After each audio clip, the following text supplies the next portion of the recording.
Faith gives people motivation.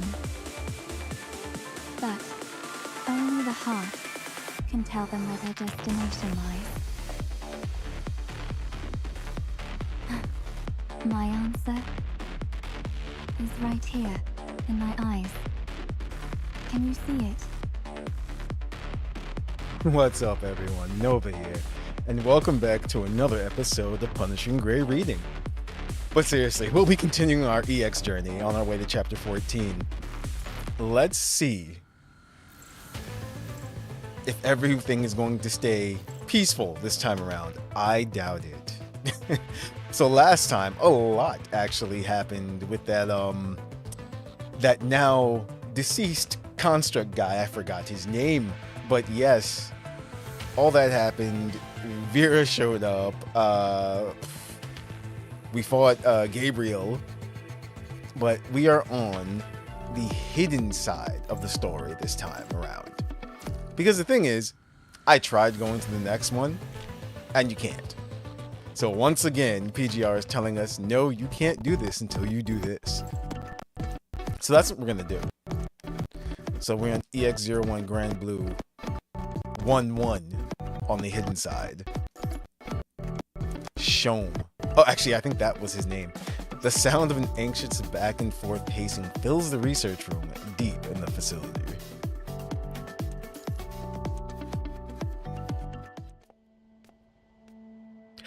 The sound of anxious back and forth pacing fills the research room deep in the facility. It's been too long. It is a dimly lit room, the interior flickering under the weak Jandiso lighting.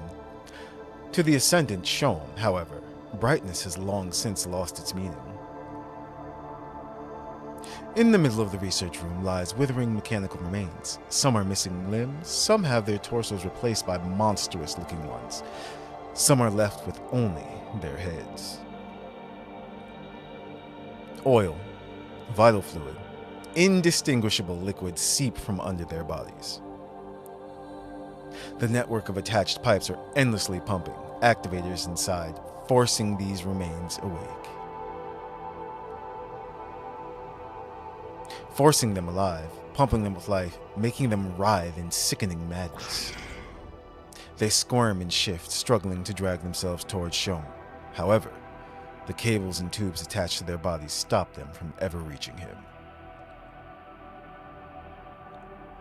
Unending hisses and wrathful thrashes of the corrupted erupt from the back of the research room. The electricity traps on the wall flicker and burn their bodies. Their limbs burn, disintegrate, but regenerate bit by bit. They repeat this cycle over and over, all to break through this wall and reach the research room. Why? Because Shom is in the center of the research room, and his hand holds a shot of the punishing virus, flashing with scarlet electricity. This place should be a familiar sight, but Shom's heart twinges with unease. 72 hours have passed. He would never make such a mistake. For safety's sake. Shom turns to the console behind him and taps quickly on the screen. Experiment record number 70,412. 70,000. Jeez. Experimental ascension bodies batch 70,411. Failed. The initial ascent filtering is too much for the current equipment and degree of modification. The impact still cannot be alleviated externally. Shom sets the injection aside. He clears his throat before he continues. As expected. Based on the initial reactions of the subjects, I'm walking on the right path. Given the right environment and some fine-tuning to the mod data for the corrupted host, I will definitely succeed. Alright, this should do it for the final recording. Begin data export. Export command received. ID verification, Dr. Shom.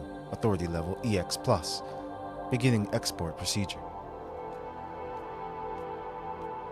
The console hums as it runs. Shom walks past the carnage in the room. Experimental subject number 65,018 lasted a long time in the first filtering. He gave me good refining materials. Experimental subject number 63,901. This humanoid was made from the constructs of the same squad. They were all good raw materials, but it's a pity they still couldn't survive the first filtering after fusing them. The scenes flashed through Shom's mind. Every single experimental subject taken apart, studied, forced to connect to the Ascension Network. To Shom, all the subjects are like his medals of honor. Data export complete. Hearing the system beep, Shom returns to the console. He stows the ejected black cube on himself. Mechanical noises ring out from where he stowed the cube. When the noise finally dies down, Shom straightens his clothes and moves, checking to see that the cube is not affecting his movement. Even the most wonderful of times must come to an end. It's time to say goodbye to this place. At that, Shom enters the terminal command on the console.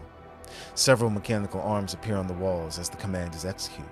The arms dance about the room, dismantling all the machinery one by one. Soon, the barely alive mechanical remains become piles of scrap metal. Bzz. After a burst of buzzes, the console and all its mechanical arms fall silent. Seeing the research room taken by silence, Shom pushes his glasses lightly and leaves.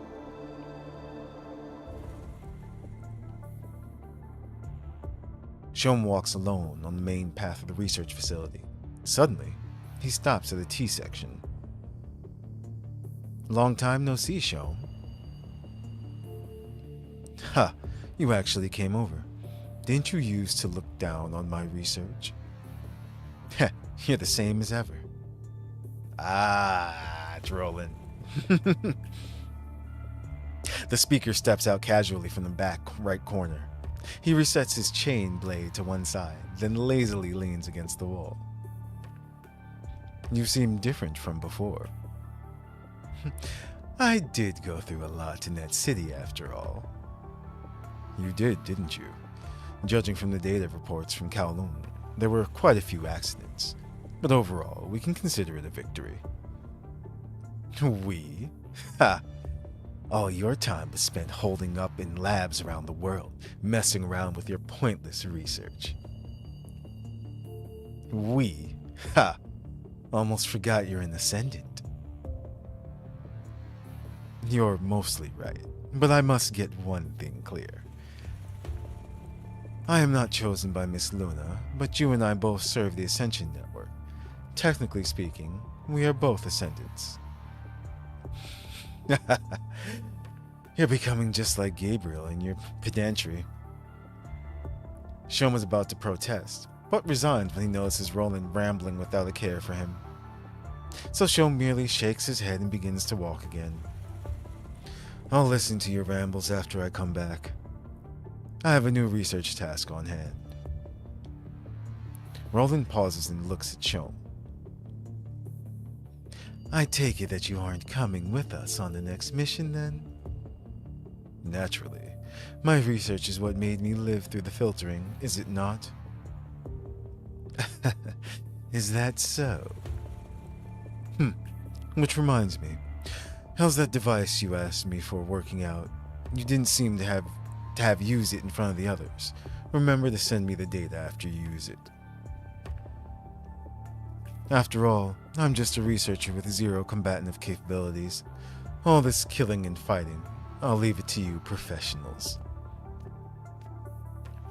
Shom strolls past Roland, walking towards the left of the intersection. Ha! A researcher with zero combative capabilities, you say? Never knew these researchers could leisurely fix all the hidden turrets on someone pointing a piece at them. If you really wanted me dead, I'd be long dead before all this turret business. Oh, what a spoil sport you are. Born this way. Shom pushes his glasses up again. With no intention to fool around with Roland, he leaves through the passage. Roland puts away his scythe gun after he speaks and walks in the completely opposite direction of Shom, to the other end of the corridor.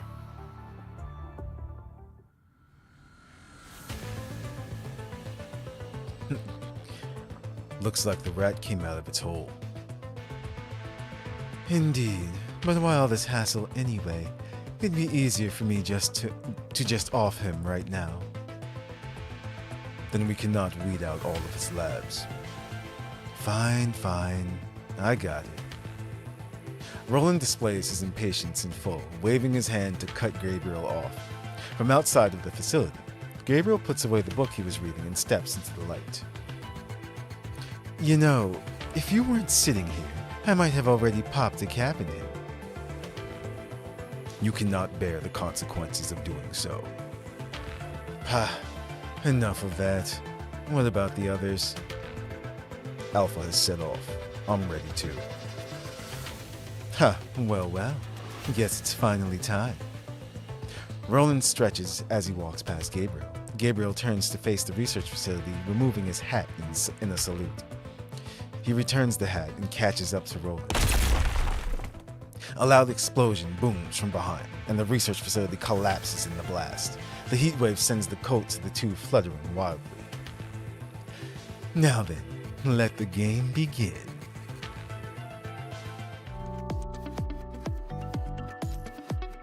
Crushed bones.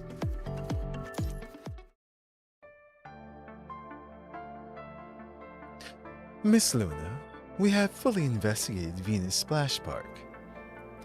According to that scar-faced man, the place should be Shom's final destination. But worry not, he has no reason to lie about this. A non-fatal betrayal is pointless. Very well, then we shall begin making preparations. Luna lightly chuckled, interrupting Roland. Before you begin, there is someone that requires our attention. Luna lightly tapped the screen next to her seat several times. A connection was made. Thank you for waiting, my fellow colleagues. These are the coordinates of Shom's current facility. Happy hunting to you all. With the transmission of the middle-aged man's voice, the terminal screen flickered a huge red mark pointing to the middle of a desert in North America. With the coordinates confirmed, Luna cut off the connection. What is it that you wish for, Miss Luna? We want Shom dead, by hook or by crook. But we have to destroy all of his trump cards and research materials before he dies. Covet that which shan't be coveted, and be prepared to go through fire and water. Listening eagerly, Roland raised his chain blade. He looked excitedly at the seated Luna. Which is why I need you and Gabriel to drive this rat out of his hole. Huh? To allow him a soundless death is mercy. He will attend his own funeral at the place and time of our choosing. And when that time comes, you will have plenty of time to play your game. Of course, that must wait until after we achieve our goals. Do you understand?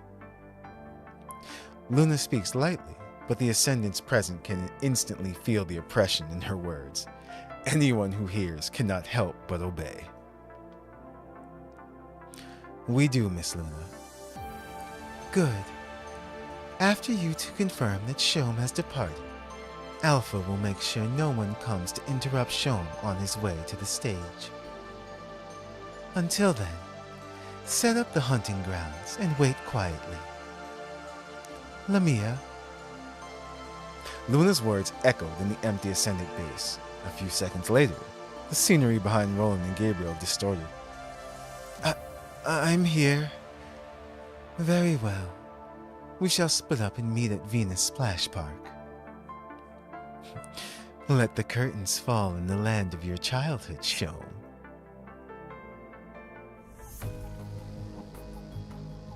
I can see the aisle the park is on. Yeah, I guess we're finally here. Gabriel's words remove Roland from his reminiscence. Roland returns his gaze from the sea and to the so-called speedboat he is on. I never thought you had a penchant for modding. This thing runs fast, though the shape is quite questionable. Function over form. This thing can even be used as a mobile arsenal. Press this button and it will run on the current route and detonate when it hits the target. Okay, that's more than I needed to know. I have no plans of going on an explosive lover's leap with you. The phrase lover's leap is inaccurate, according to the books. Oh, yes, yes. You are just dull as dishwater, my man. Enough bantering. Let's go ashore. We still have to set the stage. Okay. The Forgotten Land. Oh, okay, and we're using Alpha.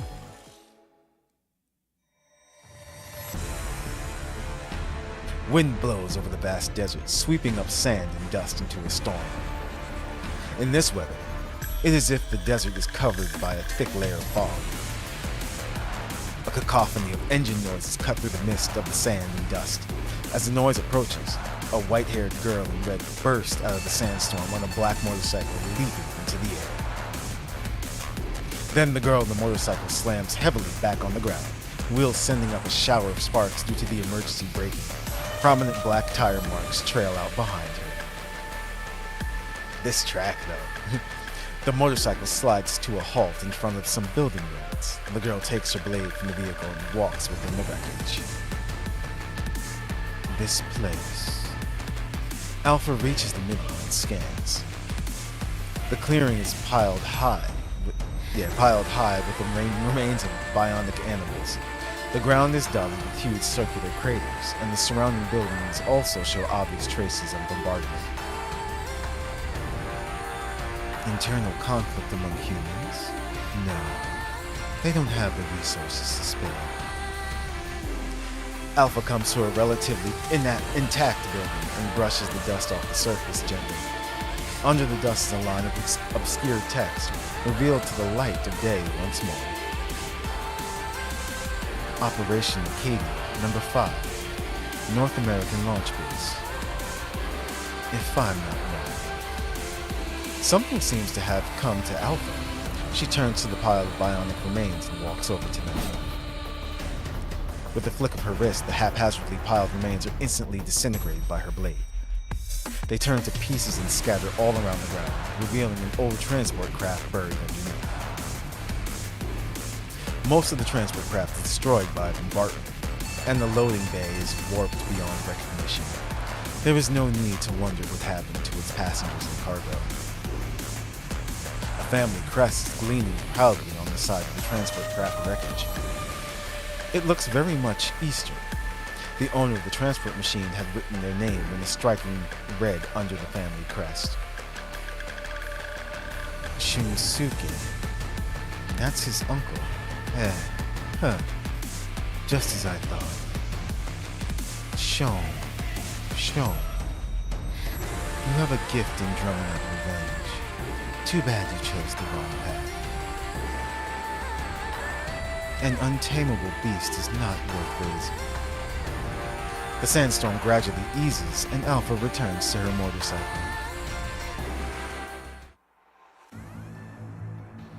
First stop's this place, Sean? Must be that control center over there. Alpha leaves the launch base and heads for the control center. Her motorcycle eventually draws to a halt before a relatively intact building in the desert. Tracks that are bright as day, huh? Looks like that sacrifice didn't reach him in the tricks of the trade. Scarface, my mistake. Looks like that Scarface didn't reach him in the tricks of the trade. After parking her motorcycle, Alpha strolls forth to the main door of the building. She is about to enter, but suddenly pauses. The walls and the door of rust don't match up. Looks like this place gets frequent visits, not just from Shone. Alpha circles to the side of the building. A pile of supply crates in the shade, hidden in some dry bushes, greets her eyes. Food reserves for humans. And this little toy. Alpha sneers and hovers her blade before her. Through the reflection on her blade, a thin, nearly transparent line can be seen hanging in the air. Old military trip mines. Looks like this place has been run over by parasites. Footsteps tip-tap from across the door. In one swift motion, Alpha stabs her blade into the wall and smoothly vaults over to the roof of the building. How's the situation in there? The Ascendant who barged in is under control. Why would an Ascendant pop up in this place? Don't know. Beats me. They're still interrogating the guy. Mr. Watanabe told us to issue a rally order to the nearby bases first, just in case. Alright then. I'll go check the situation inside. The remaining members of Squadron 24441 are also on their way here. Got it. Oh yeah. Did you ride this bike here, pal? Bike? What bike? As the two Forsaken begin to wonder about the motorcycle in front of the doors, Alpha leaps down from the roof and swiftly knocks the two out with one hilt of her blade. Now, our star can't be held back by the paparazzi. Alpha sheathes her blade and walks inside the control center. Countless Forsaken members stream to and fro inside the building. Alpha is lurking in the shadows, observing the situation in the main control room. In this dimly lit room, Watanabe is pressing a dagger firmly to Shome's neck. Several soldiers are by Watanabe's side. The equipment they carry and the war-worn armor they wear are evidences of their status. Hold on. I'll get this. Bexonidas. Yeah. Bexonidas, one-eyed, one-eared, one half of his scalp left. The backbone of the Squadron 19, a man who only gives up in death. Halam, 16 years old, became a new member of the Forsaken this year. The name and armor borne by her were brought back from the K-44 by Watanabe. Watanabe thought of leaving her behind. She hit a shot from 2 kilometers away. Still a small lass, but unlikely to meet the same end as her father in any due time. Clark, old soldier, old bones, jack of all trades. Take him with you, and you can make friends with any faction. Hey, let's talk things out. Why don't we all put away the guns and knives? We have nothing to talk about with Ascendants. That makes things difficult then. And here I thought this control center is my little secret. We know things you people wouldn't believe. Speak. What is your purpose here? Watanabe presses the dagger closer to Shome's neck as he speaks. If I say that I am only borrowing the aircraft behind this control center, will you believe me? You messing around? Bexonidas quickly loads his gun after hearing Shome's answer and sticks the muzzle at his temple. I knew it'd turn out like this. We don't have that much patience. Even if we don't know what your purpose is, a dead Ascendant would do us no harm. Communication never solves any problems. At that, sparks of electricity appear around in the air around Shome. A close look would reveal that the sparks came from a tiny spherical machine in the middle. What? Take cover! Watanabe lets go of the dagger at Shome's neck and lunges at Bexonidas. Right after that, the electric spark connects and violently erupts around Shom. Smoke fills the main control room. Everyone, activate your goggles. Confirm each other's positions. 3 to a team and brace for combat. That little creep got away. Last security visuals say that he's headed for the airfield behind this building. Go after him. Yes, sir. The Forsaken rush out of the building, but the fighter plane piloted by Shom has already taken off, leaving a light blue trail of flame in the air before disappearing into the sky. Ride the other fighters and go after him. Yes, sir. That won't do. It's probably Alpha. As the Forsaken are about to board the fighter aircraft, a red figure sweeps past them. Yup. The red figure presents herself before the Forsaken. As she halts, all of the aircraft break down into scrap metal. You may not go after him. It's you. Long time no see, I guess. I'd rather never see you again. And me you. Take on a different formation. She's different from the other Ascendants. You wish to fight. Looks like you didn't learn anything in Kowloon. Quite the opposite. We bear the past within us, which is what gives us the courage to battle. You are not the only ones to have changed after that war. Ha! Then show me. Look into my eyes and fall into the abyss. Alpha's always looking for a good fight. Wait, what? What just happened? Oh, okay. Deploy B-19 defense formation. Roger.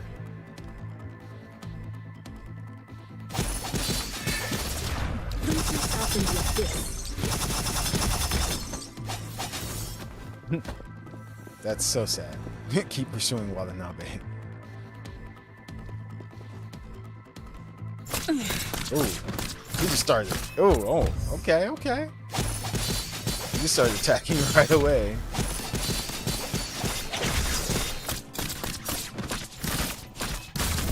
Jeez.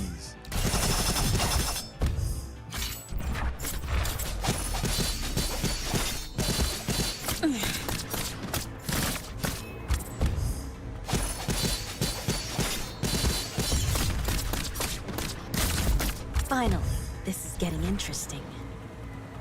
I need to get out of that corner. I can't dodge like that.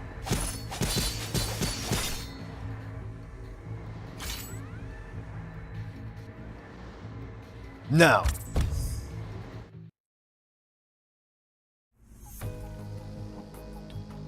Not bad. Go on. Alpha lunges at Watanabe. Watanabe crosses his daggers to block Alpha's performing thrusts. What are you people scheming again? Well, just a mere hunt. A hunt?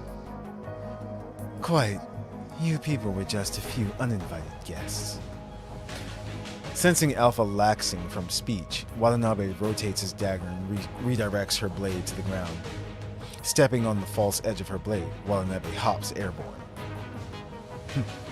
Oh, my apologies then. Watanabe somersaults midair. Using the downward pull of gravity, he launches a wind-tearing cut at Alpha. Alpha, on the ground, leisurely raises her blade behind her head, taking on an inviting stance. The blades clash, sparks flash. The two find themselves locked in a bind, but none of them could maneuver their weapons into functional offense. They push off each other to put distance between themselves. A dagger scratch finds itself planted on Alpha's arm. Red vital fluid seep out from the gash. What's the matter? Out of breath. Well, you lot aren't our target this time. Though you did cause some trouble for me. You sure you want more? Why don't we make a deal? Alpha points her blade at the Forsaken who have fallen to the ground around her. We call it here and your companions might make it if you patch them up in time. Ha! Nice try! One of the Forsaken on the ground fires his gun shakily at Alpha, but before the bullet could reach her, Alpha casually deflects it with her blade.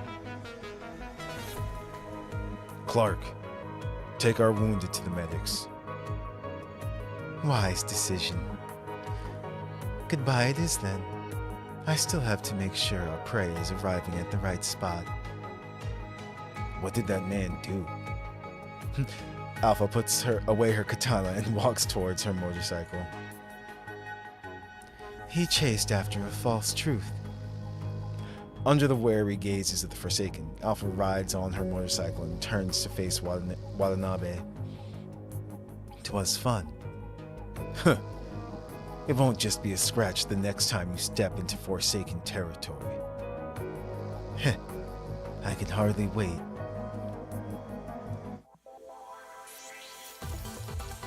Yeah. Watanabe, kind of strong there. Venus Splash Park. Hey! Playing as, Plume, Lucia.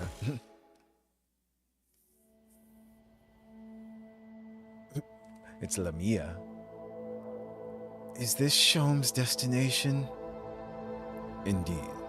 Private water park that Shom's grandfather built for him. Venus Splash Park. Roland is standing beside Gabriel and looking around. The park facilities are old, but not dilapidated. Some service-type robots are aimlessly wandering around, giving the place an even lonelier air. Unchanged for decades, the small island is gradually sinking in a corner of the Caribbean Sea, frozen in time.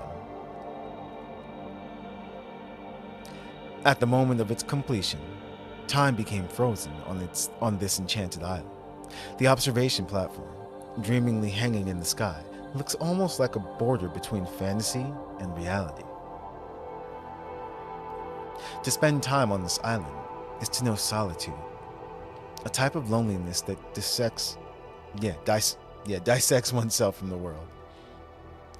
The plethora of facilities planted in the various corners of the island have all become nothing but shards of the past, accumulating dust that is known as history.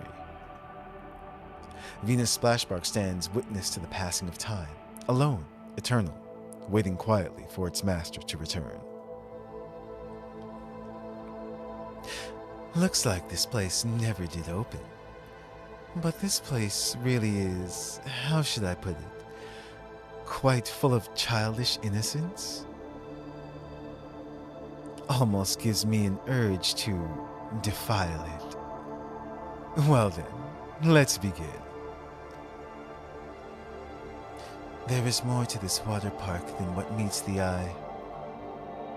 Luna's voice rings out from behind the Ascendants. The three salute upon seeing her, to which she dismisses briefly and begins assigning their missions.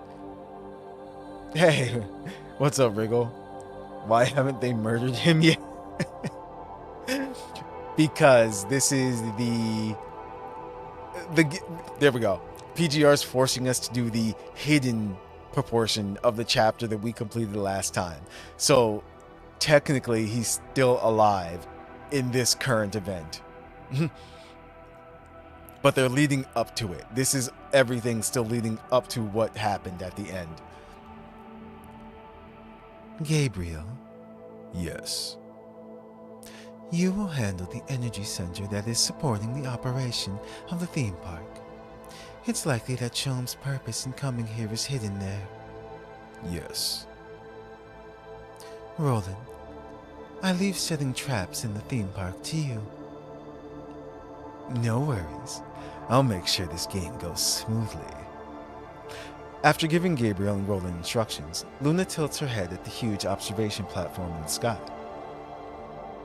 Lamia, can I leave the air to you? I will try my best, Miss Luna. Good.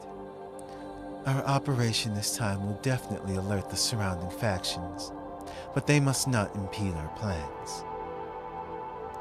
This is the Shom's final resting place, where he will awake from his dream. Let his damnation and this place is be a wake-up call for those who do not comply.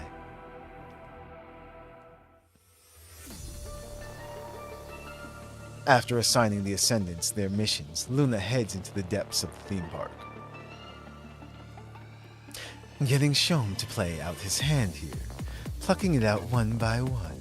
Miss Luna sure is a mean one. Yeah. Oh, right. I think I saw an elevator over there that leads to the observation platform. Don't forget the mission. Yeah, I can control the flow of the surrounding virus when I'm up there. Then I shall take my leave. I've just finished scanning the energy center below. It's larger than I'd expected. But, well, not like it'd be any trouble for you. True. We can easily modify a machine facility of this scale thanks to what we found in Kowloon. Turning it into a dead zone, as the humans call it, would only require half an hour. Rolling, more like roll the hell up out of here. Actually, on my way here, I've already raised the viral density around the island as well. It won't take long for the corrupted to ride out of the sea and attack the shores. Not bad, girl. 'Tis more meaningful than twiddling our thumbs. Hey, was that meant to be a slight? I'll have you know, I've been seriously ruminating on how to prepare the stage. Or something like that. I'll leave the surface to you then. Got it. Go down you go. Gabriel turns and marches towards the underground energy center. Roland waves his hands impatiently and strolls inside to the theme park.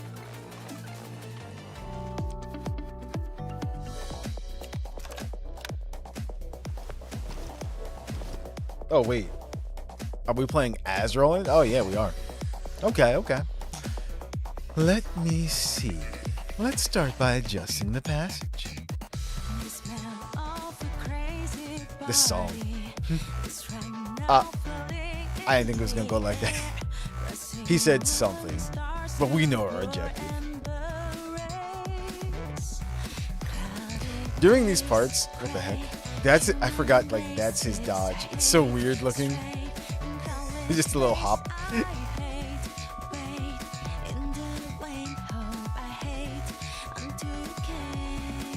The door is closed.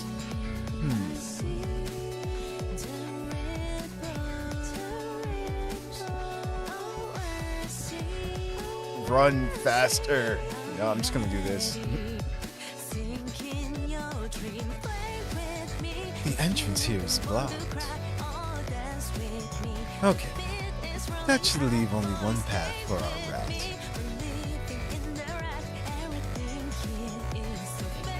He even prances to get him out of here.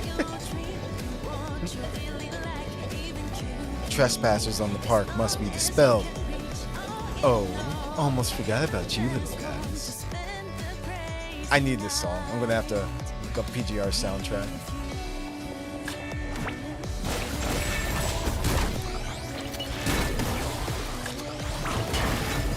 Oh, he's so slow. There we go. That's better.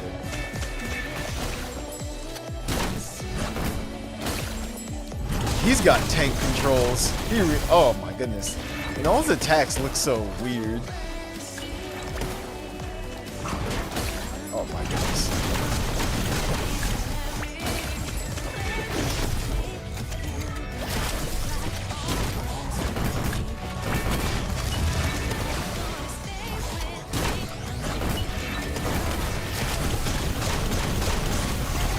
I don't like this version of him. It's so weird. So goofy you can pull for him. Oh my goodness. I was reading chat. You know what? I'm not even gonna dodge anymore. I'm gonna accept my modification.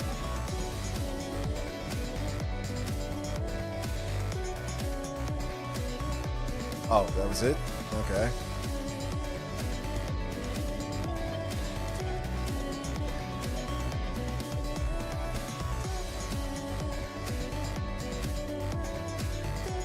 Modification complete. And now, the view should be nice over there. Come on, little rat. Don't make me wait too long.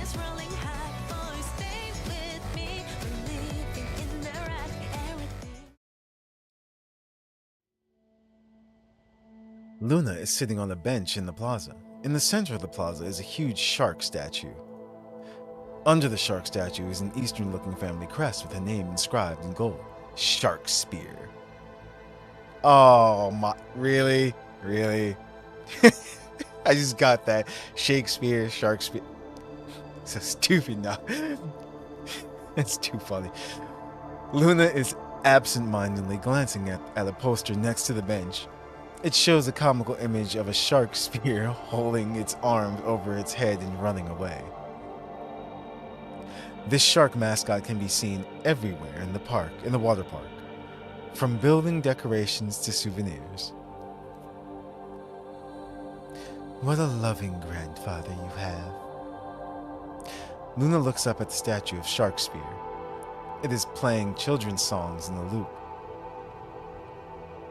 Let's play!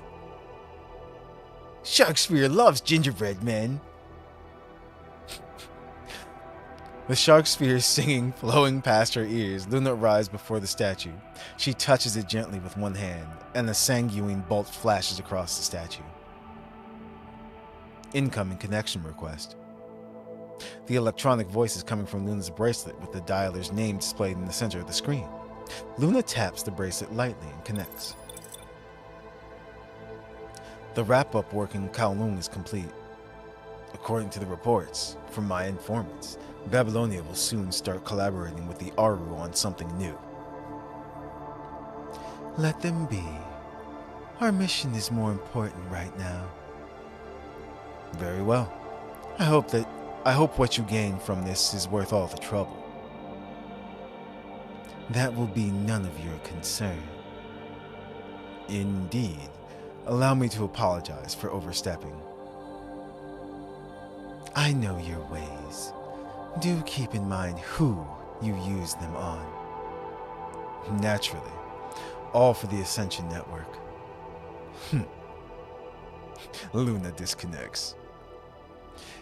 The energy center beneath her feet roars, and along with the storm of virus swirling madly in the air, Luna knows the show is about to begin.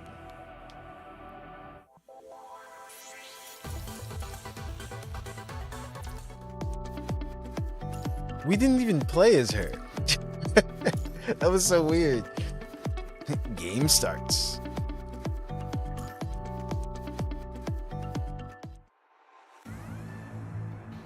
Roland is lying leisurely on the Ferris wheel, juggling his chain blade out of boredom. Suddenly, he pauses. He stands and straightens himself, looking at the sky. Ha! Those gray birdlings really took the bait. And on the other end, Shom exits the aircraft and deplanes on the beach. He heads in the direction of the theme park. Roland, at a vantage point, takes it all under his eye. He stretches lazily, then casually leaves the Ferris wheel and heads in Shom's direction. Finally, our main dish. After Roland and Kamu's fight,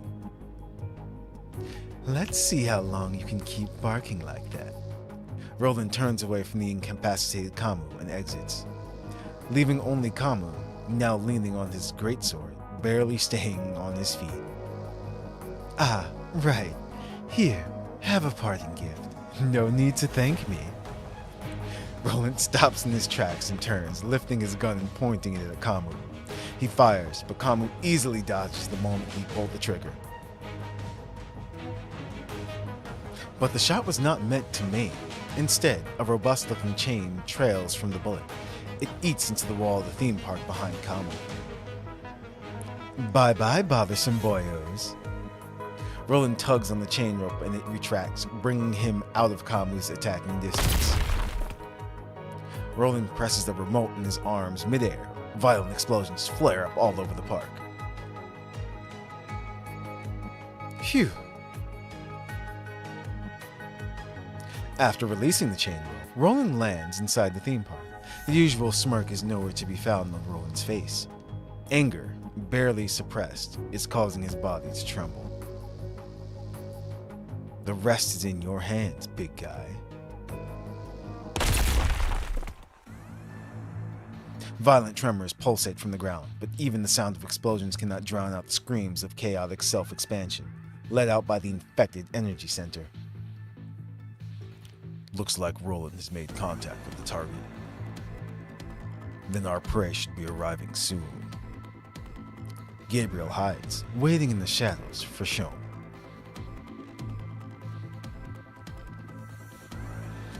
Roland is here. They found out, huh? But no matter, the Babylonians will slow him down. As long as I complete my experiment before he catches up to me, I can turn the tables. Shom readjusts his glasses. Now at the control room of the energy center, his hands are tapping swiftly on the screen. However, Shom soon stills his hands. The production line should have activated right away. Damn it. The disuse must have caused a jam somewhere. This won't do. I might not make it. Allow me to apologize. I am sorry for modifying your grandfather's legacy without permission. Gabriel walks out of the shadows, appearing behind Shom. What? It's you! Ignoring Shom's surprise, Gabriel straightforwardly continues. Why did you come here? Shom quickly scans his surroundings for an escape in silence. Gabriel notices but decides to allow him to liberty. Okay. With Gabriel standing guard before the exit of the control room, Shom has no place to run. Will you help me if I tell you? Naturally, no. It won't hurt to listen. Besides, you've already turned this place into a dead zone. This saves us one step. It is only done for ease of control and to shut out foreign parties. Yes, but the self-expanding machinery also provide us ascendants with tremendous computing power. With proper modifications, this place can become the highest output factory for machines. You are interested in machine modification, yes? We are all trying to break our limits. You and me, together with the data I have, we can complete the experiment 60% faster. Gabriel stretches out his hand and thumps it heavily on the wall of the control room. The entire room shakes from the tremendous impact. The way you stall, weakling, is as obvious as ever. Hearing Gabriel, Shom forces a weak smile and readjusts his glasses. Well, let's see who is the weakling. The floor of the control room crumbles. Unable to react in time, Gabriel falls to the bottom of the energy center along with the broken floor. During the descent, Gabriel sees that only the floor in front of the control panel remains intact, and Shom is standing on that part of the floor and looking down at him. My grandfather left me this theme park. Of course there'd be some secret features only I know. Well then, farewell. Gabriel flips in midair and black wings metal unfold from it. That's backwards. And black metal wings unfold from his back. Slowly his descent into a halt. That's what that says.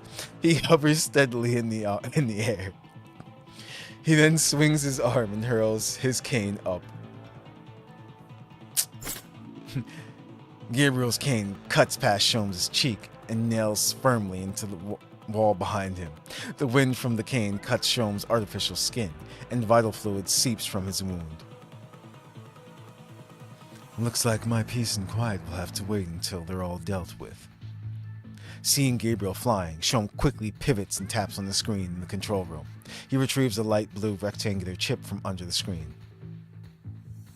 It's all on her now. At that, Shom bolts out of the control room and heads for the surface. Dodging the crumbling floor tiles, Gabriel eventually reaches the control room. He lands and straightens his coat, then leaves in pursuit of Shom. Damn it. The explosion blocked most of the exits. Shom checks the map of the energy center projected on his glasses. Vibrations from behind him tells him that the traps he set were not much of use. Good thing the elevator up ahead is still accessible. A quick one, eh? Turret modules activate. Disintegrate the guard's security locks. Go, stop that monster. A horde of corrupted pour out from the corridor that Shom just passed. They all charge in Gabriel's direction. A futile struggle. One of the corrupted launches itself at Gabriel. He dodges by shifting to the side. As the corrupted passes by, Gabriel punches it and hammers it into the wall of the corridor. Then Gabriel plucks a corrupted from the horde and crushes it into a ball. He hurls it at the incoming corrupted, and most of them topple and collapse from the impact. After the corrupted fall, multiple machine guns emerge from the walls of the corridor. Cosmos 9735 HMG. A bullet of this caliber cannot penetrate my body. Gabriel merely marches ahead, allowing the bullets to rain down upon him. Smoke and gunfire fog up the narrow corridor. The smoke soon clears, revealing only tripods buzzing with sparks. The HMGs nowhere to be seen. In the corridor, Gabriel stands still, looking at the escaping direction of Shom. Everything will end here, through a spectacular finale. Tossing the wrenched out machine guns aside, Gabriel exits the corridor.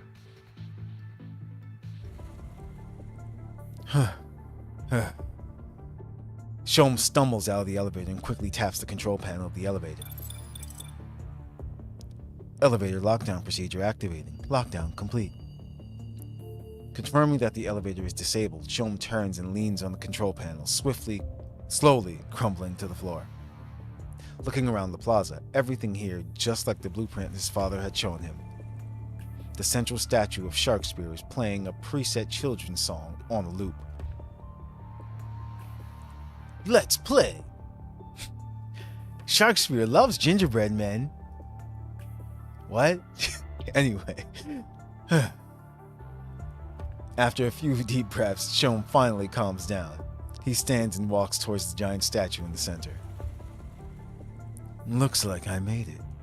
Next, I just have to activate the statue to buy me more time for escape. Going somewhere? This has to be Luna. Yup. An imposing female voice rings out from behind the statue. It is a familiar voice, and one that Shom fears greatly. Small beads of sweat seep out from his synth skin. Fear instinctively dominates his body. Without a second thought, Shom turns and bolts. This man just went. Just like, no. Against Roland and Gabriel, Shom would still dare to dream of a reversal against all hope. But with Luna, only one thought occupies his mind. Run. Why aren't you answering Miss Luna's question? Gabriel, somehow, is already standing in the way of Shom's escape route. Before he could even react, Gabriel takes a step forward and launches a blow at his abdomen. Shom falls to his knees from the blow. Footsteps approach him from behind, and he knows everything is over. Jeez. That's just terrible. Ascension Network.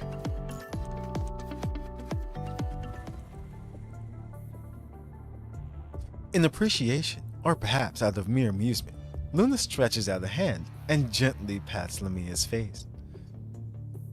Miss Luna, good work. You did well. Step back and wait for everything to end. Nice. It's your turn. No more cards in your hand. Now that you have me, all my cards are useless anyway. You should have seen this day coming. Indeed, I have. But this is all worth it, to reach the truth that you hid. Hearing Shom, Luna frowns slightly. Gabriel walks expressionlessly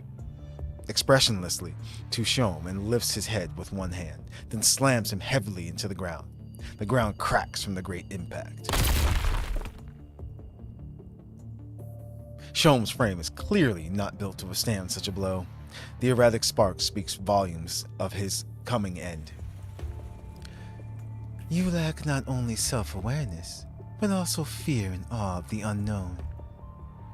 Luna raises her arm. Sanguine flashes skirt from her fingers to Shom's frame. He falls, convulsing violently on the ground. Though Shom's frame is crippled by Gabriel, he is forcibly held awake by Luna.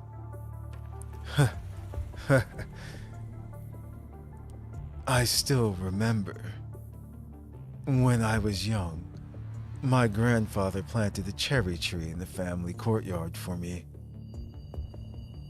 Everyone in my family praised its beauty. What are you getting at?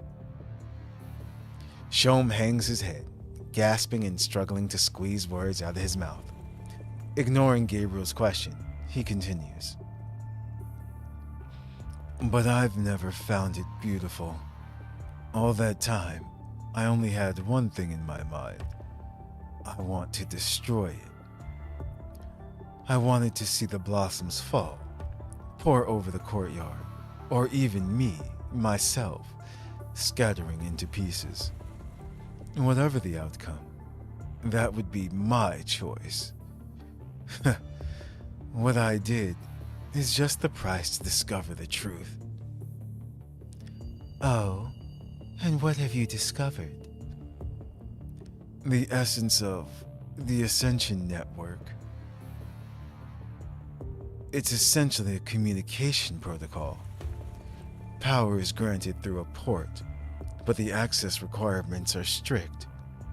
Those who connect to it and live through the constant filtering become Ascendants. Ascendants can wield the power of Ascendants can wield the power the Ascent brings, but they are also endlessly tormented by it, fail to endure the filtering, and they become reduced to a mindless corrupted. We all know of this already. Is this the extent of your research? Then, do you know that not all Ascendants are filtered out by the Ascent? Or by you? Lullaby. Indeed. That experiment birthed the first artificial Ascendant, one that lived through the initial filtering and access the Ascension Network, Though the continuous filtering of the Ascent afterwards dulled his strength, causing a gap between him and the other, more natural Ascendants. But he is still a true Ascendant. The Ascendant Shom. But that experiment, if I recall. Gabriel whispers in Luna's ear. Luna nods, and Gabriel knows not to pry further. He removes his hat and holds it across his chest, then straightens to observe the Shom before him. I've worked long and hard, and now I'm finally about to reproduce the experiment. Using this new configuration, combined with this park, more Ascendants can be created, and They can all survive the accursed initial filtering with my help. You understand what an ascendant horde entails, don't you, Luna? Shom's face slowly twists into a smile as he speaks. Immersed in his speech, he does not realize the darkening of Luna's expression. The transformation of quantity into quality. Simple dialectal materialism. The mass-produced ascendants will become the most powerful force on the earth. They will wipe out all that stands in their way. Which is why we should work together, yes? We can work together. How about it? Enough. Shom stretches out his hand's invitation, but Luna cuts him off midway. How foolish you are. The truth you've been after never existed in the first place. Impossible. I know. I've received the gift of the network. Unlike those transcendents who have the power but do not wield it. Pathetic. Luna walks up to Shom and presses her hand against his forehead. Shom's expression changes from fear to excitement, then to confusion, fading into disbelief in the end. As if dumbfounded, he gawks at Luna. Do you see now what that person did to you? That time, so that's what happened. I see. Then it all makes sense now. Everything has been a foolish dream of yours. Your experiments were castles in the sky. You've been pouring yourself into an abyss. Have you ever considered that you lived through the initial filtering, all because of this morbid obsession of yours? Luna removes her hand from Shom's head and gives him a disdainful look. Artificial ascension. Ha! Nothing but the self-indulgence of a prancing clown. Oof. With that, Luna leaves the dying Shom in front of the giant shark statue. She turns and shifts her gaze at the people of Babylonia in the distance. And that's when we showed up. Suspicions. I keep thinking she seems a little weird today.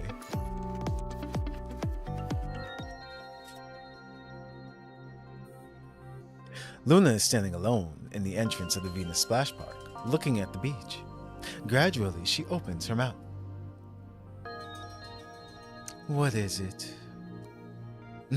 As if on cue, Roland hops down from a nearby building. His once damaged frame seems to have been perfunctionally repaired. Yeah. Should we deal with the Babylonians next? I am ready always. Unnecessary. We have achieved our purpose.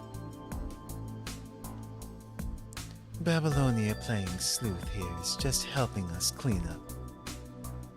They provide a good laugh, so let them be. Let them amuse us. Very well. While the two are talking, Alpha connects in. I'm almost there. Later than expected, Roland can see Alpha frowning slightly through the holographic screen. Just ran into some trouble on the way over. That smile of Luna's. No matter. I'll wait for you at the beach. Sure. Luna disconnects and turns to look at Roland. Gabriel is almost finished on his end. Go meet him. Roger. With that, Luna leaves, heading to her agreed location with Alpha. Roland, for some reason, is standing still. Miss Luna's expression. Is it just me? She's been acting quite strange today.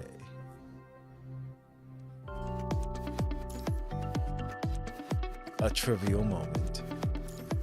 Oh, wait, hold on. That picture. So this is where that outfit came from. This is one of Alpha's outfits. This is one of Alpha's outfits. Her her beach attire. How did it end? The way it should. The betrayer becomes betrayed, dying in the dream that is his childhood. Shom's end will be a good wake-up call to his like. Looks like everything's going our way. So why don't you look happy? Huh?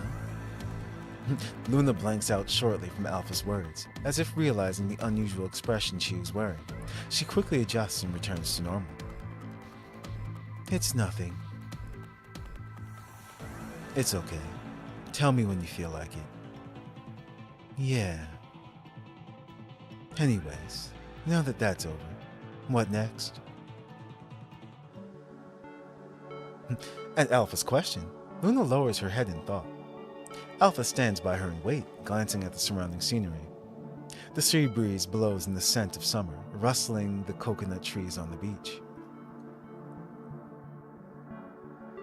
If the next step's not decided yet, why not relax a little here? I'm sorry, Lamia out of nowhere. Yay! A million yays. Lamia suddenly emerges from the sea and claps her hands excitedly. She claps a scant few times before freezing when she realizes Alpha's blade is on her neck. Wasn't asking you. And I've warned you, don't go invisible around me. Read the room before you pop out. Sorry, I'll be careful next time. Lamia's just getting bullied. I love it. No. I've heard that more than enough. Looks like you need a few broken legs to remember. Jeez, Alpha. Yeah. Lamia struggles desperately, even stealing glances at Luna in plea for help. Seeing the two, a light chirp escapes Luna's lips. Alpha and Lamia pause at Luna's laugh. Luna shakes her head and speaks. If you say so, sis, then let's take a rest. Well, or not well, we'll rest all that we can before the Babylonia reinforcements arrive.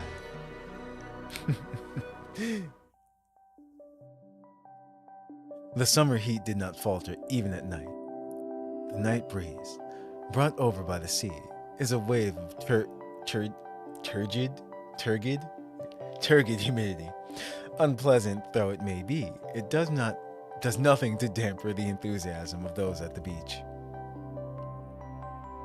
The crowd from Babylonia are holding a grand celebration on the beach. In contrast, the walkway is cold and empty. Tickle fight? Yes, tickle fight. Footfalls pitter and patter from one end of the walkway, infusing this desolate street with a hint of liveliness.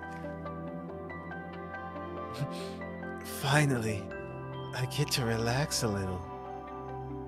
Finally, I don't see any difference from your usual self. At least there's no missions or work stuff. Mentally, I get to relax. But there'll be work after this break. No, cruel world, despair. Is your emotion module working fine? Lamia's stats are normal. Why can't we be like the people in the poster over there, relaxing on the beach in our swimsuits with snacks in our hands? Doing nothing, thinking about nothing. No despair, no nothing. Why are you staring at us? Lamia goes from gabbling to silence, staring at Luna and Alpha. I'm imagining you both on the beach in swimsuits. The thought itself scares me, so forget it. Wow. Come to think of it, even swimsuits are meaningless for us. I guess swimsuits are only destined for cute little humans. Should we set off some fireworks? I mean, there's no point, but yes. Alpha interrupts the Lamia radiating with negativity by thrusting her a bundle of fireworks she found somewhere. Lamia receives the fireworks, raising them like a flag as she slithers towards the beach. I need this to be a cutscene. Let's go have a look at the store over there. Did you see something you want? Yeah. Alpha nods and brings Luna to one of those stores along the pedestrian walkway. The inside of the shop is a practical Shark Sphere paradise. Shark Sphere plushies, Shark Sphere ads, and more. A big sign hanging in front of the store counter reads, "Opening sale, 70% off." Looks like a place that sells shark souvenirs. Not just sharks. Look at this. As Alpha speaks, she flinches out a mini frog. filches out a mini frog plushie from behind a pile of Shark Sphere plushies and hands it to Luna. Why is this everywhere? Not a bad thing. Not a bad thing, though. Well, since you're giving me a souvenir, I'll pick something for you, too. It's okay. All right.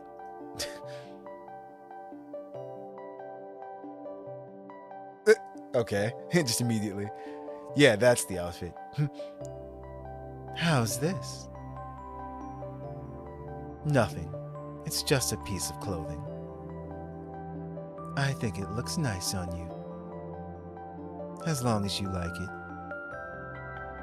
it. This is Ascendant fun. This is how Ascendants have fun. No. Sis, if we can return to being constructs, what would you do? I really like this summer outfit. I might have to get it. Actually, wait, I don't know if you can anymore. I'll have to check. Same thing right now. Whatever happens, I will still be by your side. That's all. Besides, there's no what-ifs in this world. Alpha replies to Luna's sudden question, without much thought, but it draws out a long silence from Luna. Alpha stops in her tracks when she realizes Luna is behind, staring at her with a stern expression. What if there are? You mean Shom's research? Yeah. Shom only saw one side of his research, but there is another side that no one's noticed. At the end of on that other side lies the true origin. A gust of sea breeze washes over. The stifling heat seems to be finally dying down. The night is now carrying a hint of chilling cold instead. Luna raises her head to look at the Alpha beside her and speaks. I'm a little tired, sis. Let's go sit over there. Holding Luna's hand, Alpha sits down on the bench next to the pedestrian walkway with Luna. Luna leans her head on Alpha's shoulder and closes her eyes. Strange sounds travel over from the beach. Looking at where it came from, Alpha discovers several corrupted on the beach, banging on musical instruments. Present performances? A bit too rowdy. I'll be right back. Oh no! She's just gonna take them out. Alpha draws her weapon and zips towards the corrupted on the beach. They just wanted to play music.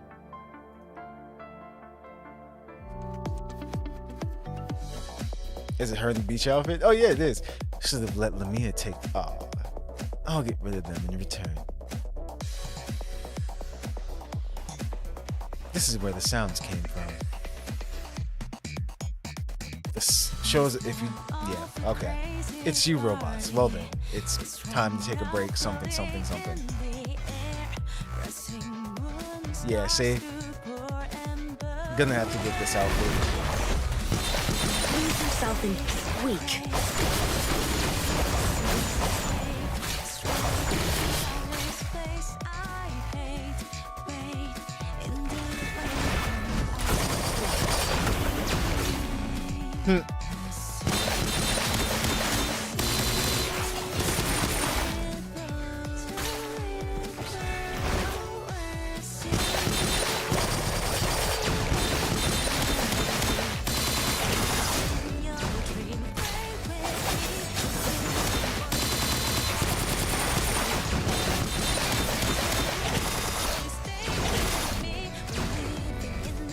Who's there?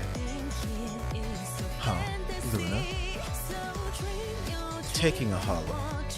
Okay, fine. Just wait till I take care of this one before me. What? Melonbot.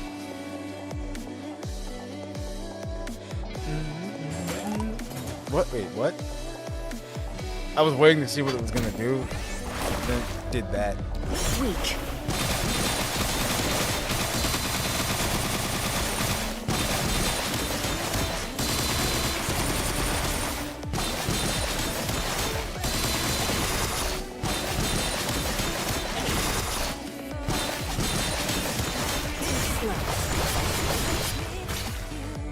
How is that?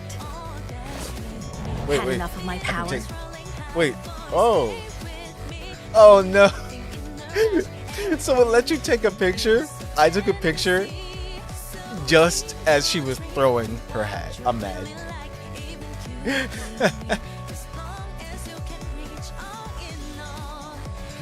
This okay? No, I want to do it again. Sorry. Must have woke you up. Finished with the skirmish, Alpha returns to the beach to find Luna long awake. Luna merely shakes her head at Alpha's apology. It's okay. What's the matter? You're staring at me. Nothing. It really fits you. Yeah, the texture is nice. I think it's some famous brand from the Golden Age. The design makes swinging my sword easy.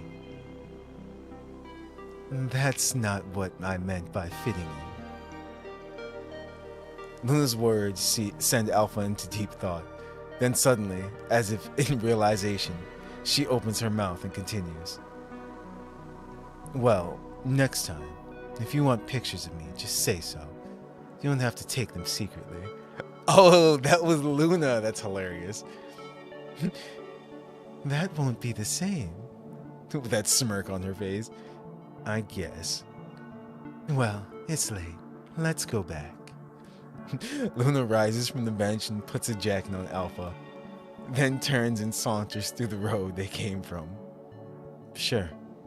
Alpha nods and falls in step with Luna after accepting her jacket.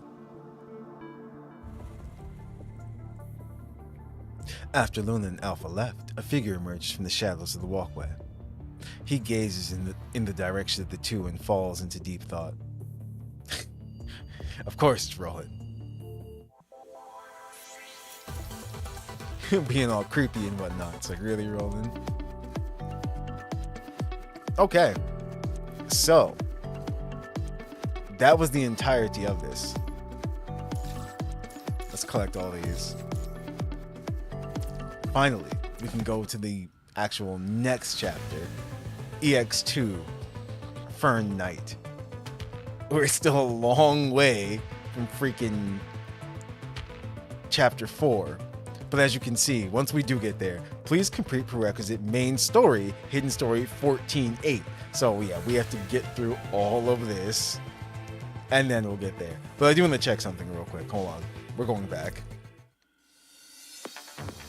If we go to the shop,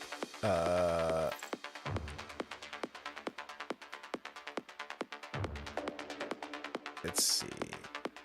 I'm trying to see if it's still here, or if there's a way you can get it. You might not be able to anymore. Actually, you know what? It's easier this way. Where is she? There she is.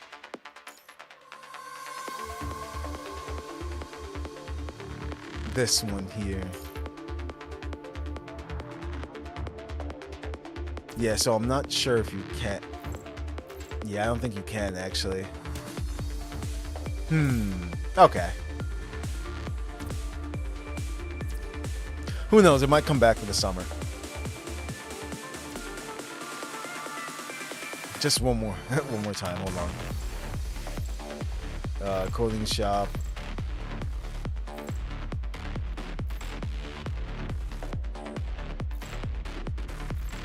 That's the blueprint. That's the rainbow card. So hold on.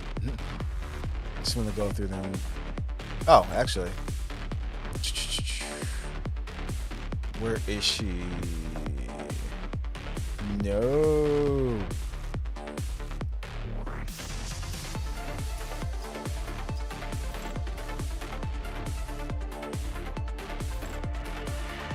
Yeah, no.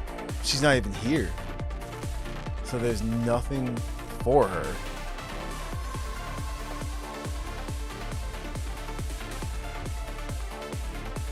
Yeah. Okay. So, nope, you can't get any more. Alright. That's fine. I am sad.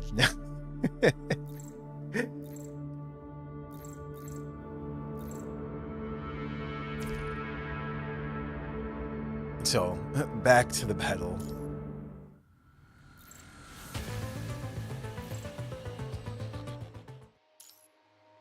Arctic Reunion. Oh.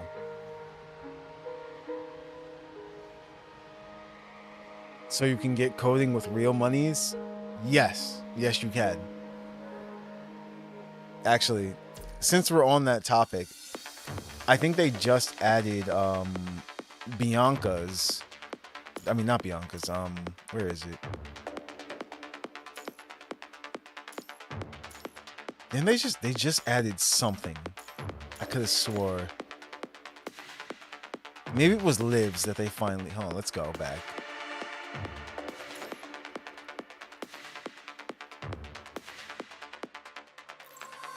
No, not this version of Liv.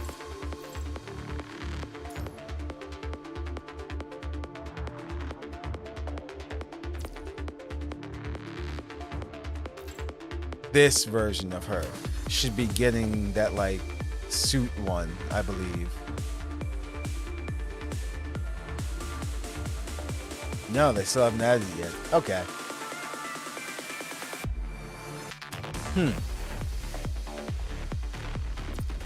Okay then, never mind. Oh, actually, I don't know if I showed you guys this one last time, but this outfit they did add for Bianca. Yeah, I don't remember showing you guys this, so this one's in the game. She actually will stay just like this until you click. I think that's great.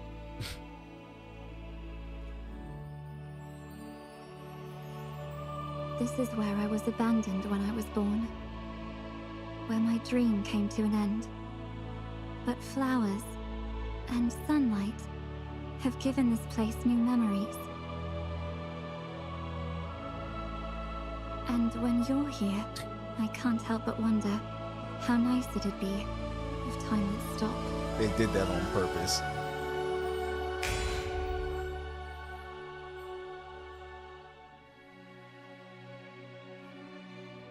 So that the one I miss could stay here.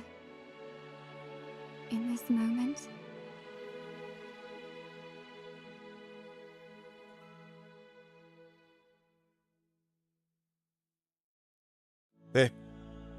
It's a very, very nice outfit, not gonna lie. It's for Bianca Stigmata. Pretty much like the light version. But yeah, this is what it looks like here.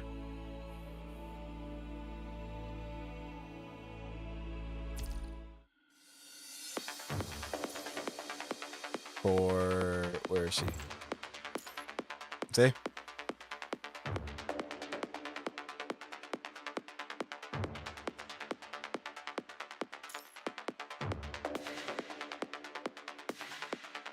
This is what it looks like in all its glory. And the shoes. It's a really, really nice outfit. And you can even see the detail. It's shimmering. Like certain parts of it, like the crystals. I'm just like, wow, they did a really, really good job on this one.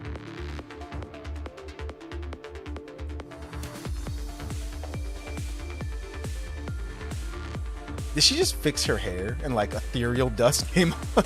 That's crazy. This guy. What? Look, listen, nice is nice. Hold on, I want to see. when she fixes her hair. Oh, she's not doing the animation. Oh well. But yeah. Oh, there we go.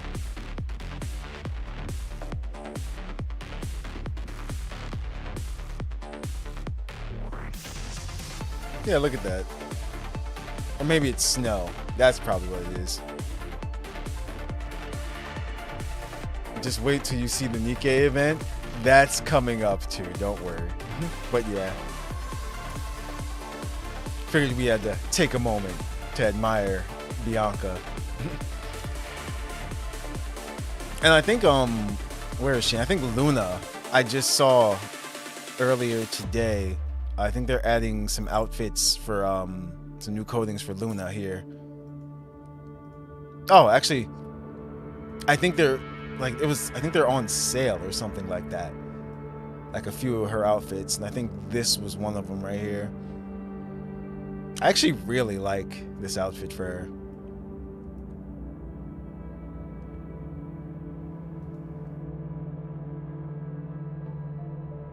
Like, Luna has some cool, like, looks. She really does. Okay. Enough of this. Let's get back to the story. As I continue to look through. Also, I am close to getting this version of her from the dorm shop too, so we'll be playing with her a bit soon once we obtain her.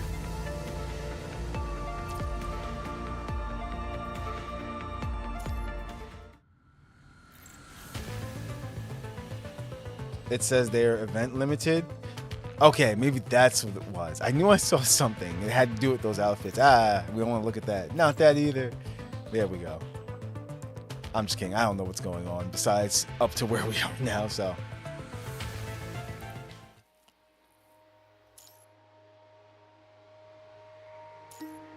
Okay, so where are we starting off now? So we're back to, I just forgot her name, but yeah. Fern Knight.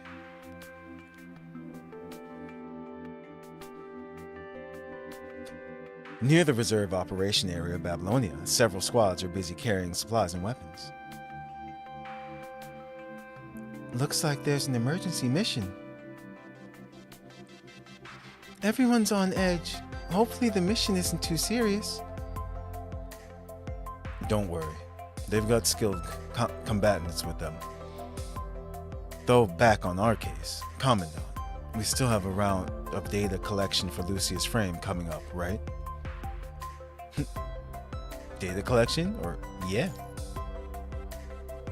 I wonder how we'll go about the data collection.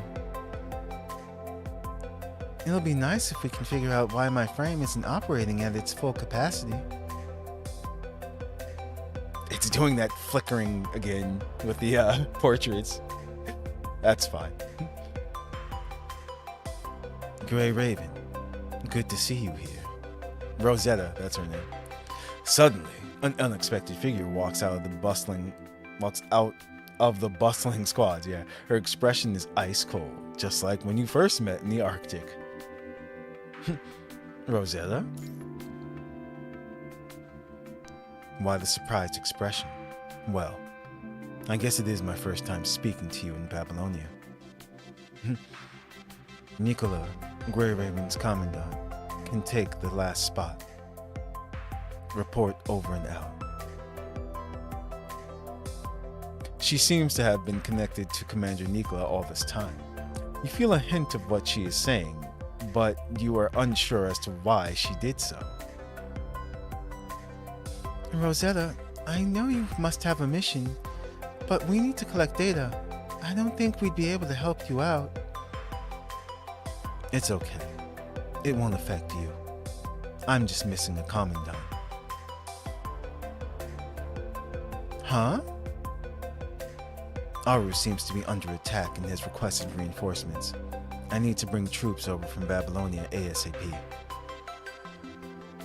Is it the Ascendants?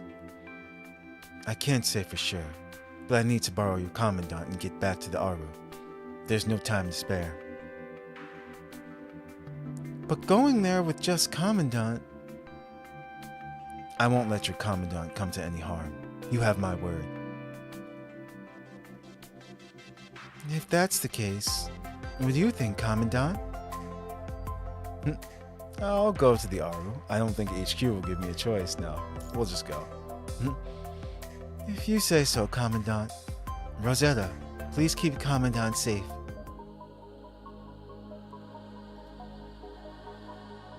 You hear fighting nearby, sending a chill down your spine.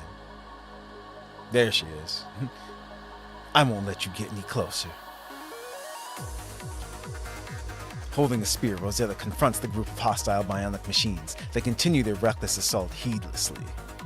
Great, you're awake. What's the situation now? Are you okay? I think you should be more concerned about yourself. You've been asleep in the snow for over half an hour. Wait, what? What happened to us? Anyway, it's about over. I'm going to charge ahead. Rosetta throws her spears, penetrating the enemies like a shooting star. While the enemies are distracted, she jumps into the air and unleashes her shield. Ready, aim, fire! A burst of energy erupts from her shield and rains down on the enemy bionics. What? What? Bio Bear. What is this guy? Okay. Retreat. The bionics at the rear make a split decision to abandon their fallen comrades and retreat out of the battlefield. I was not expecting that to just appear on screen like that. Anyway. Just my lucky day. Once Rosetta confirms the enemy's retreat, she lowers the output of her light wings and descends from the sky, retrieving her spear impaled in the ground. Alright, Nova. Let's continue our mission. Our mission? Or what is this place? Yeah, what is this place? We are within Arctic Route Union's jurisdiction. Did the impact just now give you brain damage or something? At any rate, I didn't expect the transport craft to be shot down by anti-aircraft guns and crash into the snow. Just my lucky day. Roar. Just as you were about to inquire about the next course of action, a group of bionics suddenly charge out from where they evacuated. It looked like they were retreating to rally reinforcements. Looks like now is not the time to talk. Nova, no. Commandant, join me in battle. I will spearhead this battle. Roar. Bionics. Something is wrong with this tide. Commandant, familiarize yourself with my frame and defeat the enemies. Oh. Pain is nothing to me. Is that a rabbit? Yeah, it is. Rabbits, bears. Oh my. Come out. Oh. See, I'm not used to using her. What the heck? This is interesting. The sun. Do you think that's of any use?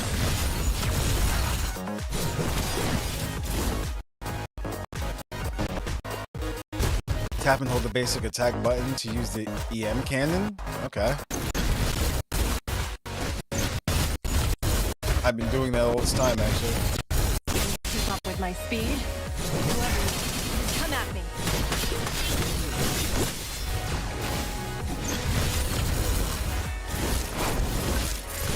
Fall! My spear shall assault you!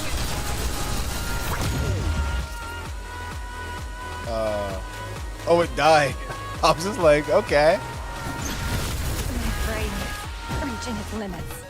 Oh, I was like, what's stopping me? All right, that's not right. You see that? It's materializing in and out, so I didn't even know it was there. Come out. You think that's of any use? Come at me. Can you keep up with me? This pain is nothing to me.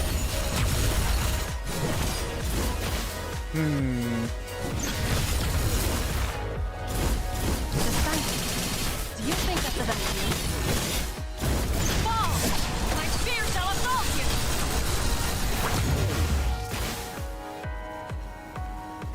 She's actually pretty fun to use, though. Oh, I wasn't expecting it to be that wide in area. Do you think that's of any use to keep up with my speed? My friend, I think it It's over for now. Come on, let's leave this place. She is really we fast. shall break through all obstacles.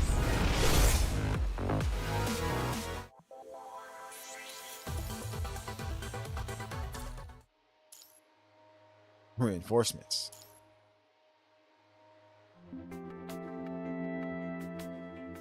Commandant. Other transport crafts were intercepted by air defense. According to their crash trajectory, they should have landed near us. After defeating the enemy, Rosetta proposed to join the others from Babylonia. Rosetta walks, or rather, floats beside you as she speaks. Noticing your gaze, Rosetta turns her head and looks over with a puzzled expression. Of the answers that we can give, what happened to your Centaur module? Or, your light wings look nice. We're going with that one. Haha! Made her blush. Thanks.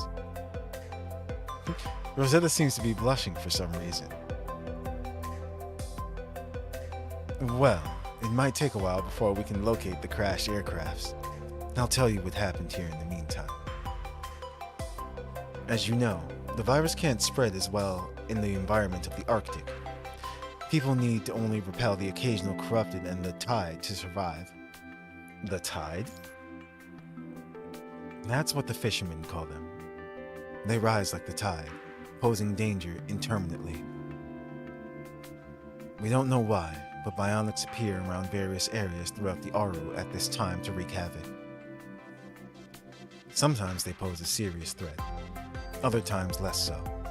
Regardless, they never appear in the same spot twice once they've been quelled. So when they requested reinforcements from Babylonia, I thought it was just business as usual. But after reading the report, I realized that this was different. The scale of this tide is unprecedented, as if they were trying to drown the Aru. The bionics attacked at a rate far beyond our imagination. Could someone be controlling them from behind? From behind? No, that's impossible. The bionics have been at these brainless operations for quite some time now. What the? What? Okay. A teal. Looks like someone's over there. Oh, it's the boss. We finally found the boss. Well, you were lost in thought. A man and a woman appeared nearby, followed by a 6-seater snowmobile.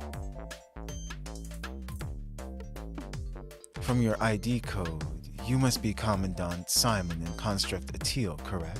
Oh, new characters. Huh. I wonder if we'll ever get to, see her in action or anything like that. Yep, we came from a base on Earth to support the Aru.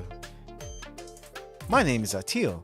Our original team is still recovering from their injuries, so it's just us. We sure are happy to see you, boss. Boss? Oh, you haven't heard?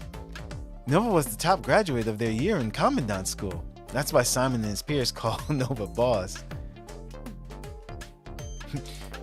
I don't know if I have a voice for him. But he seems on the serious side, so. Let me introduce myself, would you? The name's Simon, Commandant Simon. I was sent here to lead troops like you, boss. Sorry, I'm a little motion sick. During his self-introduction, Simon held his head down as if in discomfort, while Atil was like an overexcited bunny regarding you curiously. That was some time ago. At your service. Yep. At your service too, boss. I like her. She's fun. I see. So when Nicola mentioned the ground troops that arrived first, he was referring to you? Got that right. We've been here for almost a week. I see. Oh, right. We were just looking for the other members that crash landed. Oh, then you have nothing to worry about, Rosetta.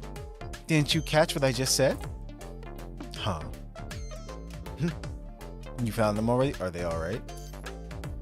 Yep, just some minor bumps and bruises. Atil, let's hurry on back now that we found them. It's not safe with just the 4 of us here. You're right. Boss, Rosetta, come with me. I'll take you to the Arva's commanding captain. Sure feels like Atil is the commandant out of the two. That's funny.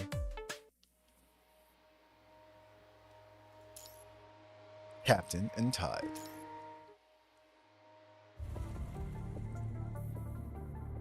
The base is just an hour of snowmobile ride away. It is surrounded by a wall fortified with cannons, with warships docked offshore. Quite the reinforcements, Babylonia. They're all wounded. After dismounting the snowmobile and entering the base, you see a disgruntled man accompanied by guards blocking the way. Looks like all the rescued soldiers were settled here. They just need some minor treatment before returning to battle. We're built different. As if unable to detect the man's dissatisfaction, Atil explains in her usual bubbliness. Anyway, enough of that. I brought the last commandant over. Our forces are all here now. The boss you've been talking about, eh? Must be the one behind... Ah! You're Rosetta. Why are you here? The man panics at the sight of Rosetta. He takes a few uncontrollable steps back, but realizing that he is in public, he forces his legs to a halt. It's been a while, Captain.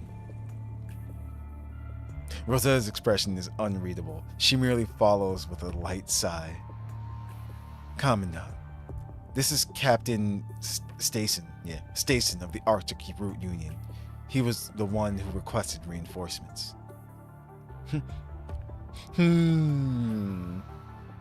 Now, we could pry a little bit and say between you and Rosetta, or hello, Captain. I'm gonna pry a bit. Not with Rosetta, the forest guard.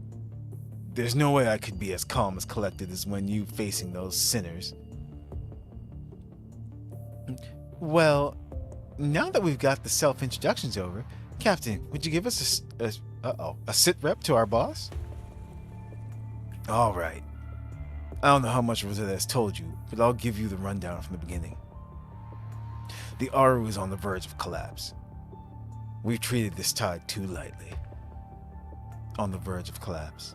How could this go belly up so quickly? Ha! Isn't that obvious? All because the forest guards can't hold the line.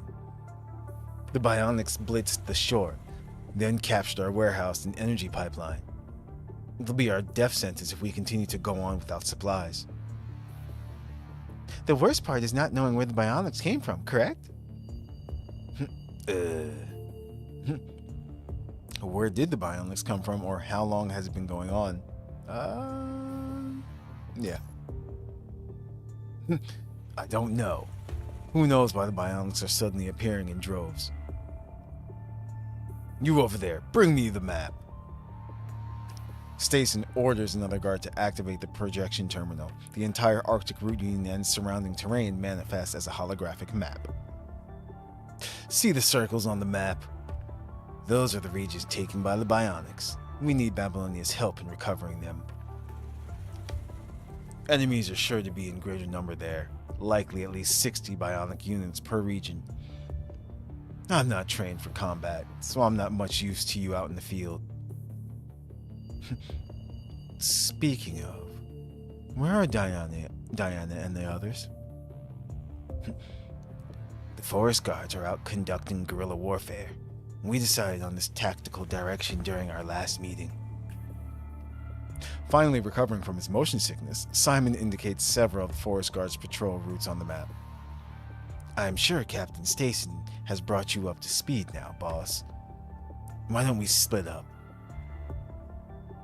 A squad each, or we're not going together. We won't cover as much ground together. Considering we're not up against the corrupted, splitting up seems like the best bet, our best bet. I see. An astute command. You speak just like a commandant. Well, I am a commandant, Rosetta. The suddenly dependable Simon rouses Rosetta's suspicions. After all, he was doubled over with motion sickness when they first met. Simon might not look all that reliable, but his tactical decisions are on point. Well, it's decided then. We'll take the right, you guys take the left. Let's recover the territory ASAP and rescue peace to the Aru. And restore peace to the Aru. Seems doable, but before that, I need to make preparations for you, Commandant. What preparations? You need protection. Snowy skirmish. Yay! Finally.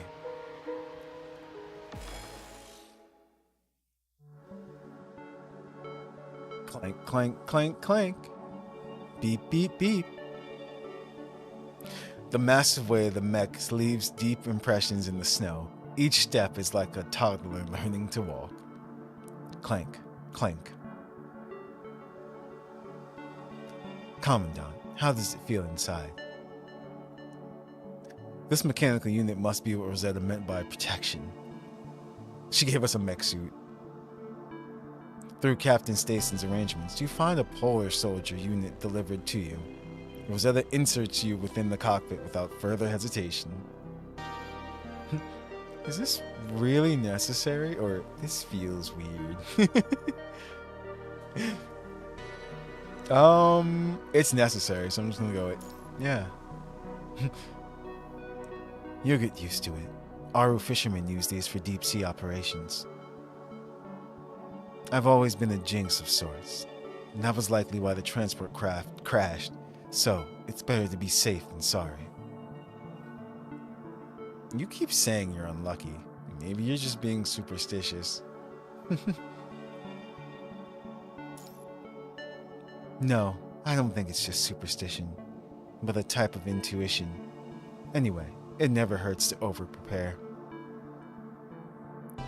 We should have brought more troops with us. We're assigned to a relatively small area, but... Oh, it's this guy. Damn it, you bionicle barnacles. A series of distraught voices interrupts your conversation. You and Rosetta look over to see several armed fishermen fighting with bionics. This is our land. We'll get them back with our bare hands. Get out of here, you hairy dudes. Roar. I knew some of them will react like this. These fishermen sure are something. Rosetta brandishes her equipment and rushes to their aid, but halts right as she activates her wings. What's the matter? Or let's go save them, Rosetta. What's the matter? Since you're the commandant, it just occurred to me that it might be better to wait for your orders. Then let's save some fishermen, Rosetta. Roger. Rosetta, moving out.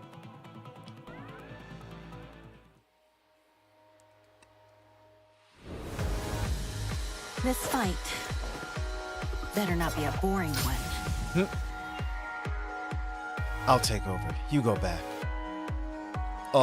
It's the Forest Guard. Commandant, the energy devices are all turned on. Let's turn them off first so they don't explode. Simple enough. Oh, see, now we can run.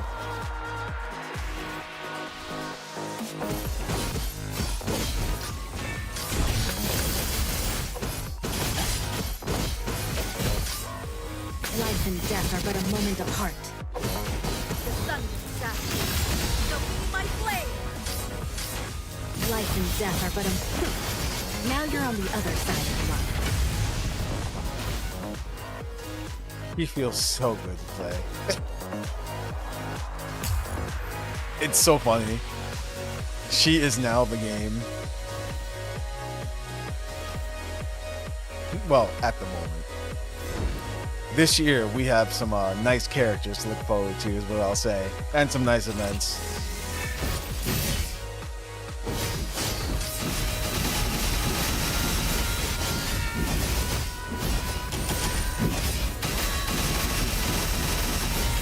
I won't hold back. I will sever this prison of fate. Yeah. That's just too much. Oh, Diana.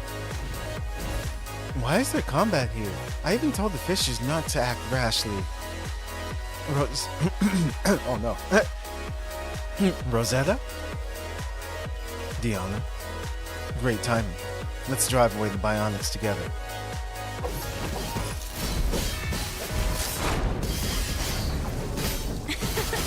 Is that the best you can do? Life and death are but a moment apart. The sun will set. She'll be my blade.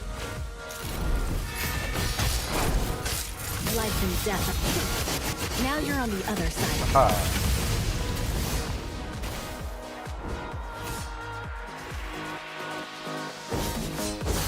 Oh wait, these guys are already dead. Ooh, can we go in here? No. This is the last one. Now, no more explosions to worry about. Finally, prepared to face my full power bionics. Give up.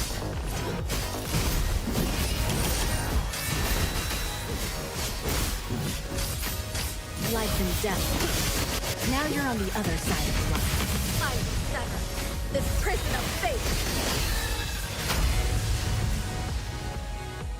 He's running away.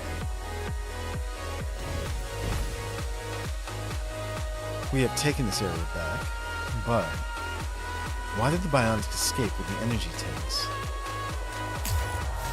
Keep moving. This victory is not the end yet.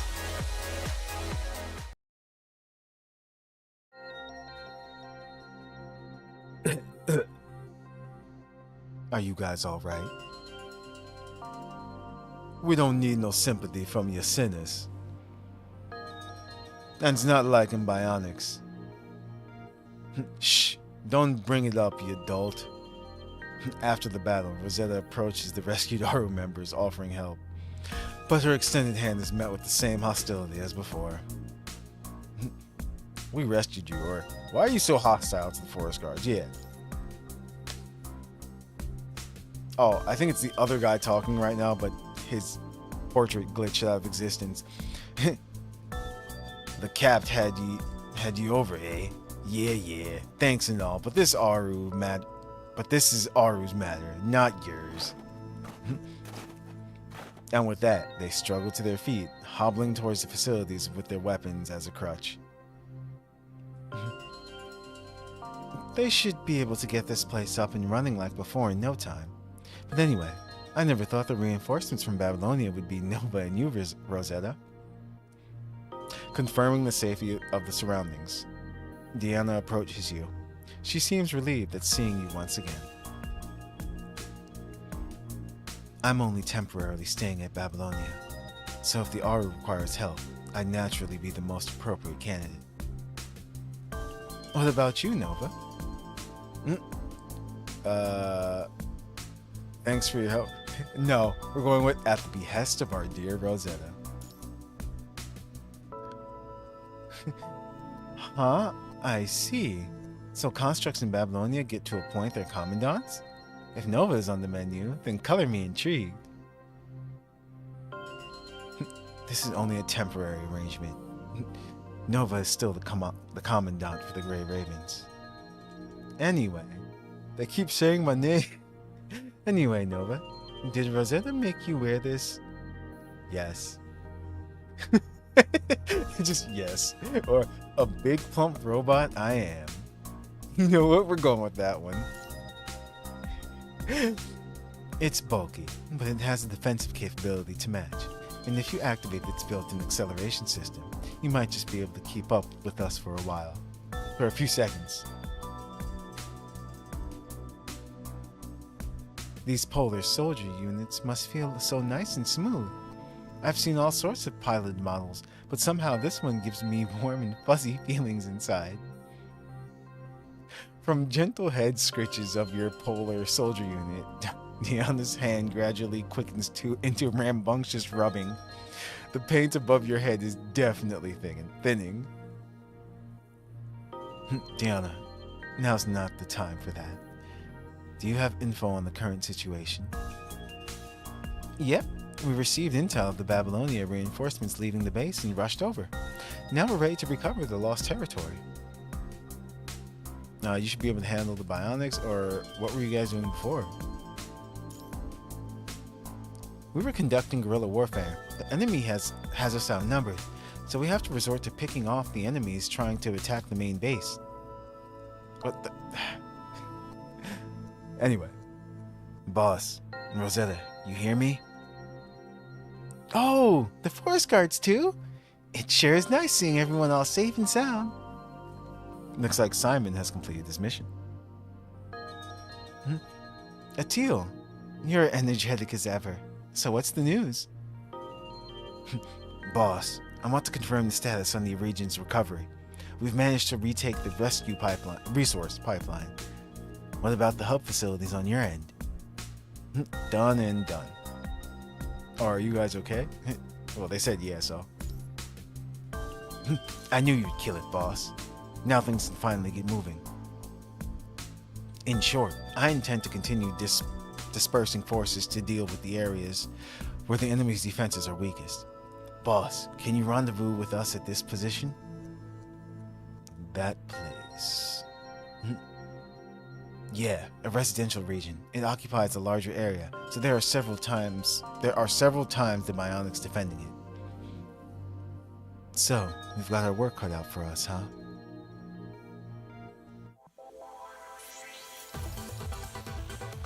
At least we're getting holes.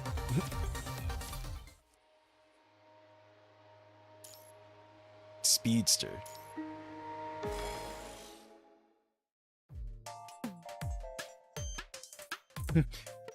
Oh, you can run, but you can't hide. Huh. We won't lose to you, Babylonian devils. Everyone, attack! Look how cute he is. Buddy up. Swimming by complete. Supersonic Derek Wahoo. Wait, what? That's quite the name for the move. I'll be back. Atil, I don't think you should be teaching the Aru kids that we're devils. That can't be right, can it? We're just messing around. It's fine. Far away from battle, you see Simon and Atil frolicking with children. A few armed fishermen are off to the side. Looks like they're the ones living in the residential regions that Simon mentioned. Oh, Rosetta! Rosetta, you're back! Before you introduce yourselves, a child in a thick downy jacket wearing a shiny gadget around his neck notices you and the others. Evan, what was that? Oh, that was Derek's whale song. I recorded it some time ago. Do you like it? Anyway, what brings you here? I came with everyone to live here not too long ago. That's right, he did. Then those monsters attacked. But since you're here, Rosetta, that means we can go home. I'll have you home in no time. Anyway, who's the egghead? Oh, I'm like, egghead? Or we've met before. That's just how the kids call polar soldiers. Since it's all round and tubbly. This is the commandant of Grey Raven, remember? Oh, crap. I accidentally pressed it. How do I get back? Review? Yeah, there we go. He goes, oh, yeah, I remember. Okay, there we go. Rosetta's reminder seems to have jogged Evan's memory. He immediately tries to shield Rosetta behind him, like a mother hen protecting her chicks. Ah. That's funny. I won't let you go, Rosetta. I didn't mean that. Huh, we'll see. Alright, calm down. We have to get down to business. Come on. Come on, go on and play with the other kids. Hey, wait up! Before Evan could protest further, a fisherman suddenly lifted Evan and threw him right onto the children's snow pile with expert precision. Sorry for troubling you all. Looking the fisherman up and down, you recognize him from before. His expression was much softer now, looking squarely at Rosetta and the other forest guards. Rosetta? This is what I was talking about earlier. Yeah, even if there are only a few people, everyone is pointed in the right direction. But regardless of how good it gets, the forest guards are still branded as sinners. Don't salt the wound, Simon.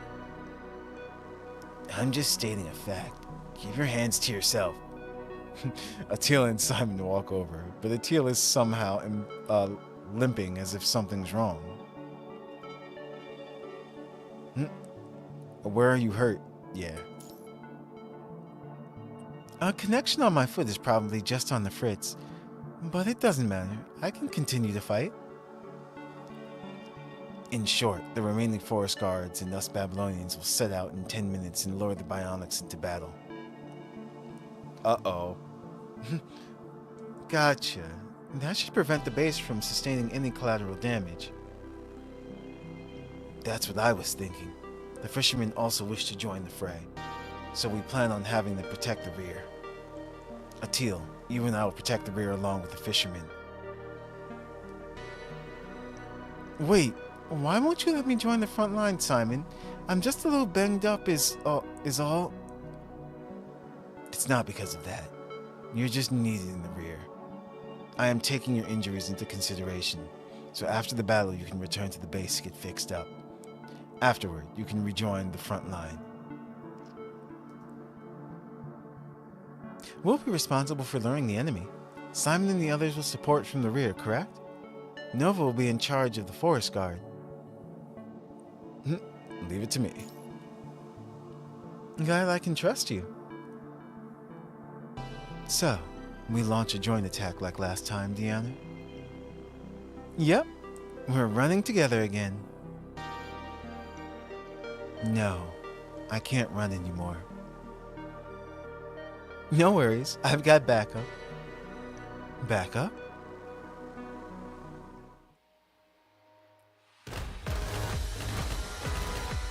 Oh, nice. This is cool. Come back, Attila. Lead the front to the forest guards. But... Commandant, let's charge. Yo.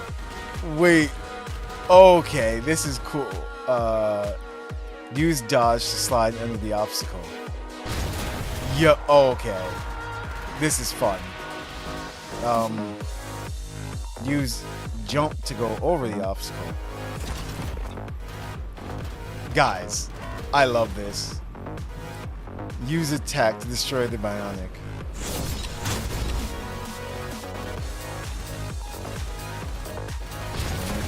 This is... yeah.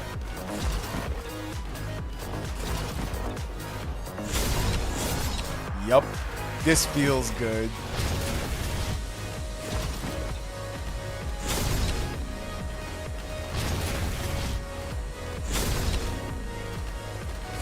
Up. Up. Poke. Up. Slide. Slide. Poke. Slide.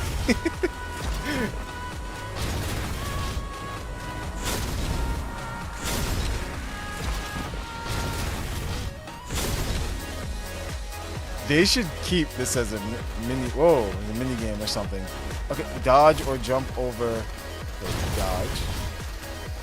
I get it.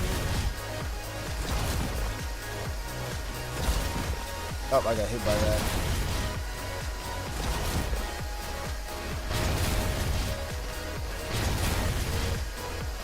This is just the best.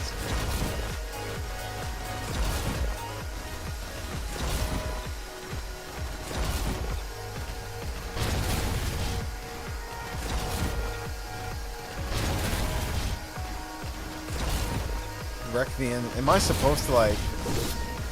Oh, I'm dumb.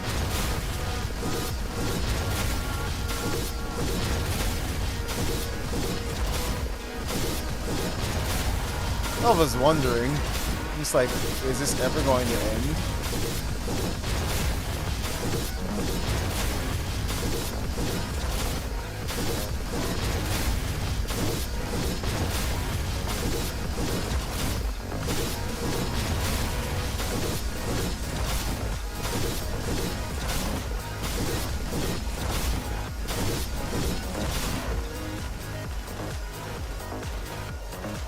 All the enemies are eliminated. This is my first time seeing humanoid hybrids up close. Such power. We are not going to stop. The bionics are talking. Ambria will break away. Uh-oh.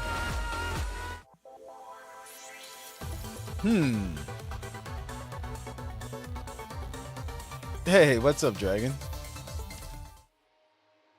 That was really fun. I want to do it again. United Nightmare. The name Ambria was heard during the battle. I was about to say, who's Ambria? Amberia.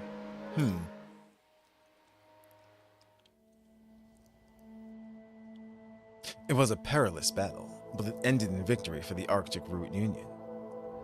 Civilians rushed in to see if the residential regions were intact. Simon also left with the crowd, saying that he needed to look into something with Atil. Leaving only you and the forest guards, all lost in contemplation. Who's Amberia? Amberia. Ariel, like, okay, Amberia. She is the sin born by the forest guard. I originally planned on keeping you out of this, but seeing as the bionics mentioned her name, I think you should know who we're up against. Before the punishing virus, the Aru was also a prosperous metropolis. Even at the start of the outbreak, it remained untouched just as life was before. There were no cases in the city. Some people even had no idea what the virus was. Amidst our naivety, the Aru conducted one foolish experiment after another. The Aru applied the construct tech given by the world government to military science. They believed that the punishing virus would soon come to an end, and the balance of the world would be shuffled anew. To get an edge in the new world, some of the decision makers and engineers decided to create a humanoid hybrid construct by the name of Amberia. Not only a dreadnought on its own, Amberia can also command the bionic series that came with her conception. The bionics serve Amberia, so who is Amberia? I mean,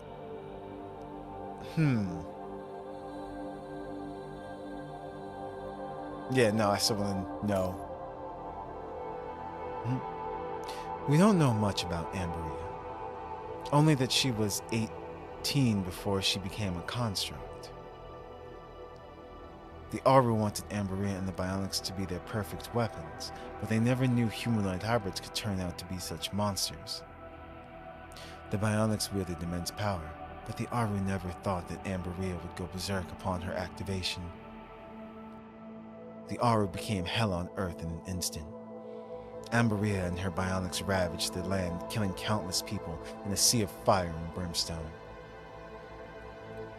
To contain Amberia, the Aru dispatched an innumerable amount of ships and narwhals like Derek. The sacrifices were countless. Did they win? Do you count that as winning? No.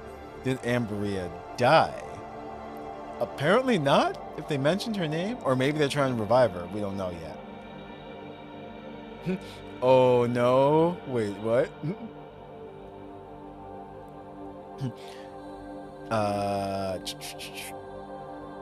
There we go.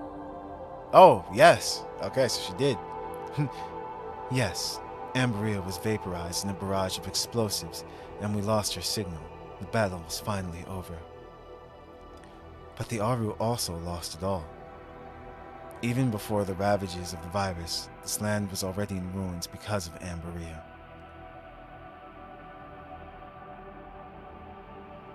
Afterwards, all engineers involved in creating her were either executed or imprisoned for life.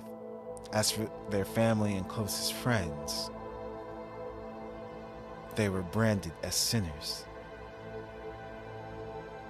Oh wow, the forest guards. Are you descendants of those engineers? That's crazy. So we just learned like the history and everything of the forest guards and all that. Wait, I'm looking at... Akira Toriyama passed away? Oh. Damn. Oh, wow. It must have happened, or the news must have came out since we started streaming, but damn. Let's continue though. Oh, 7 days ago. Oh, wow. And we're just finding out now? Huh. I guess they wanted to keep things like under wraps until they got all the details. But yeah. Are you descendants of those engineers? That's why I asked, because all of them might not be. So, yeah, see? Some yes, others no. Regardless, we are all seen as sinners. But, as I said, Amberia should have been killed long ago, but the bionics just mentioned her name. Amberia must be alive then. It's not a bug, that's not a coincidence. That's what I was thinking, Commandant. But that would mean we've been fighting the bionics under her control and mistook them for the Tide this whole time. I can't say for sure about the past tides, but this one, I think we should confirm this with the captain. The plot thickens. Okay. The past.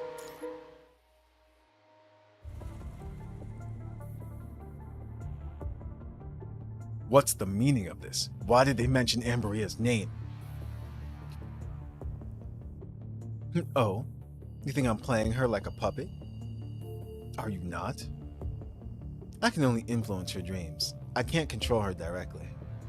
Wait, what? What's going on? Then what's the deal with the bionics? I only said I'd give you a chance, not work with you as an equal. If you want me to uphold my end of the promise, you'd better go harder at it, dear. You... Seems like you really want out, Amberia, don't you?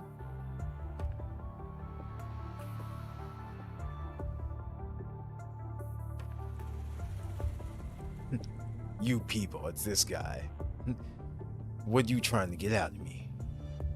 After ensuring the safety of the area, you and Rosetta went over to Captain Stason according to Rosetta's proposal and asked him about Amberia. You had expected some clues or answers, but the result was unexpected. Upon hearing Amberia's name, Stason immediately dismissed the guards with an apprehensive expression on his face. He must know something. You can't possibly know about Amberia, can you? Atil could not help but lose her temper over Stacen's innate muttering. She stomps forth and grabs his collar. Hey! Stop, Atil. He's on our side. Atil lets go, but gives Stacen a piercing glare. So, what is it? Is Ambria still alive?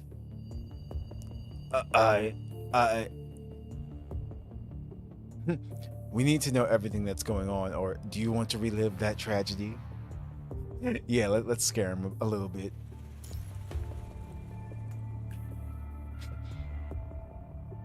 There won't be no tragedy.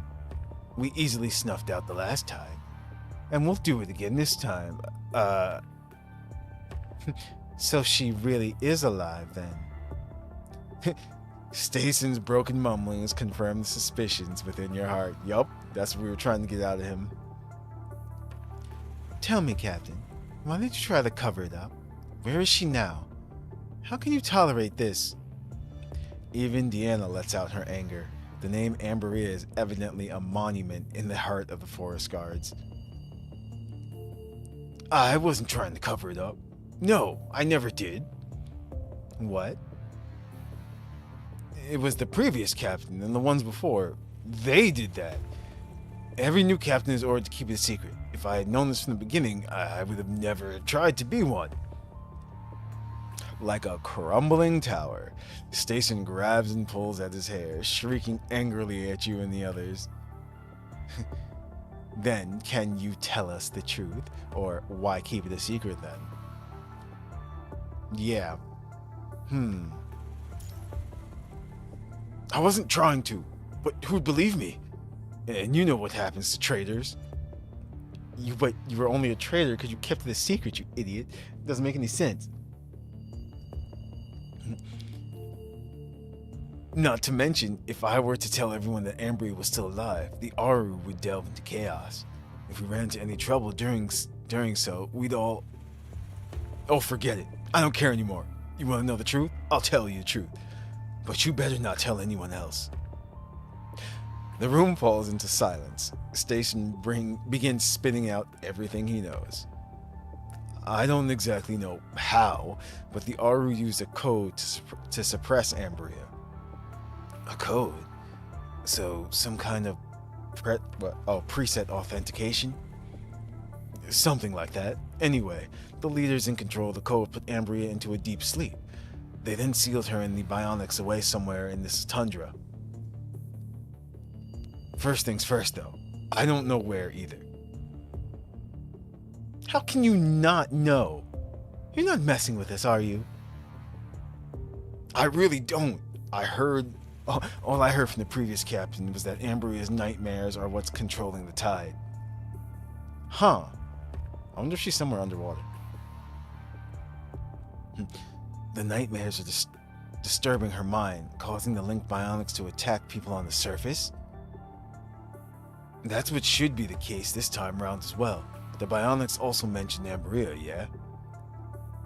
When her nightmare ends, she will return to her deep slumber. That will put the bionics to rest. That doesn't seem likely. Why? Before that, I need to confirm something, boss. Did you see the bionics carrying away energy tanks before our rendezvous? Oh shoot, they were. I know where this is going. They're either trying to wake her up or just keep her in a certain state. Yeah. What do you think they're planning? They must be trying to activate some sort of special machine. Wait, you don't mean they're hauling the energy tanks to Amberia? Not much else they'd need so many energy tanks for. I'm afraid it looks like Sleeping Beauty is about to wake up. No, that can't be. If she wakens, there's no way we can defeat her. She must be trying to get revenge on the Aru.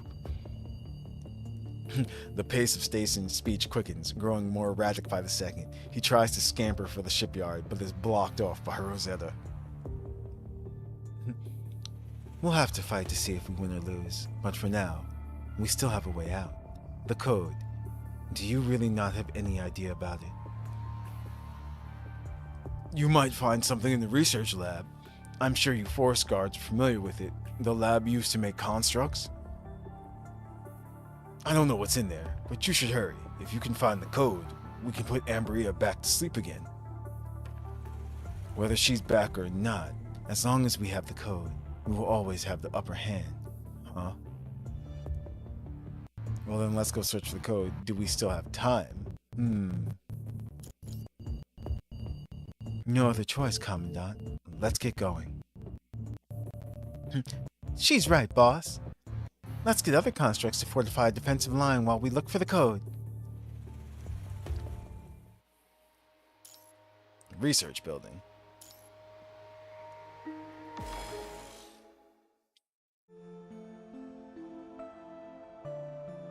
With the information from the captain, everyone hurried to the special research lab used to create and research humanoid hybrid constructs.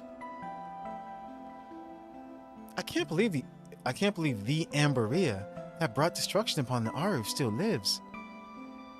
According to that captain, that means the prosecuted engineers and so on were basically all scapegoats. While the ones in the know, the ones that decided to hide Ambria, they got all off scot-free and kept this a secret until now. While getting ready for the lab expedition, Simon has been meticulously analyzing the available information. Diana is silent, her eyes glazing off into the distance. Commandant, while we have the time, let me perform maintenance on your polar soldier. You're not checking on Diana? To the forest guards, this place is the beginning and the end. There is no need to worry about Diana. She can handle herself. With that, Rosetta deactivates her levitational modules and half kneels in the snow. She carefully goes through the joints and welded plates laboriously, leaving not even a single scratch unchecked. You sure are amazing, Rosetta. Not only can you fight, you're also quite the skilled mechanic. I love how Rosetta's portrait's just not showing up. What can I say? I'm just trying my best. It's more than that. You must be real talented. Me, I can't even hold a candle to you. I'm just trying my best. I always run into trouble, so I gotta make sure I'm prepared for anything.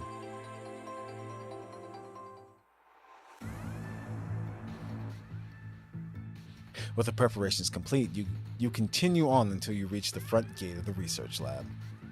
You see a dilapidated gate before you. The wall is covered in varying degrees of damage.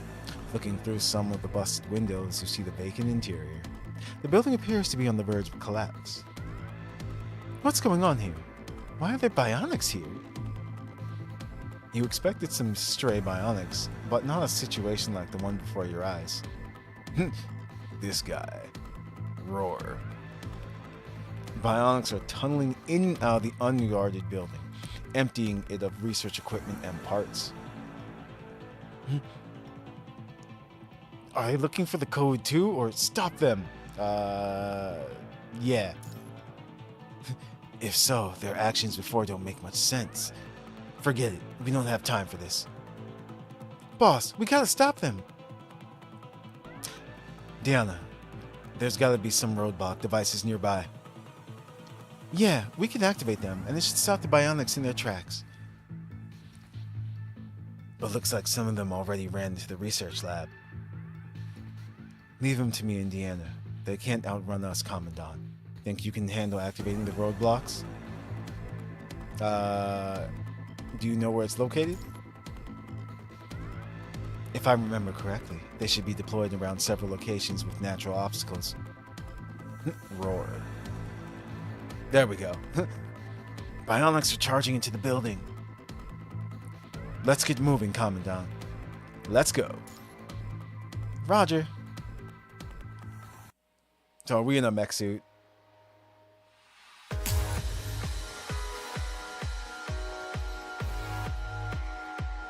Yes, we are. I knew it.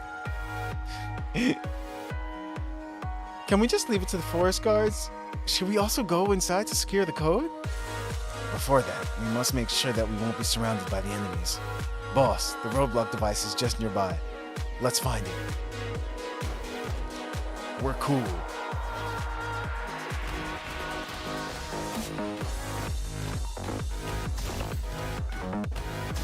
Look at our swag.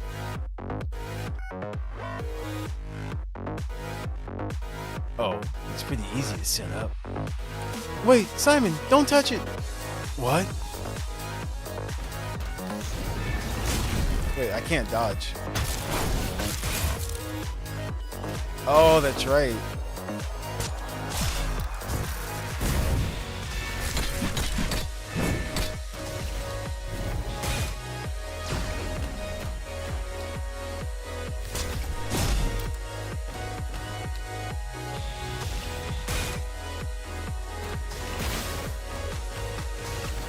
Wait, use signature move to jump?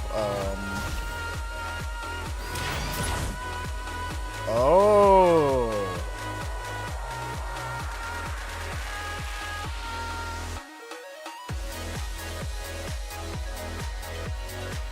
Sure.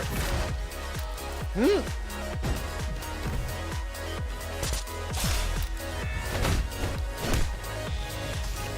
Oh.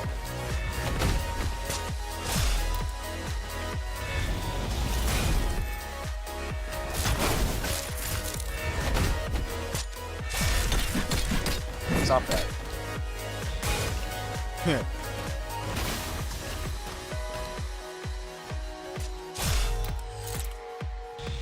Get him. We are so slow in this.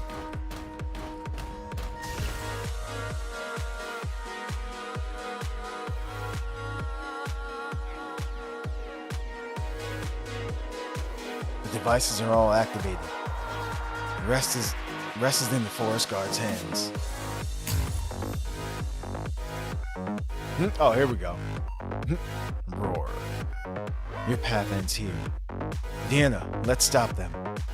Roger.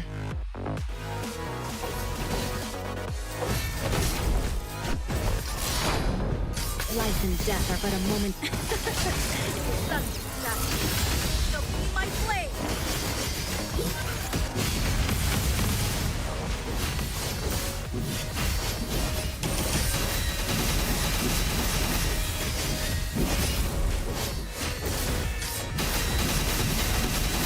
This is terrible.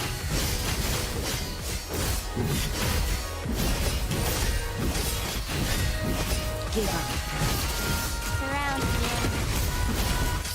Life and death are. I will sever this prison of fate.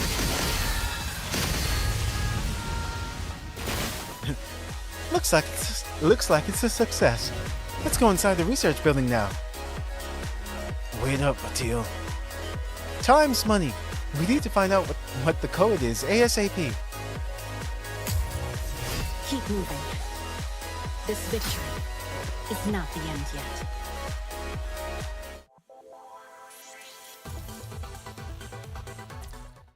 Okay. Codes.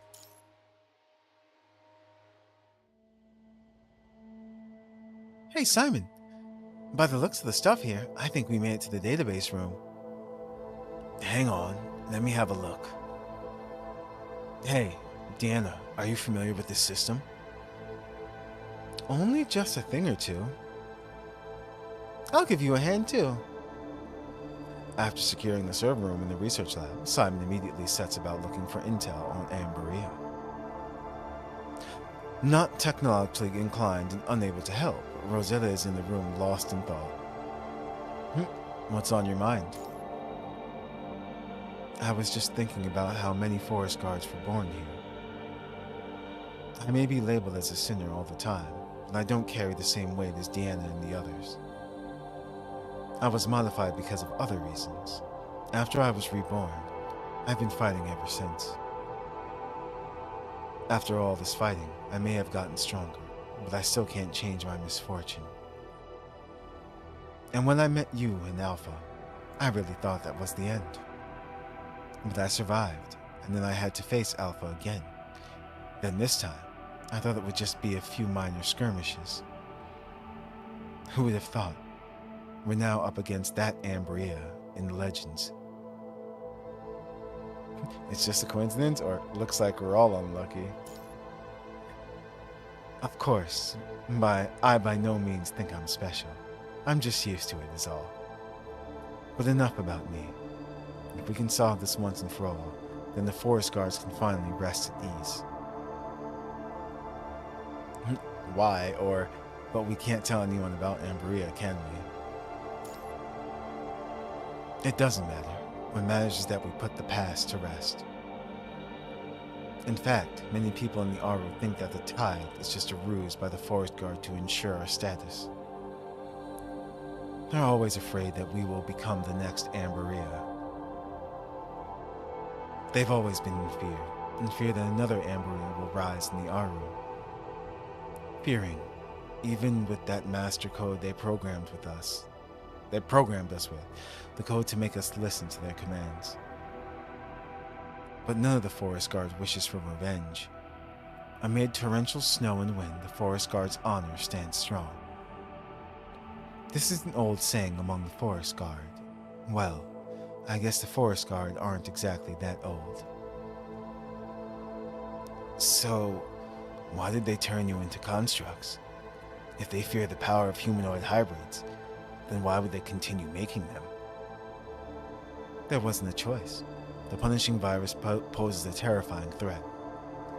Corrupted invasions are rare for the Aru, but not non-existent. We're far from safe. You could just use ordinary machines to deal with the tide. If you can't defeat them, you can always just run. After all, the tide will eventually recede. That, however, is not an option for the corrupted, so there's no choice but to use constructs. You're walking a fine line. Then how do you stop humanoid hybrid frames from going berserk? As long as the frames are made more human-like, it'll be fine, or so I've heard, but I'm afraid only the higher-ups know the technical details. The Arctic Root Union has been and is still trapped in the nightmare known as Amberia. Everyone has lost hope. If we really can get rid of Amberia, the forest guards in the Aru as a whole can start looking towards the future. Commandant, sorry for asking you this right now, but will you help us bring an end to the nightmare that plagues this land? Of course. Thank you. Everyone, I found files on Amberia. After searching for some time, Simon jumps in and interrupts your conversation. He points to some records on the screen showing Amberia's true form. Can you still call her a humanoid hybrid? Your eyes are immediately taken by a figure with a tar black mass for a lower body on the screen. Your skin crawls at the sight of her almost insectile hand and deconstructional mechanisms. A giant woman is connected to the front of the black lower body. You roughly make out that this is a humanoid structure left to synchronize the mind. Yet, even this humanoid figure does not invoke relief. The bundles of installments and devices jutting out of her only serve to enhance its uncanniness. I wish they would have shown what it looked like. This is too much. Even if she never went berserk because of some bug, to see herself become such a monstrosity. You would definitely go mad. The chamber remains silent, but the same thought lingers in everyone's mind. As long as the frames are made more human-like, huh? But they've turned Amberia into a monster. Reading through the data, you learn that the Forest Guard's construct framework is a subsidiary form of the technology used to create Amberia, only intentionally downgraded. Anyway, the most important information is on the next page. Simon could barely maintain composure at the grotesque figure on the screen. With an already pale face, he stifles his urge to vomit and scrolls to the next entry. Secret entry 618, code. Here is a detailed account of Ambria's control system configuration. The final entry outlined the specifics on what exactly her code entailed. The obsolete bionic series, Derek. Its voice is the code. The code is Derek's voice? Everyone finds their mouth agape, except Simon, who, without a single clue, is waiting for someone's explanation. Roar. A sudden roar of the bionics removes the room out of its reverie. Immediately following the roar, tremors from fracturing glaciers cause the room to tremble. Return to base, now. Yeah, let's rush back and protect the others. So wait, I can't remember if Derek is still alive or not. Inver Narwhal. Oh, max unit 1. So it's letting us choose, but we have to get rid of them.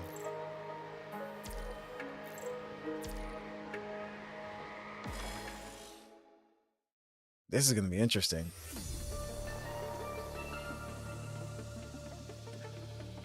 Good thing we rendezvous in time. Quickly escort the civilians to the safe zone. Everyone else, keep an eye on the bionics. Damn cannon slinger, get your asses over here. The base is in turmoil. One group of humans is engaging with the bionics approaching the base, while another is hastily preparing for the next wave of attacks. I'm sorry. I don't feel so. Simon, neither construct nor piloting a polar soldier, had no choice but to hitch a ride on Deanna. Upon reaching the base, Simon can no longer hold his grip and tumbles off Deanna, rolling onto the ground. Are you okay? Here, I just need a quick breather. Before he can finish, he signals for an open path and scurries behind the shade. By the look of things, he is likely going to be out of action for some time. Simon's always like this. I'll go look after him. The code. Did you guys find it? Captain Stacy pushes his way from out the crowd, handing over the command to one of his subordinates. He begins to shake Atil vigorously. Calm down, or Derek's voice is the code.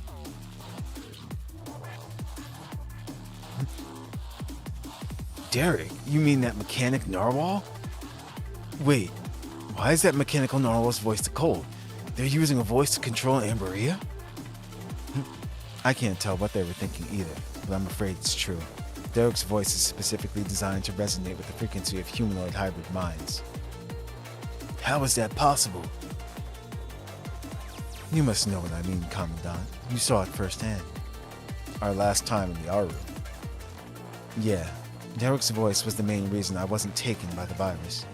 I didn't realize it at the time, but looking back, Derek may be the key to everything. Now that you mention it, even though Derek swims all over the world, he always returns at a specific time. Oh shoot, it all makes sense. The ebb and flow of the tide. You mean that narwhal is the key to putting Amberia to rest? Looks like it. Where's Derek now?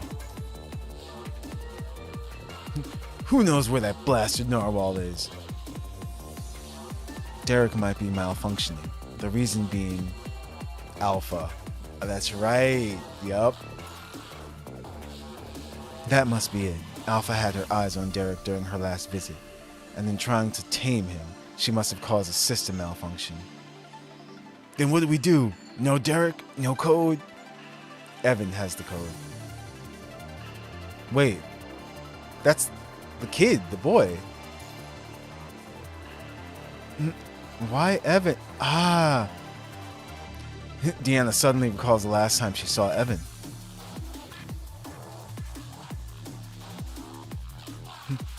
Supersonic Derek. Wow. And then, wait, player. Wait, did he have a music player? Oh, I guess so. Yeah, I guess he had like, yeah. That's definitely Derek's voice. Wait, where's Evan? What? Before you could react, Evan has already fallen to the ground. A familiar female construct has snatched the voice player around his neck, radiating a terrifying smile on her face. Wait, what? Atil! Shoot grapple at her or charge at her? Shoot grapple at her. You pilot the polar soldier to attack Atil. Wait. The grappling hook scratches Atil's torso, causing vital fluid to spray out. Damn it. Wait, what's going on? Who is Atil? The terrain, however, makes the attack ineffectual, giving Atil an opportunity to escape and run the other way. Rosetta activates her light wings and flies into the air. Is that Lamia in disguise? Or is she really just like a spy or something? Catch her, Commandant.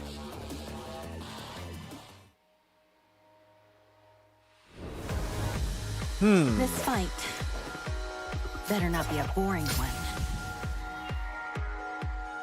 Evan, are you okay? I'm alright, but the recording, I tried so hard to catch it on tape. We'll get it back. Commandant, Rosetta is already ahead. Let's follow her. Okay. Yeah, who the heck is Atil? We need to know.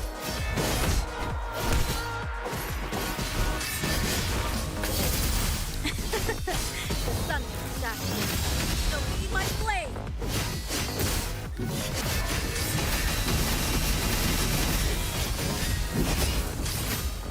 Life and death. Now you're on the other side of the line. Out of my way, Bionics. Roar. Can you keep up with my speed? Can you keep up with my speed? Them boys be going at it full force, eh? Set up the defense immediately. Everyone get your weapons ready. Hey you, boss guy. Take the forest guards and go after that Babylonian traitor. Damn it. Some reinforcement she is. What even is she trying to do? It's probably something to do with Amberia. Oh, now we're playing as Rosetta. Cool. Pain is nothing to me. Ah, these buttons suck. It doesn't help that I'm not used to playing with her either. Whoever you are, come at me.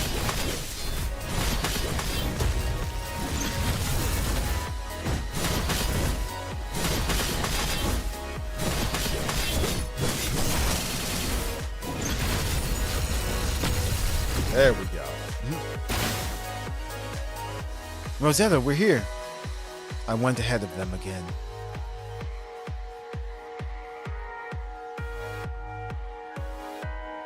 Meet up with companions. There we go. Roar. More bionics are coming. Commandant, Deanna, we need to gather and break through.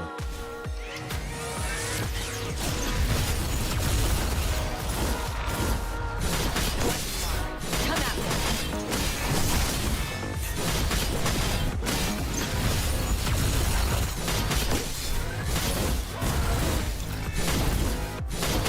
Oh, I'm mad I got hit by that. Like, just got clipped.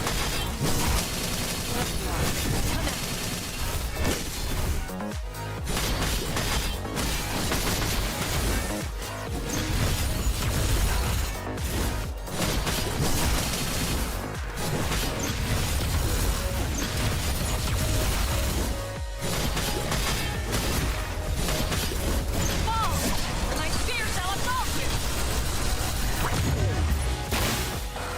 Can you keep up with my speed? Oh, I keep thinking that's an I keep thinking that's an enemy weapon. It's actually Commandant. Nice.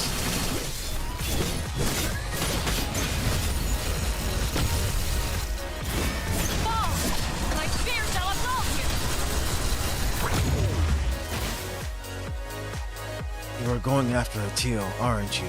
She I'll manage the other constructs, but you need to take care of Atil and Amberia. We shall break through all obstacles.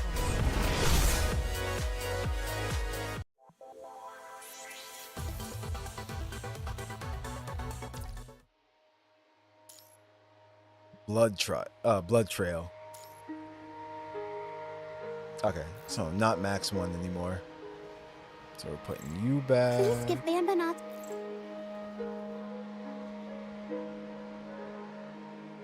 Where is she? I usually keep them in the team just so they gain levels. So, whose ass am I gonna kick this time?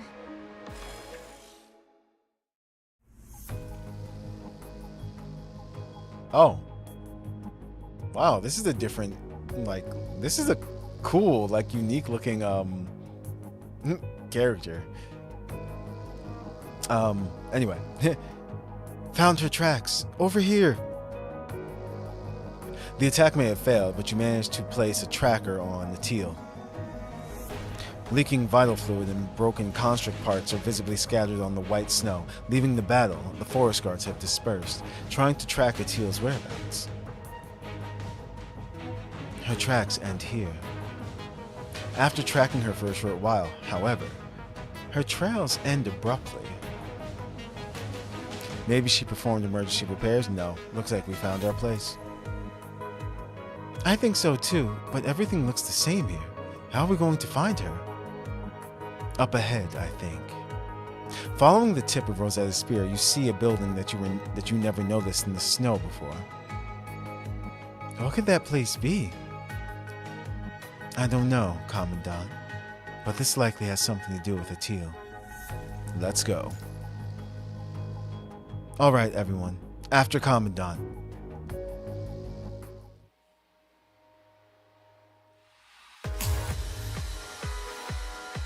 Oh.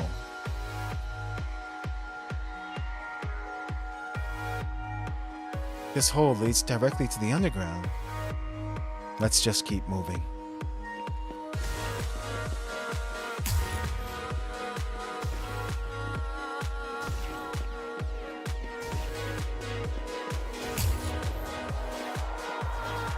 Commandant, there's something not far ahead. It's the Bionics. Brace yourself for battle.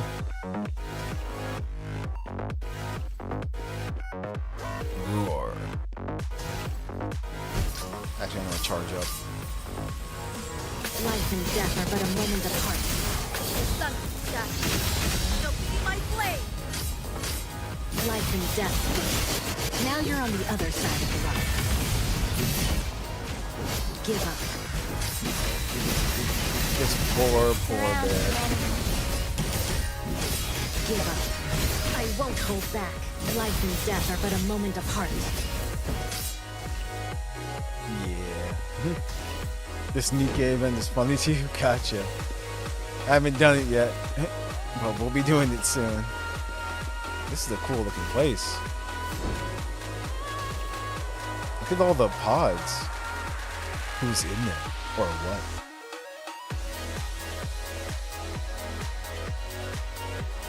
%42% is what that said.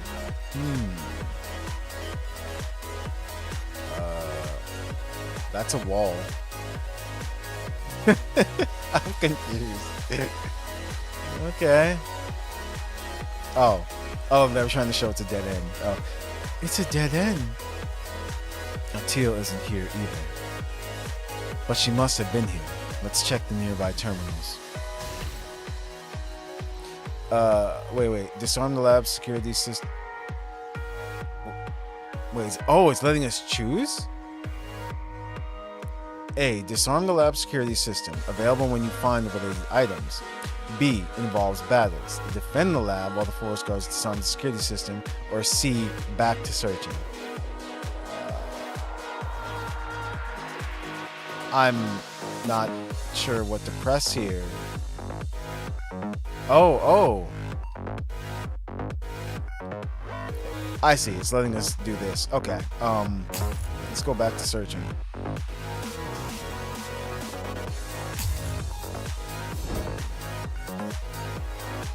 Wait. Oh, I guess we can't. Okay, involves battles. I guess that's what we're doing. Confirm. Yeah. You chose brute force, but I didn't. You made me choose brute force. This makes no sense. The game is just like, this is what you are going to do. Now you're on the other side of the line.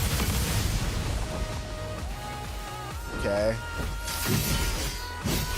I will sever this prison of fate. Brute force it is. I'm good at that.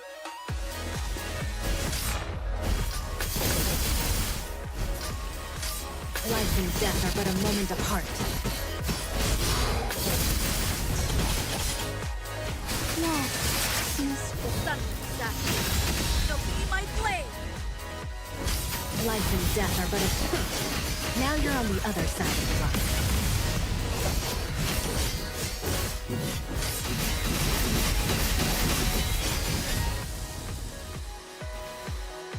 Maybe we can find a new way. What even is going on with this place? There's no point to overthink. Commandant, let's keep going. Keep moving. This victory is not the end yet.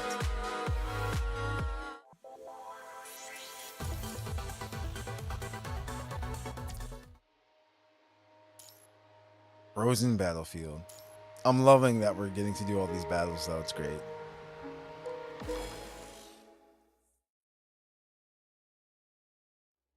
I can't believe there's such a large cave here.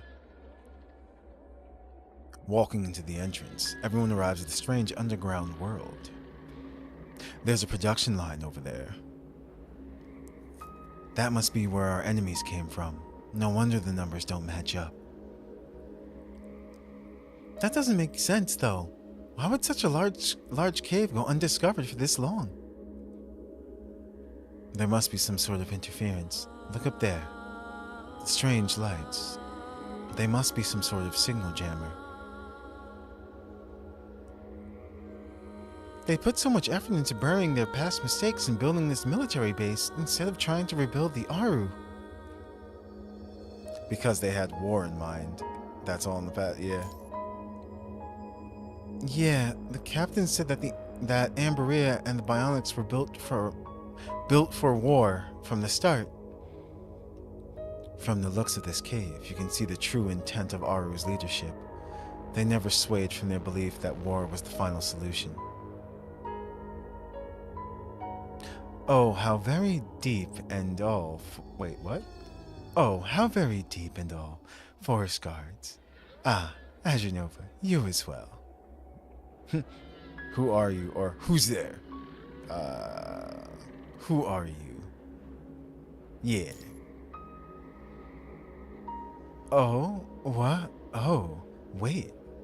I don't think we ever met. An unfamiliar female voice warbles through the air, nauseous and muffled like noise. Lamia. I knew it had to be Lamia.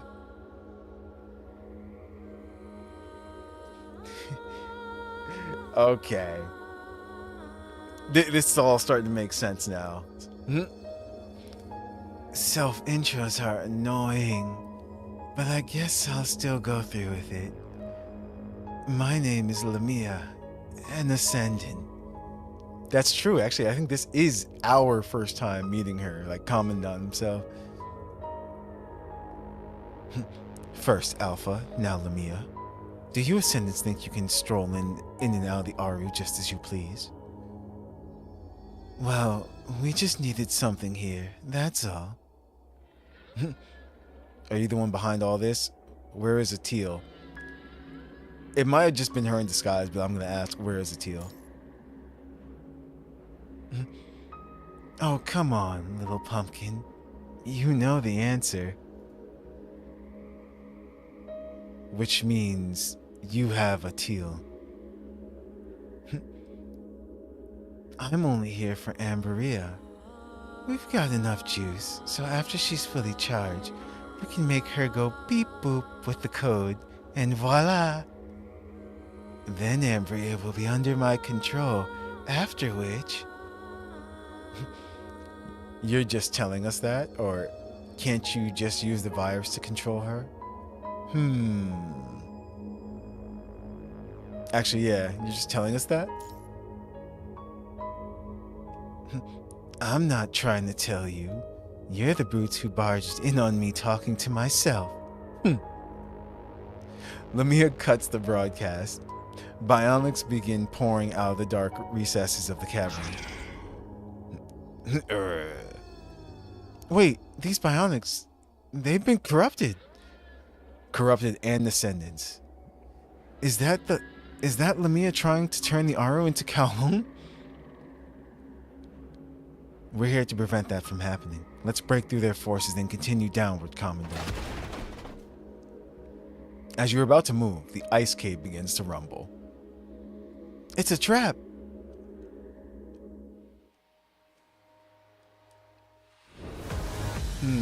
This fight. So, is Better not be a Atil boring actually one. still alive? So if she did exist, the trap just sent Rosetta and the others to the lower level. We need to get down there. Ah. Let's go. Nowhere protects that hits to bleed.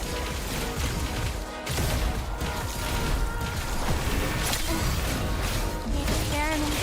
Continue. Yes, mistress. Dance. Like puppets. Puppets. Must obey. I really want to learn how to use Bambinata completely. So she can do her true special. Must obey. Mission. Ow. Your existence is against the mistress's wishes. I love how fast she is though. Let's go, buddy. Begin.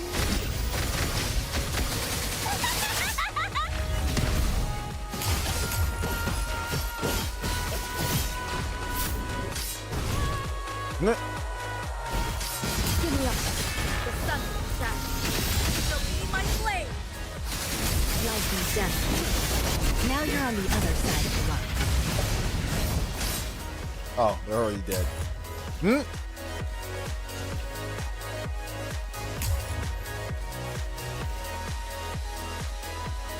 Oh, wait, turn on the control panel. Here it is. This might help. Roar. Or not.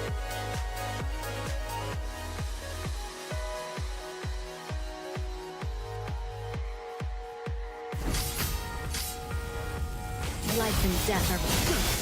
Now you're on the other side of the line. I will sever this prison of fate. And done. Follow the passage to the upper floor. As we go down. We're just wasting time here fighting. Diana, are you alright? It's Rosetta's voice? Wait, oh. It's Rosetta's voice. Rosetta! Keep moving. This victory is not the end yet.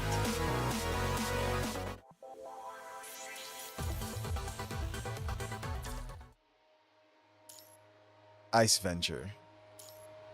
Oh.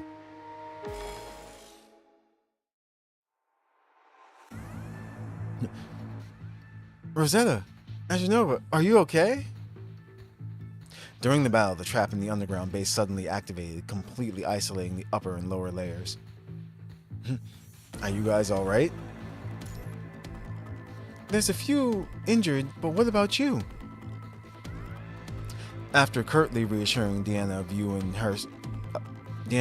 and her safety, Rosetta begins scanning around. The ones separated on the upper layer seem to be trying to find their way here. Deanna, go back and support the Aru's front line. Huh? How could I abandon you in Nova? Ambria and an Ascendant are here. I can't let you fight them alone. You said it, Nova and I. I'm not alone. Leave Ambria to us. Well, if Nova says so. Alright, it's been decided. Ambria must be down there. We'll go and find a way to stop her. Diana, hurry back to the front line. Tell everyone about the Ascendant in Amberia. Make sure they're ready for the punishing virus. Roger that. Please look after Rosetta Nova. You guys be careful too, or we'll win for sure. Yeah, you guys be careful too. Yep, you heard the Commandant. Diana's clip-clops withdraw from the cave with the other forest guards. Rosetta clenches her weapon. Let's get going, Commandant. We gonna win. What?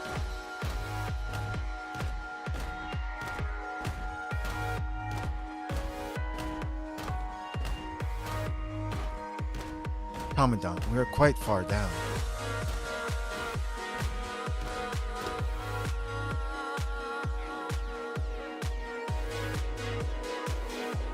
There are also more bionics. Better take caution from now on.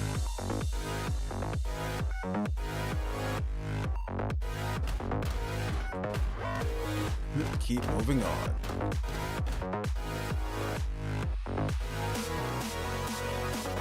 I love my mecha suit.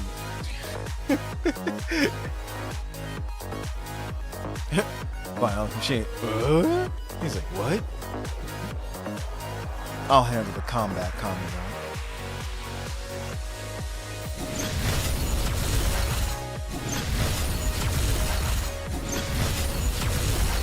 Just a fire in my laser.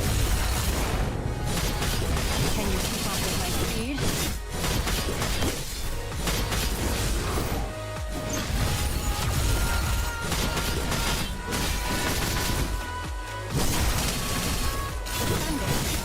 You think that's of any use?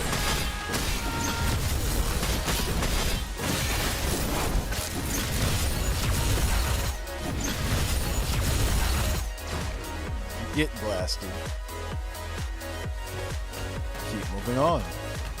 Wait. Ha!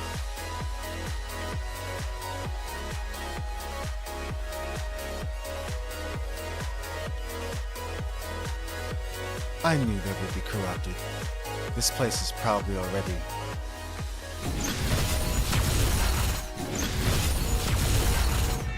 Whoa! This thing is nothing to me. He did not like that. Okay. Whoever you are, I'm happy. Got you.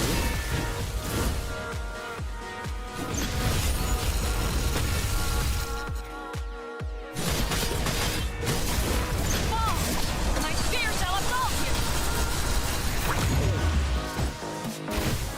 Defend it. Do you think that's of any use? That was pretty funny.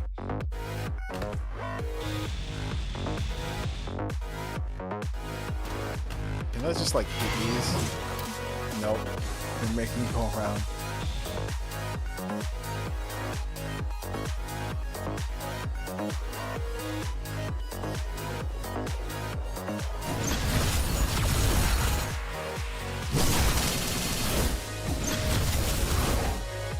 Ah, this landscape sucks.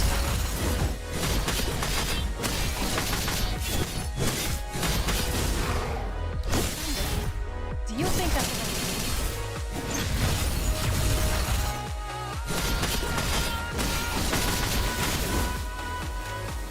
What's he doing? That was weird.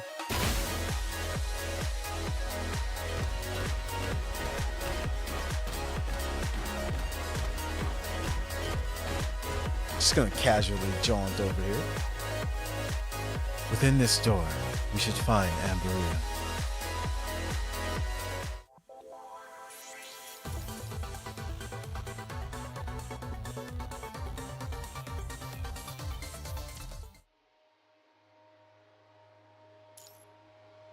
Another battlefield.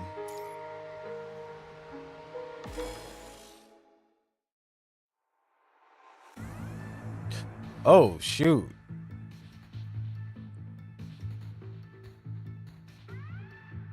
Huh. That's cool looking. Like, she looks really cool.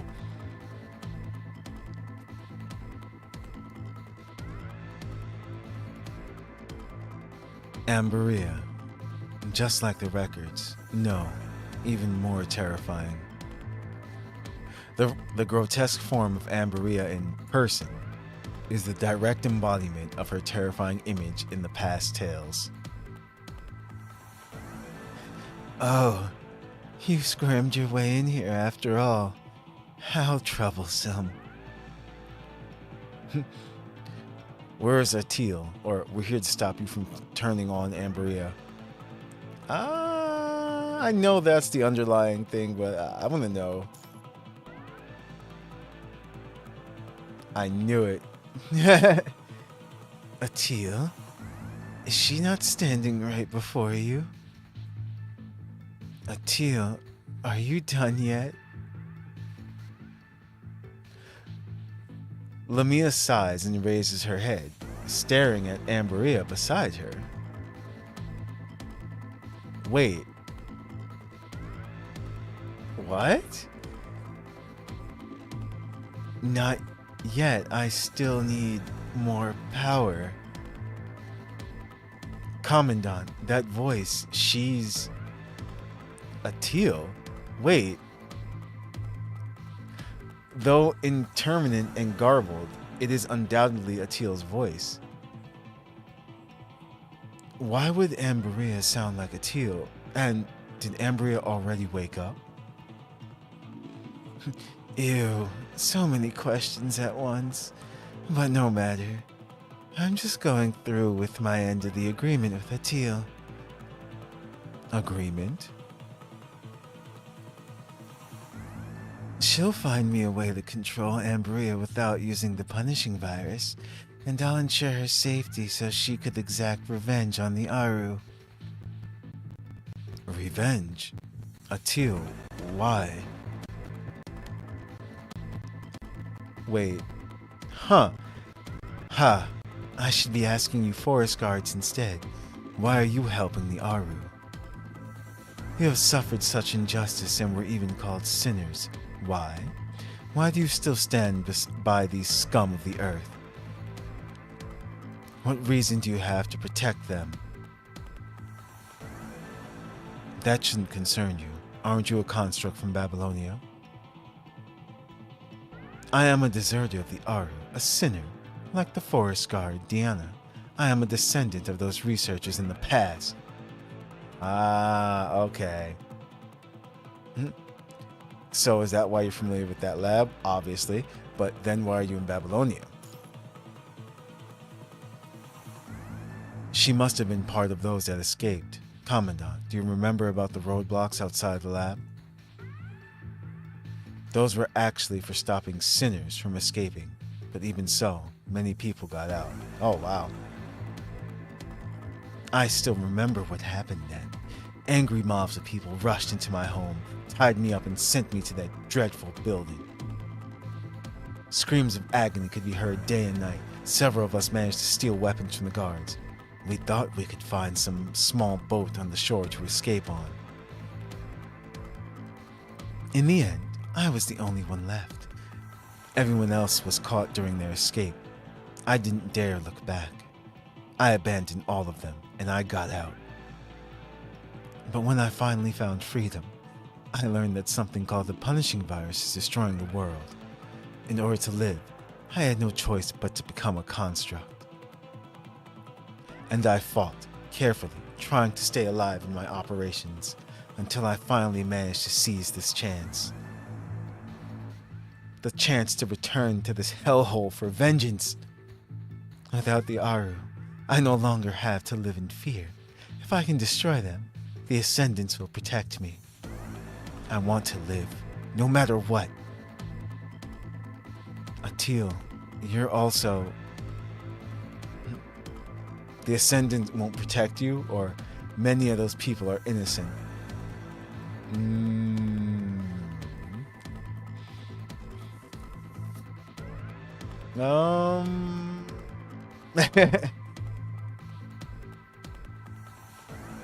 Yeah, the Ascendant won't protect you. Here we go. Okay, hold up. I at least keep my promises, all right. Don't slander me, Grey Raven Commandant. Thanks. Lamia is too much. Well, can't say for sure about the others, though. I think Amber is angry.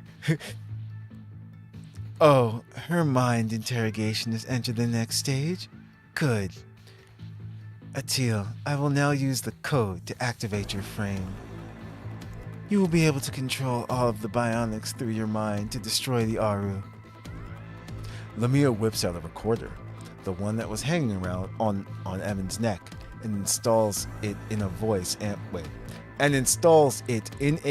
amplifying device. There we go. Stop her, Rosetta. Roger. Rosetta immediately launches an attack. A shockwave from the head of her spear gushes through the air directly at Lamia. Is that all you got? It phased right through her. The voice.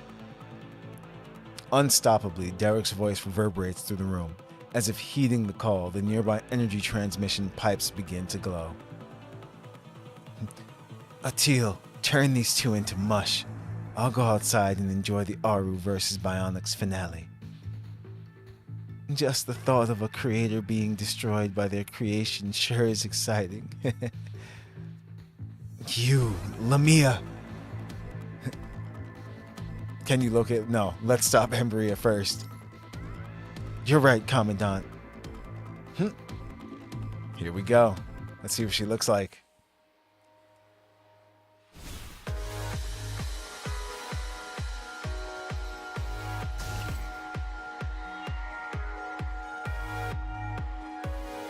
I will destroy you too. I will live on. Atil. So wait, where is she? Oh, I see.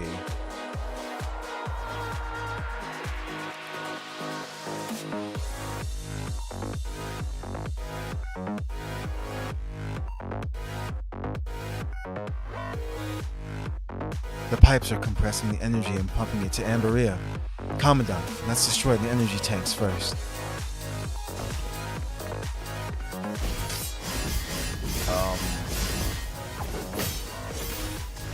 Wait. Oh.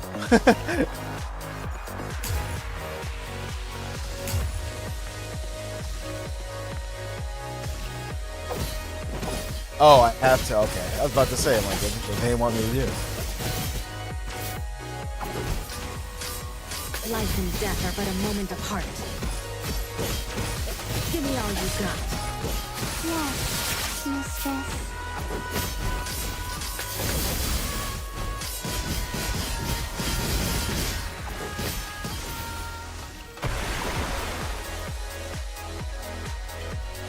Defeat the bionic machines.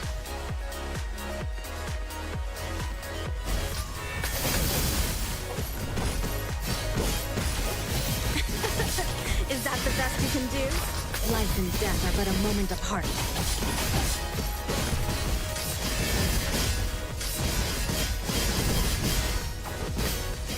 The sun is set. So be my flame. Life and death are but a... Now you're on the other side of the line. Wait, did she just say now you're on the other side of life? I love that.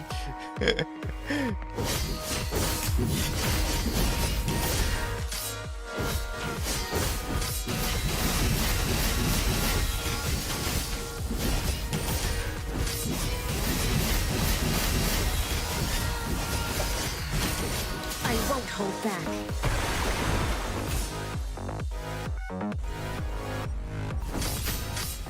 Life and death. Now you're on the other side of the line. I set up this prison of fate. Oh, we broke it already. That's great.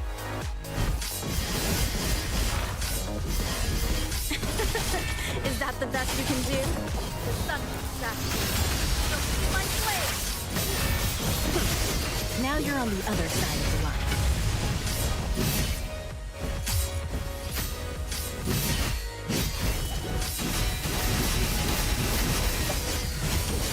give up.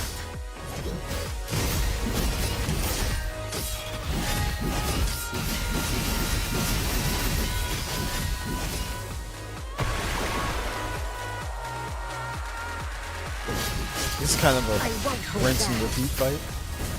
Life and death. Now you're on the other side of the line. Okay. She's awake? Wait, no. I am... Amberia. What's this? So wait, we're not gonna get to fight her? Oh, okay. Amberia. Max Unit 1.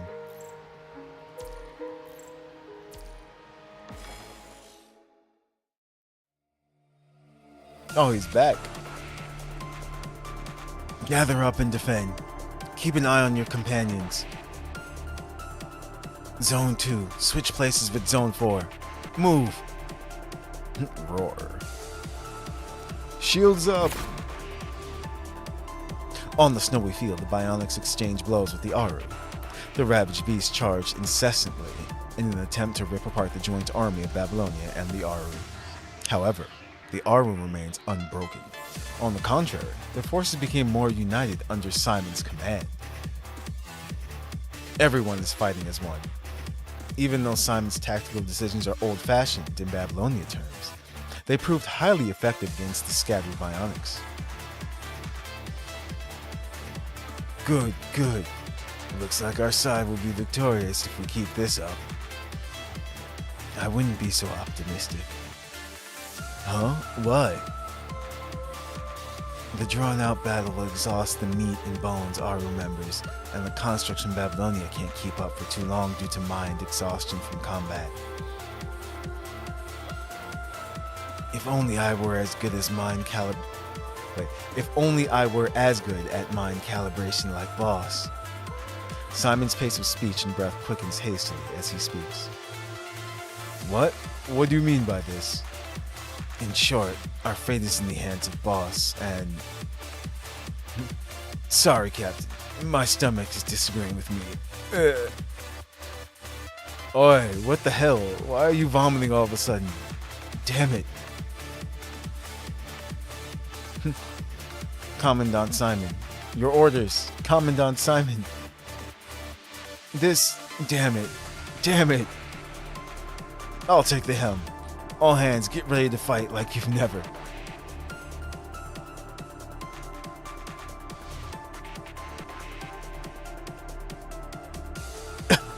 The tremors grow within the chamber as the energy transfer continues. My mind.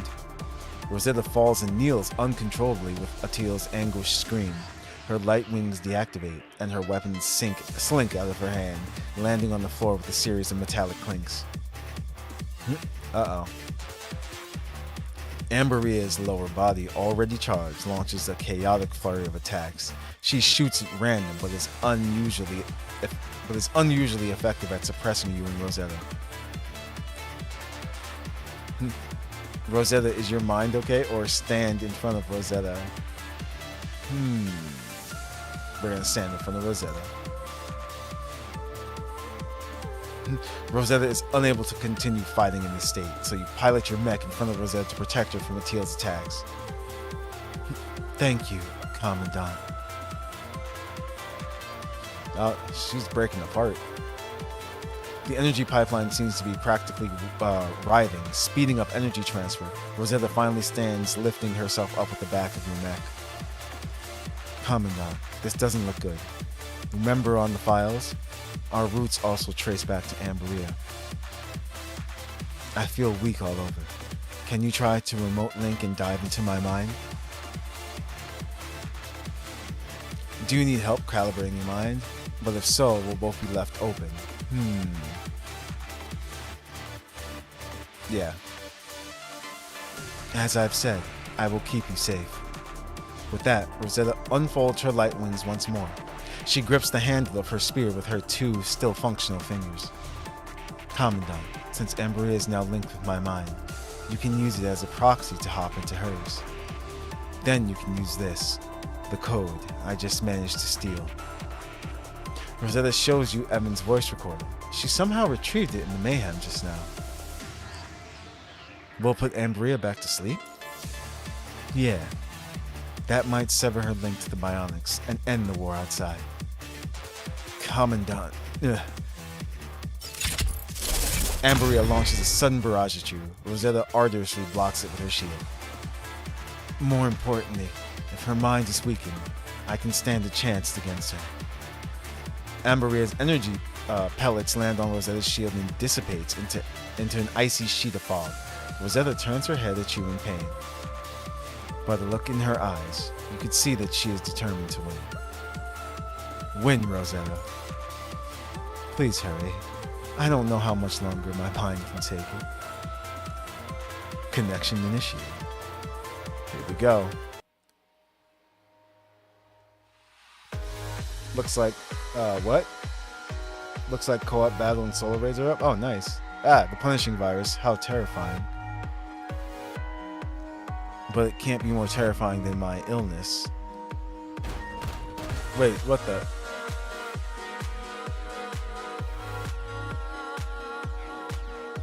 I'm Atil. Nice to meet you. Wait, it's all because of the art. What's... Give me all If you only got. they didn't exist. The sun will shine. Show me my blade.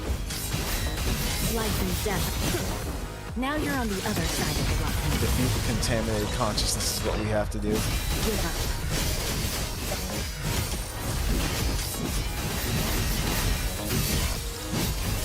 Whoa! No thank you.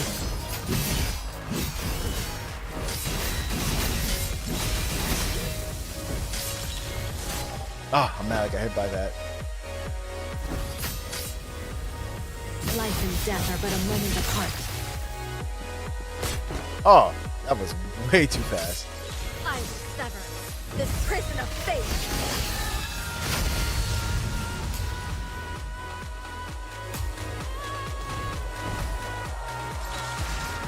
She's back?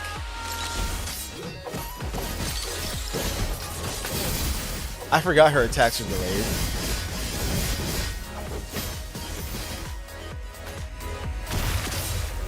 The sun will shine.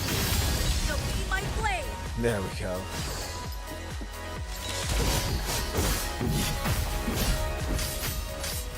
Life and death are but a moment apart. Can we be cured?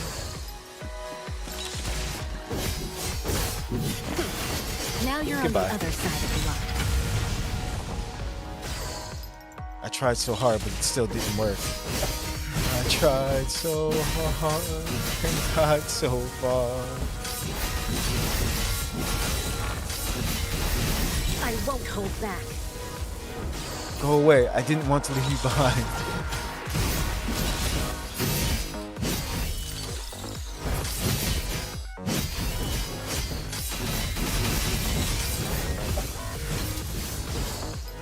No. 71%. Life and death are... Now you're on the other side of the rock. What happened to me?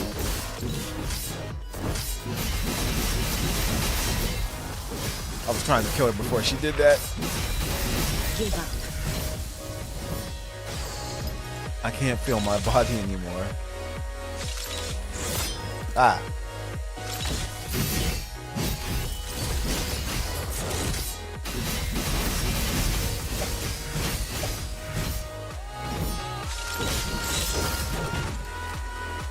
What am I? I'm a weapon? No. I will sever this prison of fate. That was so cool looking. This voice. Derek? Where am I going? Ah, right. I must fight.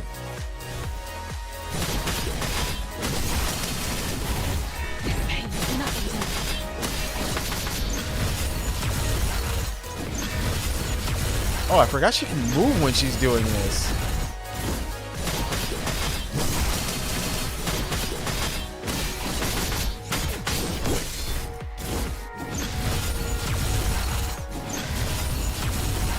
That makes it so much better. Had to finish the bun making minigame in PGR before it expired. Oh yeah. Whoa. Come out.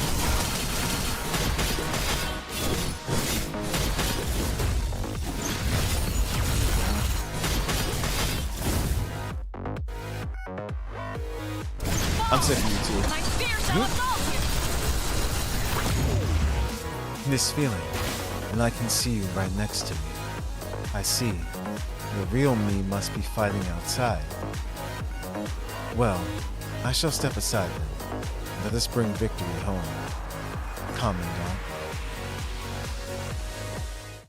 Commandant. Okay. Oh, here we go. The unlucky.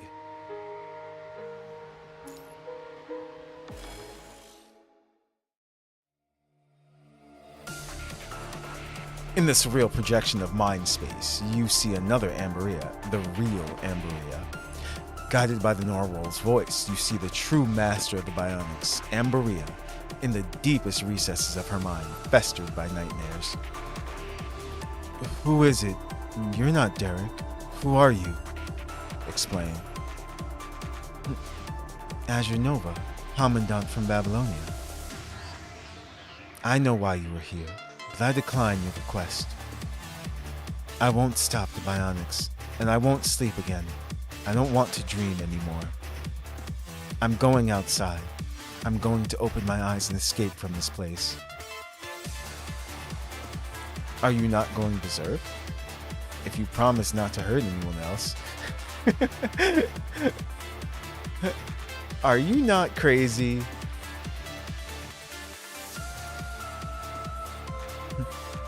Hurt others? No, I never wanted to hurt anyone. I just wanted the ones that hurt me gone. You'd do the same in my shoes. I'm going to eliminate the Aru and everything that stands in my way.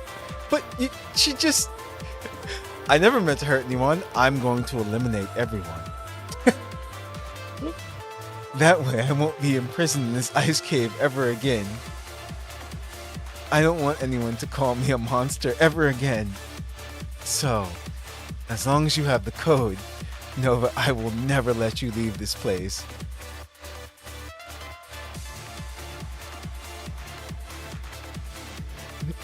Where am I? Looks like Commandant succeeded. The pain in my mind is easing.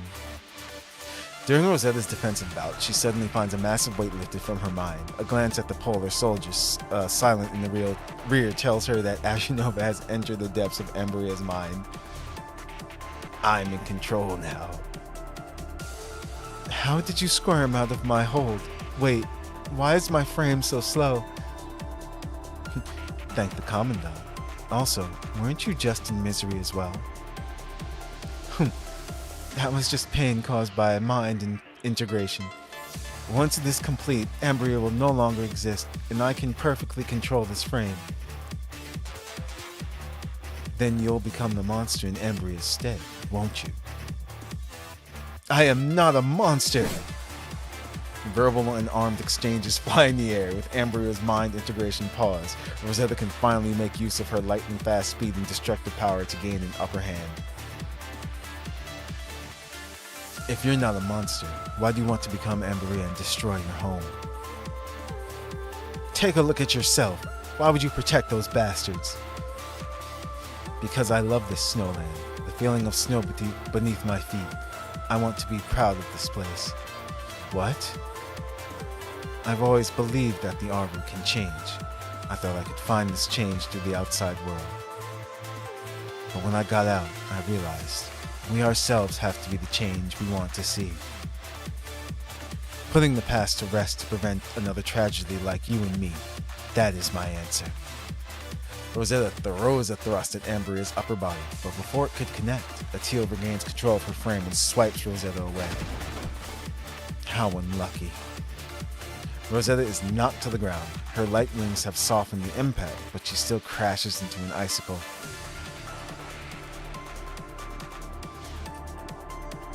Oh, wait, what? Squirm what now? I don't want to hurt anyone besides the people I want to hurt. Yeah, exactly. Always going on about your luck. I am, Amberia is, the actual unlucky one. Indeed, by unlucky, I meant you two. Huh? I've always thought the entire world was down on its luck. That's why the punishing virus broke out. That's why I have no choice but to defeat you. Because we're all marred by misfortune. That's why we all suffer. This is why we are bound. Rosetta, spare the talk. Do you think you can defeat Amberia, the perfect humanoid hybrid construct? The particles emitted by Rosetta's light wings disperse, forming a thin reflective film over the fractured frame. Ice. Rosetta's mixed expression, taken by hints of sadness, can be seen on the glinting ice. I'm not just defeating you, I'm going forward.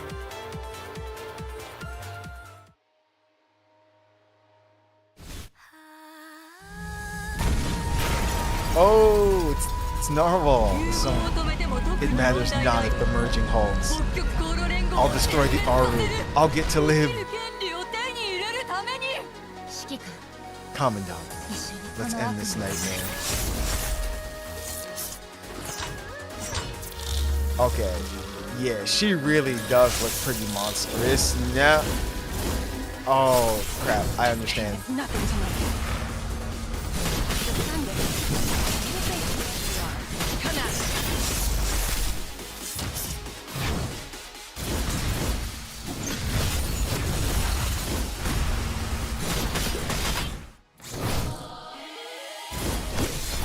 This song is so good. Pain is nothing to me. Can you keep up with my speed?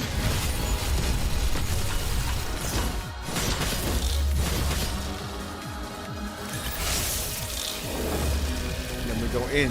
Yup. Okay, I understand that mechanic. Come at me. She had, what, 100 bars or something like that? Is it impossible to put an end to this long-lasting hatred? But I believe in you. I'll have to do my part too.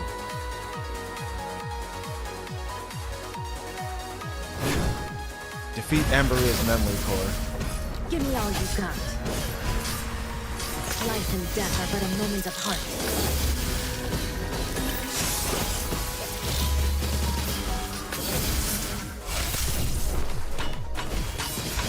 It's the opposite this time. It's not over. So we're just gonna be going back and forth. Okay, I get it. Pain is nothing Suck. to me. It's actually delayed. Come at me. Nope. My spear shall absolve you.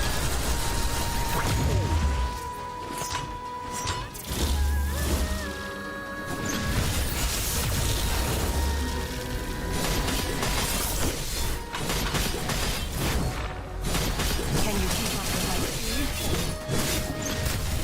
This pain is nothing to me. Looks like that commandant's having some trouble in my mind.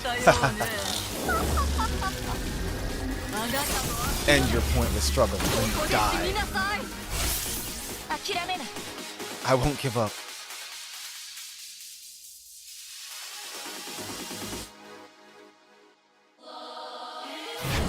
That was so perfect. The music synced up with the battle. Life and death. Now you're on the other side of the line. I will sever this prison of fate.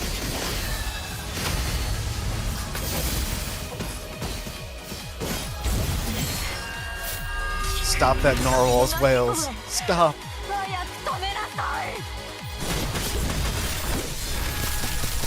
Whoa, whoa, whoa, whoa, whoa. That's a new attack.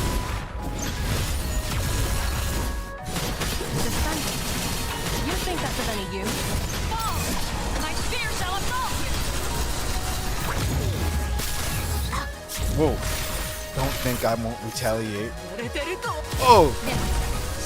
But if I follow what Commandant says, there, that was a quick time event.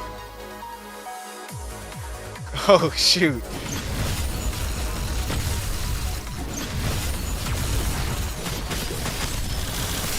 Ooh. Nothing to me.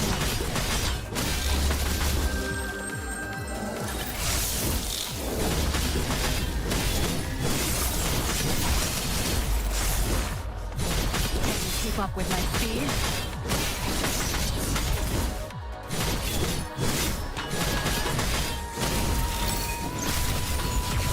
Nothing to me.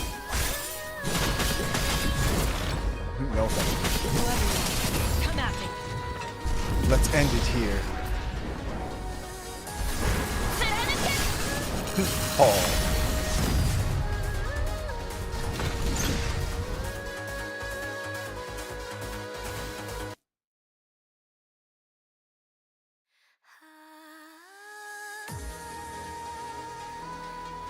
When the pain pierced through my body, a thought flickered into my mind. I'll destroy everything. I'll give everything up. But in the end, I couldn't. I didn't have it in me. So, Rosetta speeds through Ambria with lightning speed. Ambria launches seeker missiles in an attempt to hinder Rosetta's movement. Really? They didn't make a cutscene for this? Why? Anyway, but Rosetta presses on. Without a care for the missiles, she charges at and passes Ambria. Wait, what? She charges at and passes Ambria relentlessly. Commandant. Rosetta shouts for her next order. With her mind-linked fury, she could see more than just the battlefield before her. Block the shield or fly up. Fly up.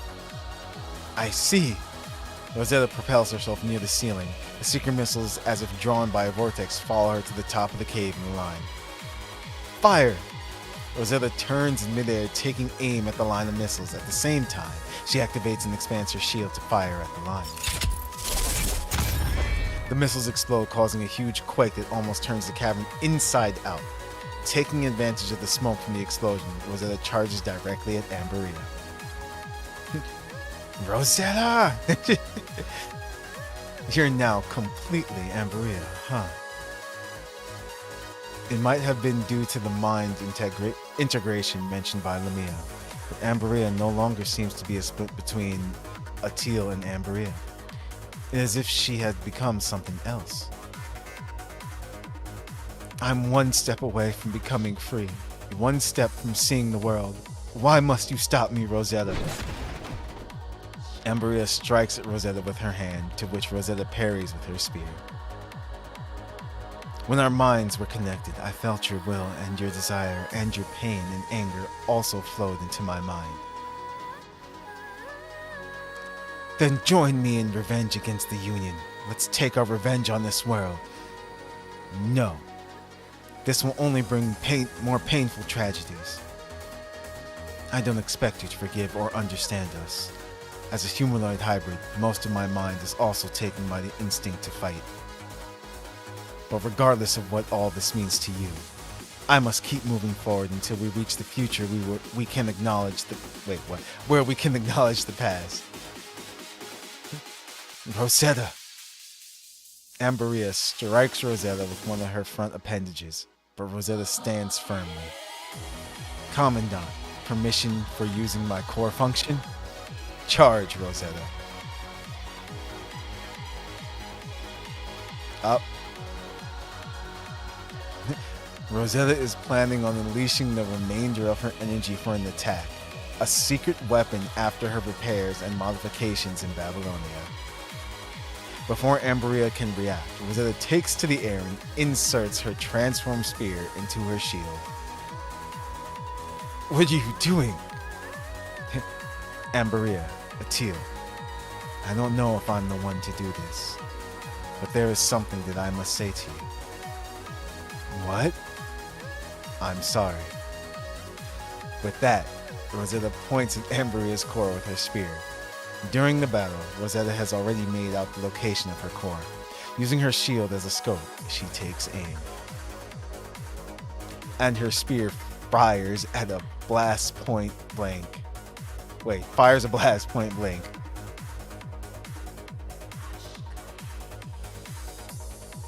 The huge blast of energy triggers a chain reaction with the explosion of Amberia's core enveloping the surrounding area. You've been waiting to hear this, haven't you?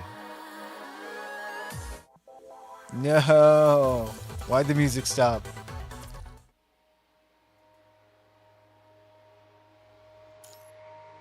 Farewell to Nightmare. We're fine.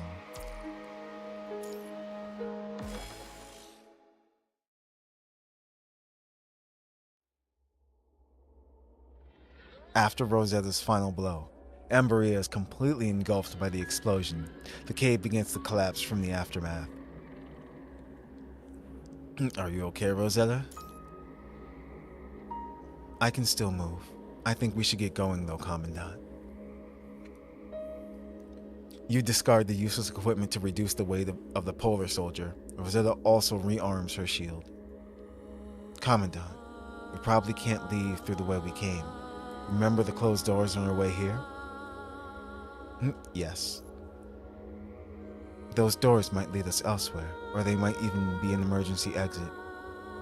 In any case, it should be safer through those doors than being in this place. The cave is about to collapse. With you here, Commandant, I'm sure we'll find a way out. With the next course of action decided, Rosetta turns to look at the wreckage from the battle before evacuating. Farewell, sinner.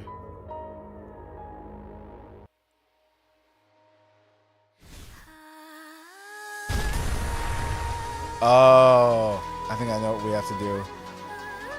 This place is collapsing. Commandant, let's get out of here. Pay attention to the falling icicles while you're moving. Get out of the cave.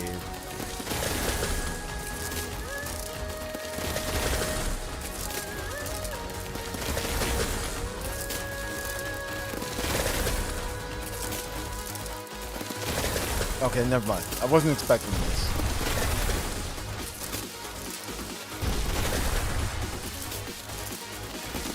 Path ahead is going to collapse. Better get through before it completely falls.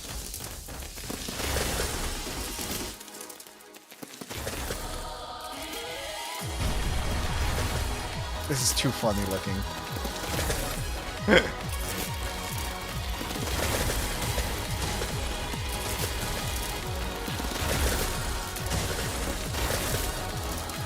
I'm just, yup. Whoa, stop trying to kill me.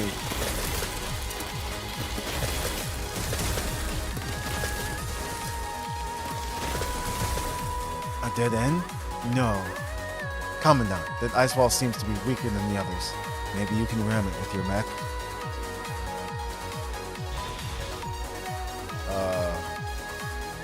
Oh, nothing? How? The wall on the other side has come down. You must have triggered a secret exit? No choice, let's go.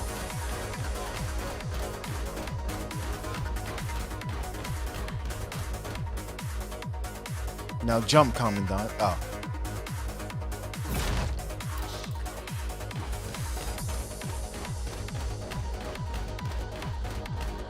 I want to play like the Rosetta minigame again.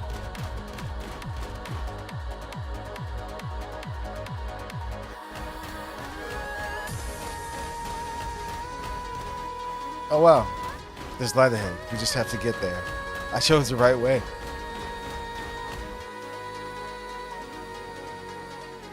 And it caves in.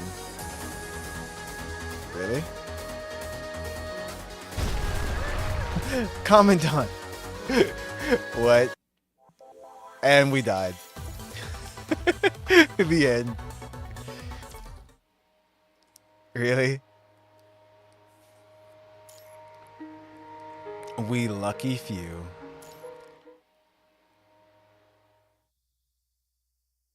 Oh wow. Wow, Rosetta's really pretty.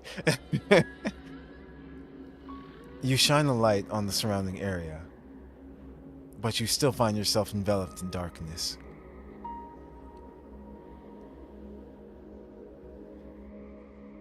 Your mech ejects the pilot in case of danger. Kinda lucky I managed to catch you before the cave collapsed, Commandant.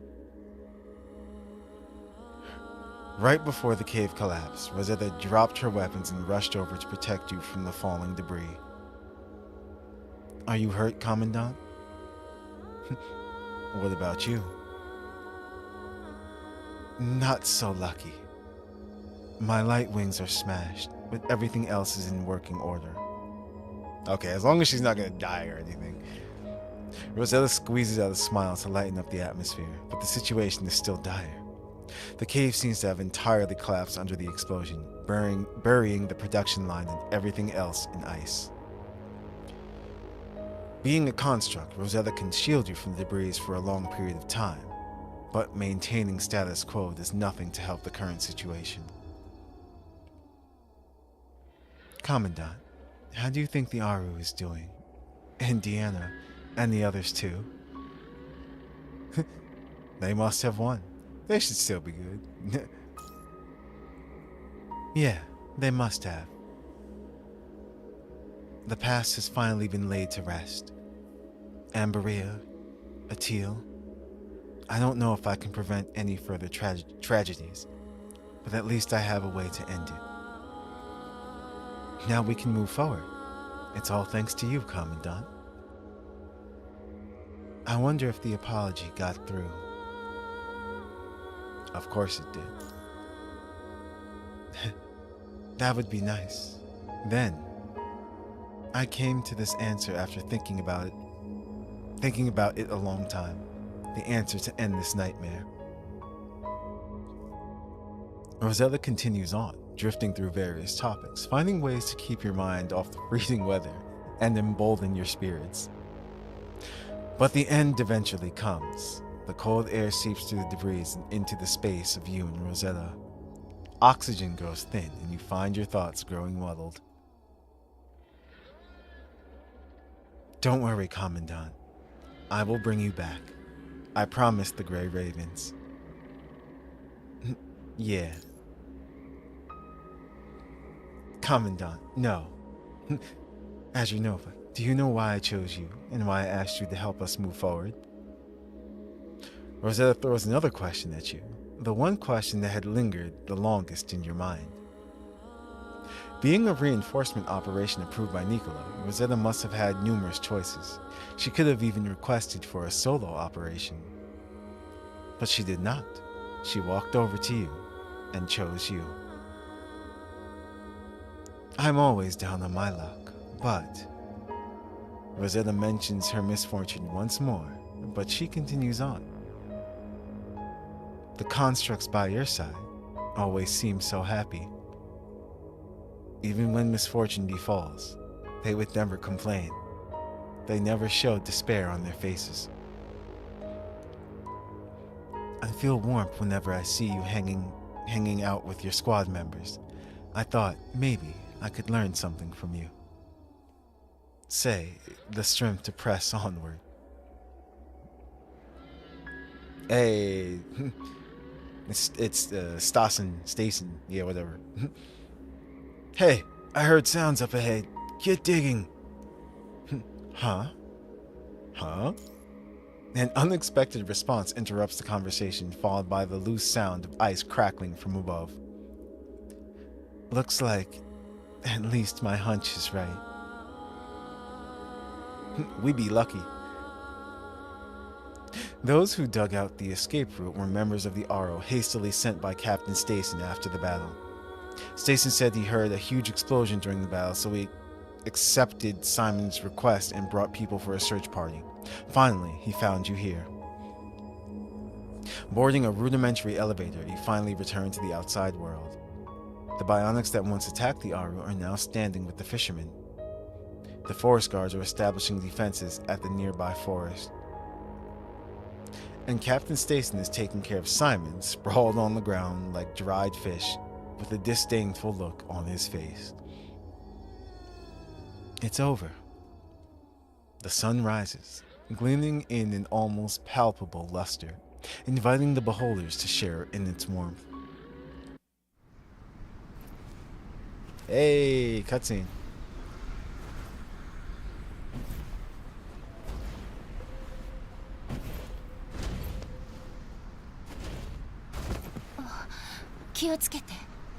Careful. 私に寄りかかって Come そ closer. したら I'll 今度は私が先導するから bring you over. Her voice. Ah. Oh, that was just the lines from before. Okay. That was awesome.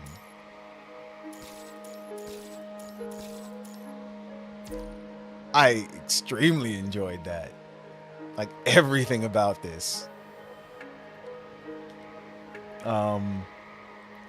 Sorry. I was so into the story. What happened? People are still trolling what? Oh, trolling co-op. Gotcha.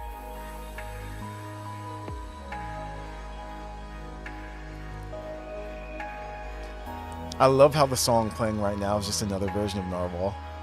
Like, slow version. So let me guess. We have to do hidden in order to get to the next one? Let me see. Yup. 2-8 is what we have to do.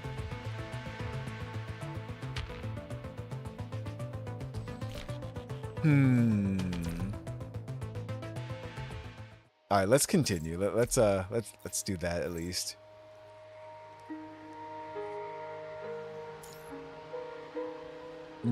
Wait, what? Nanami and Martin? Nanami? This is interesting. Okay.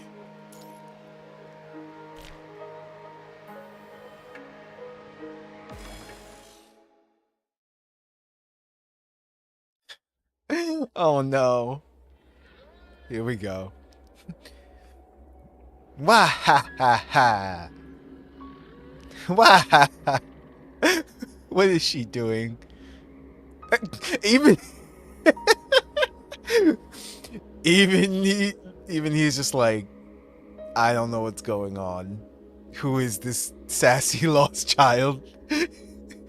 Ha.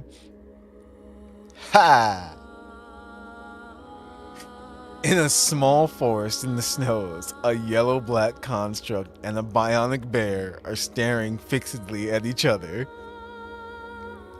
The construct is standing on a giant rock, drawing herself to her full height with her arms akimbo. Faced with the weird construct, the bionic bear looks as if it just ate 10 barrels of expired bionic fish. This is great. Ha!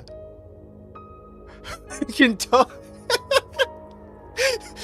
Just stop hawing already. This guy's done.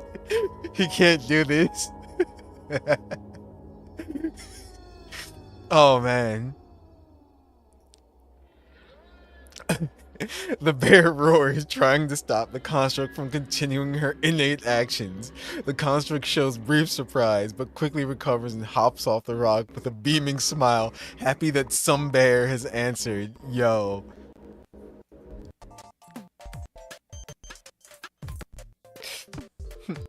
Finally, a mechie teddy that speaks. All the other bearoids just pounced on me without a word. Yay, finally, a talking bear. You can't have been just hawing the whole time before I got here, can you? Well, Nanami ain't so sure of the situation here, so I tried communicating with body language. Ha!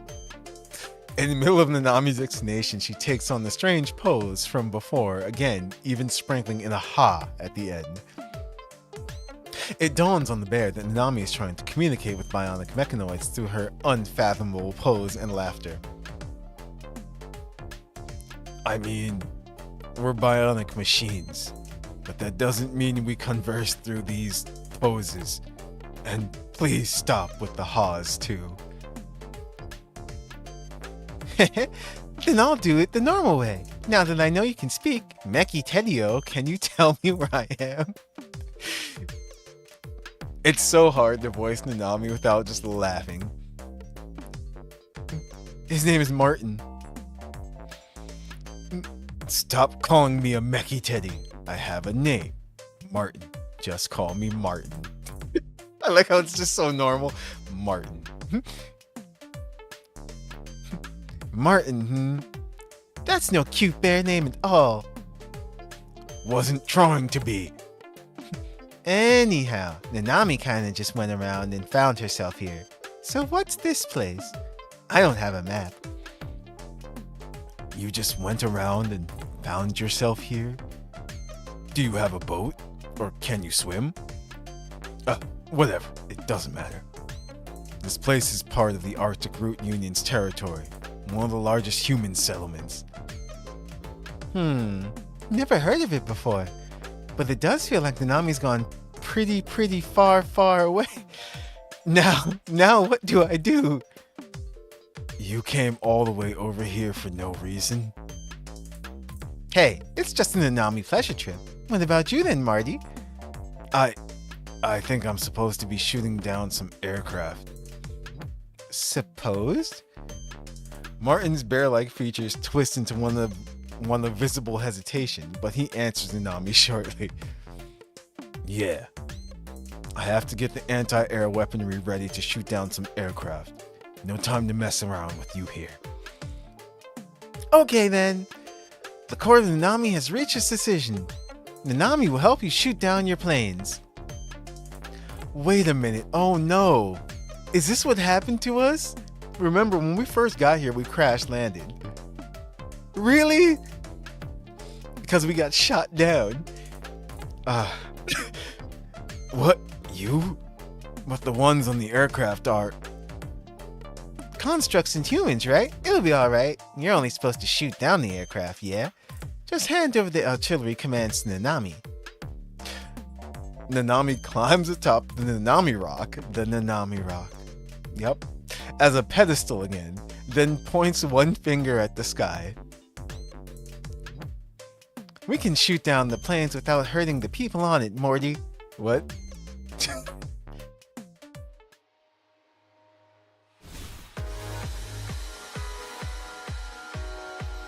Are you really going to help? Nanami never breaks a promise. Anyway, don't stop Martin. Don't stop Martin. Prepare to fire! Wait, let me perform some repairs first. Okay. Wow. I like this outfit that she has on. Oh!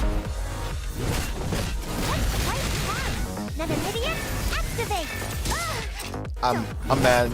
I ran back into that. Here they come again. Leave it to Nanami. Oh, that's why. This is this version of Nanami. Okay, I do know how to play with her.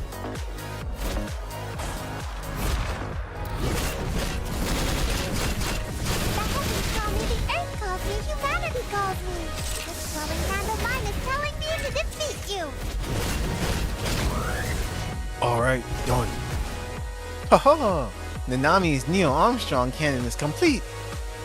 Don't give it some weird name. Anyway, let's blow them all to pieces. Yup, Nanami and her bear friend.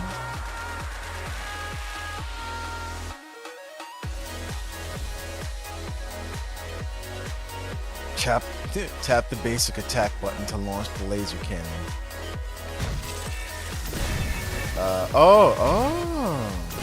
Okay.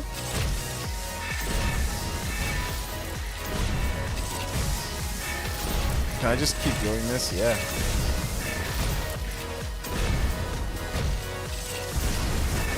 This is easy.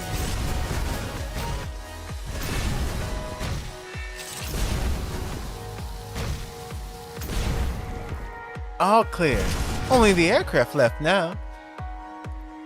Hey, what's up, Terminator?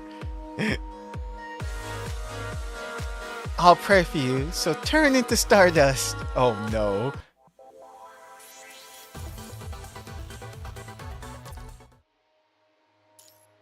Bionic machine.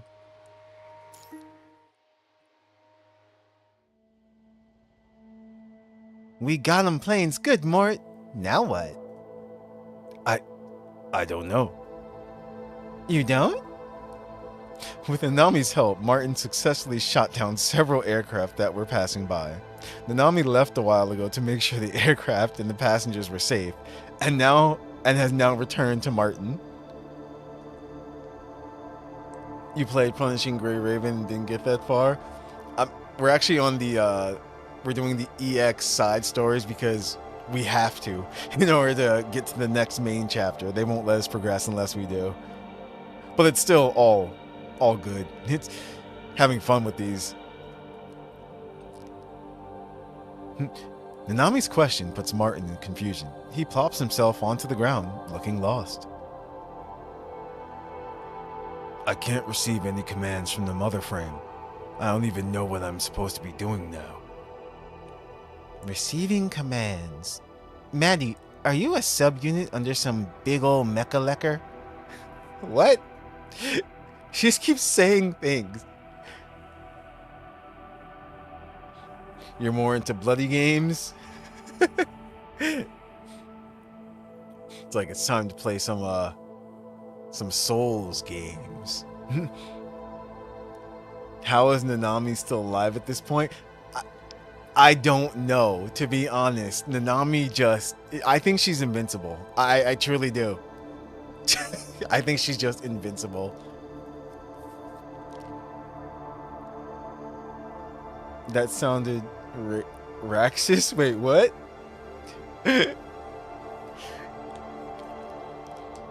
Nanami, you know your stuff. But I guess, technically, we aren't really subunits. More just Amberia's subordinate but independent frames.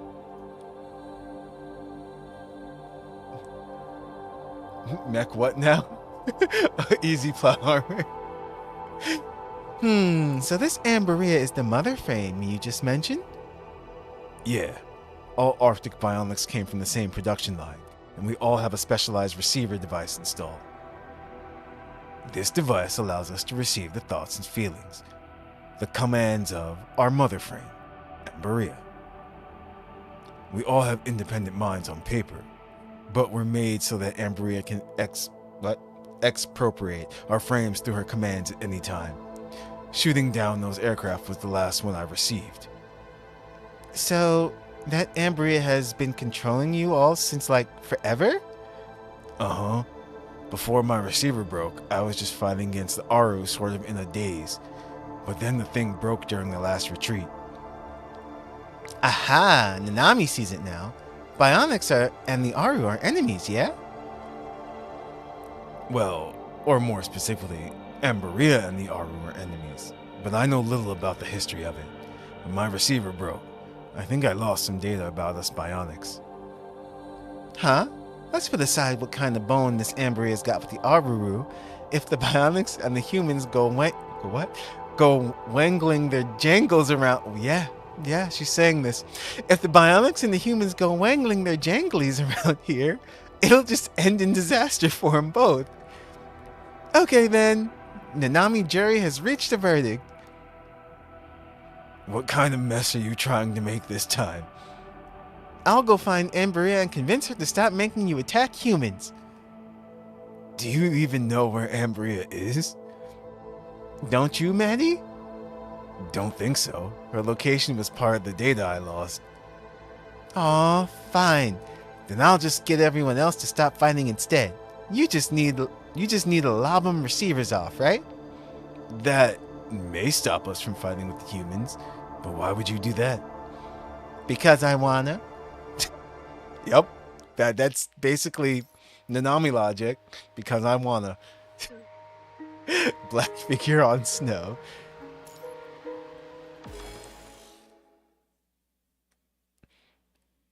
Nanami, over there. Oh ho ho. Nanami's goal is unrealistic, but If on the off chance that Nanami succeeds, that would be pretty nice for everyone. Which is why Martin, struck with the terrible freedom of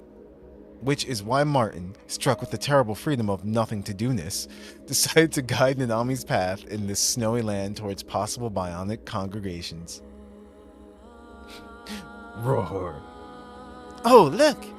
It's a Mecha Ted. What? It's a Mecha Ted. It's a Mecha Ted just like you, Martin. Well, yeah. We're all just bear models. Under Martin's guidance, Nanami reaches the outer rim of a settlement. Once a human settlement, the place is now a bionic nest. Piles upon piles of differently sized energy tanks clog up the loading dock. The bionic mechanoids seem to be trying to transport the tanks somewhere. Whoa, talk about bionic diversity. Is this place supposed to be a zoo or something? Nah, bionics are useful for war, or so they say. We're all military-grade bionics. So that's why you got all those spooky weaponry on you, Martini. Martini? Well, I think your chainsaw is way spookier than what I've got. I'll blush if you keep praising Nanami like that. Yup. Wasn't trying to. The two survey the settlement for a while. Martin directs his gaze towards several bionics that were acting as overseers. Alright, that's it. When are we giving a PGR anime?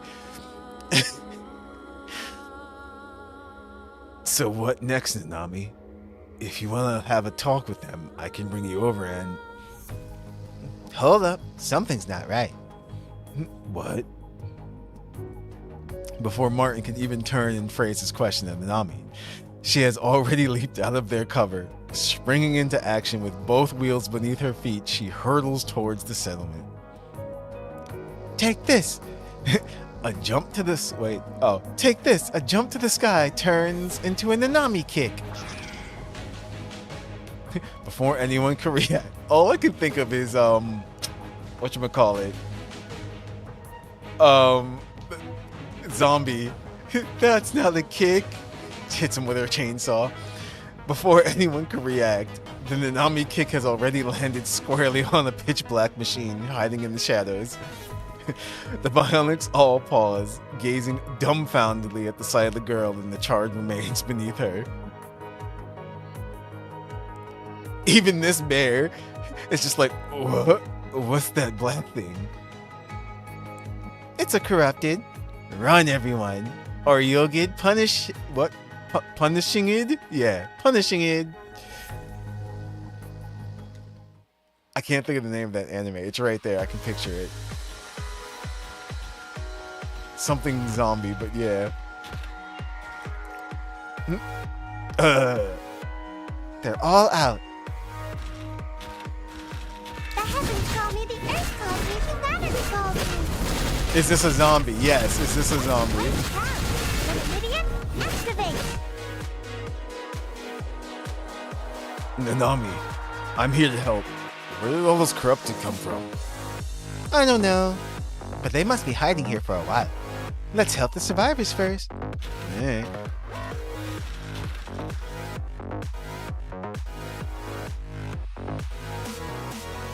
Okay. Thank you, but who are you? Funny thing is, they're not all bear models. That's an owl, that's a rabbit. You are no longer controlled. Not controlled? What have you done? Huh? Watch out, Nanami. Loving hand of mine is telling me to defeat you.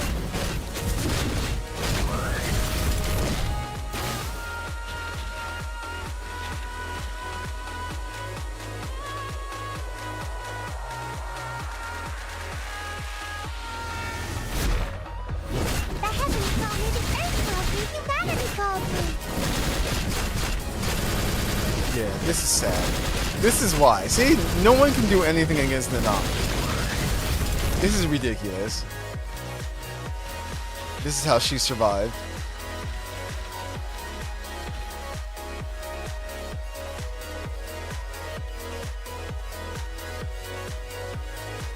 why are the corrupted in the base? I thought this place was free of corrupted. Okay then, let's use our combo Sleipnir. Sleipnir? You aren't referring to me, aren't you? Damn those corrupted. We'll help you. Oh. We've got friends now. One of the birds and the rabbit. This glowing hand of mine is telling me to defeat you.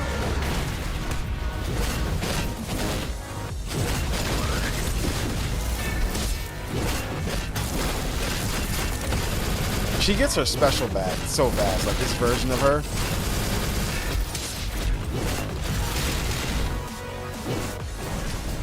glowing hand of mine is telling me to defeat you.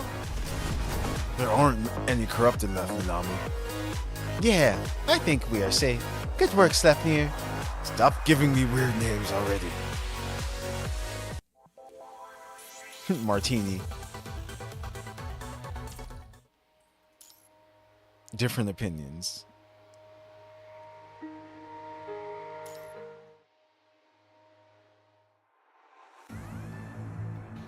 This is a different one. You can tell by the eyes. I can't hear the mother frame anymore. What are you? Nanami is Nanami. He's not asking for your name. Having dealt with the corrupted, most of the bionics sink to the floor out of relief.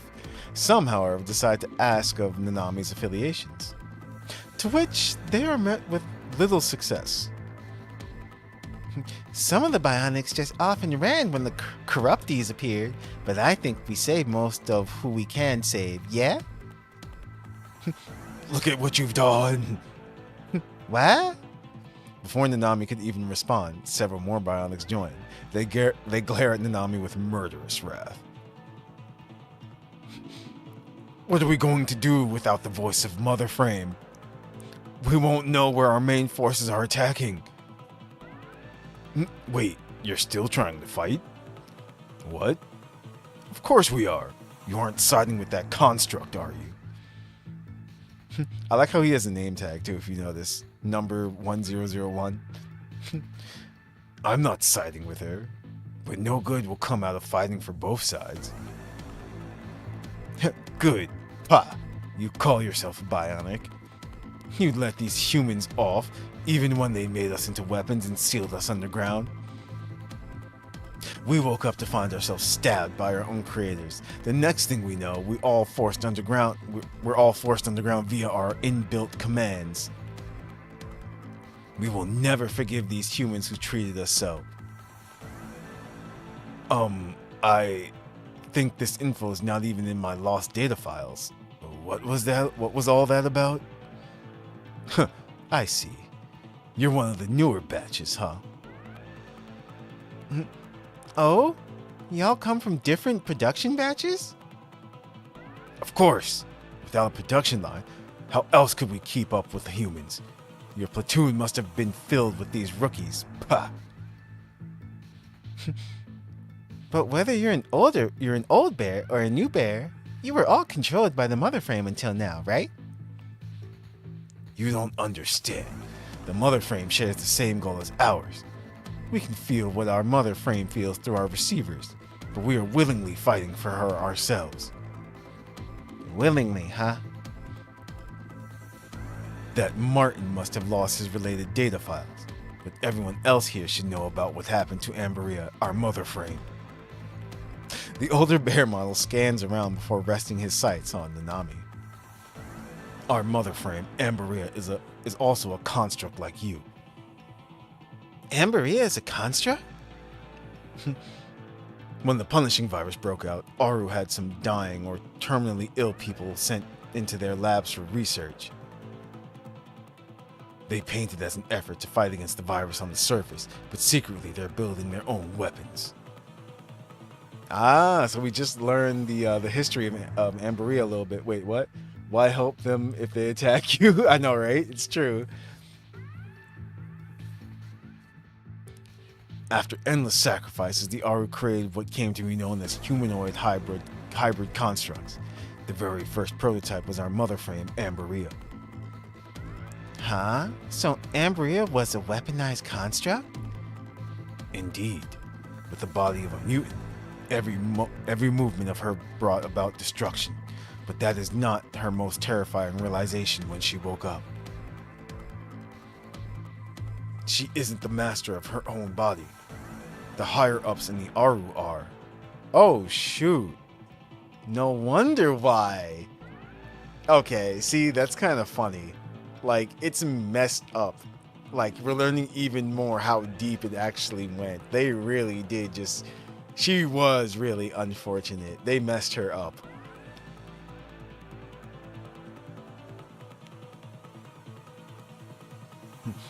Do you think a little girl could just accept this and live with it? Her unending anger coursed through her frenzied mind. It shot through the receivers and flowed into our processors. We have never and will never forget that despair she felt, which is why the bear model surveys the other bionics. Which is why we still fight even without our receivers. And if you still wish to avenge Ambria, then come with me. Under the roars of the bear models, some bionics stand and follow his exit. Wait, some weird corruptors are still rolling about in the snow up ahead, just like the ones just now trying to corrupt you. It doesn't matter if we get corrupted or not. As long as we can wake Ambria and free her, we'll go through anything. We're just trying to free Ambria from her nightmare. Roaring. Alright, you know what? We'll use that. Then we'll use another one. Alright, we should be good.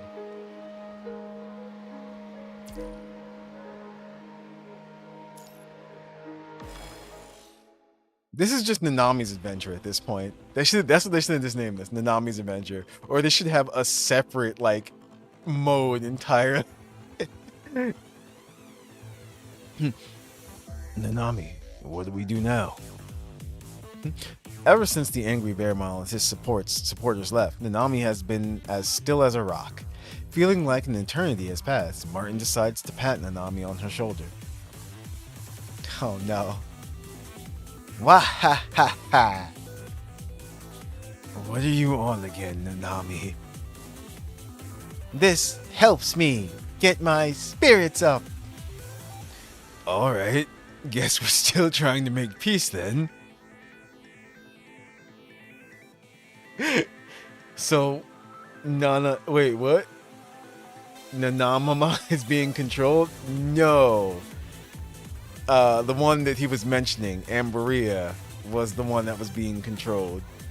We actually just finished that whole, like, section, I guess, just before you had joined. This is like, I guess, filling in some loose ends and information. But yeah. Alright, guess we're still trying to make peace then. Of course, you can't stop Nanami with a big old reason. Wait, what? Yeah, of course, you can't stop Nanami with a big old reason stick or a 10-episode backstory. Wow. Nanami wants something done, she gets it done. So you're helping the bears? Not really. Or pretty much what's happening now, for context, is what was going on in the background while we, or like, I guess, while we were doing something else, while Commandant, you know, was doing something else. But I'm guessing certain things happened because this was going on in the background. But we didn't know this was going on until it unlocked after we completed that, if that makes any sense. His bear sounds like Batman. You mean Bear Man? Ha ha ha. Man Bear Pig.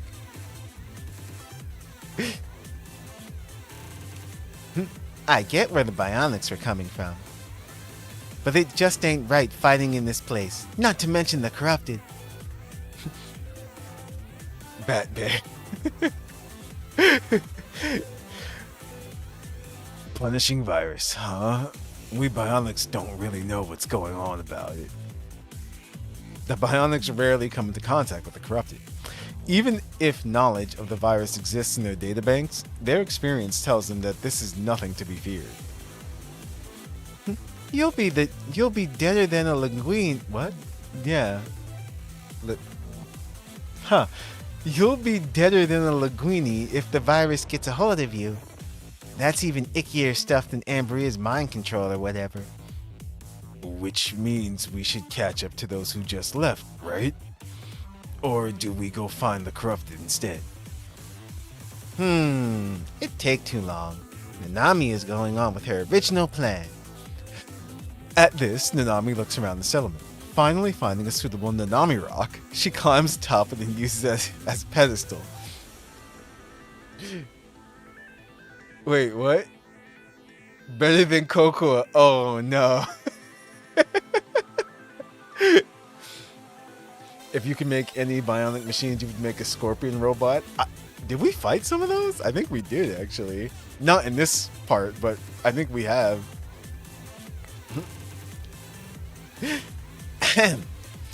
Bionics of... oh my goodness. Nanami.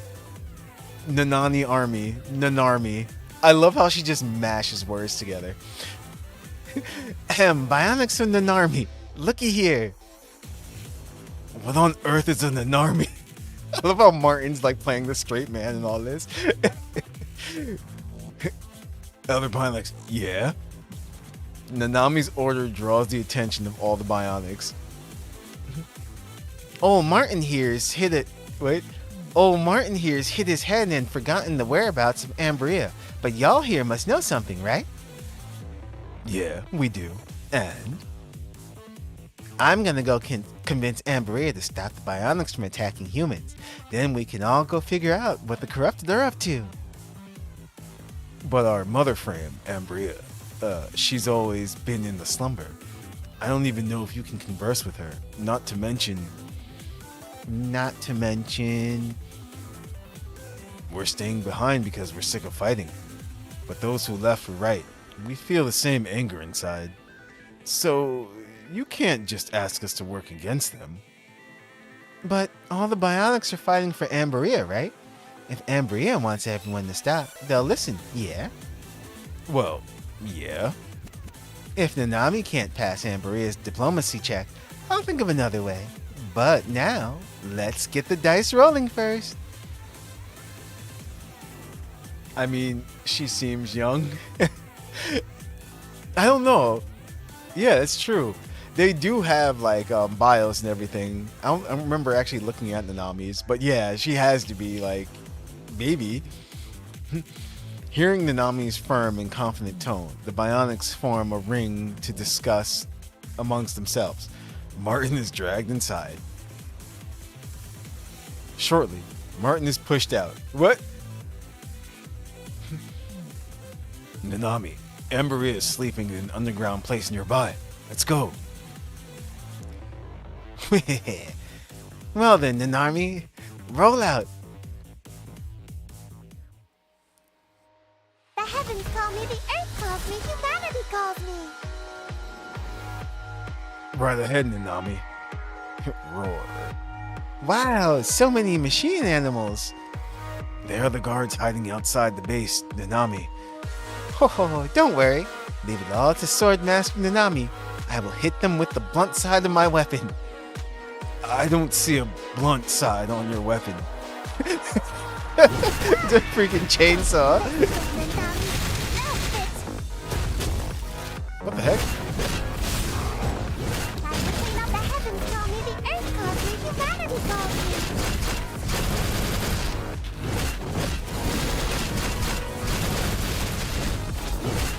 Her voice says she's young? Yeah. She's gotta be. Yo, these moves are so good. Look at this. This is crazy. Dead. Where's the other one? There it is.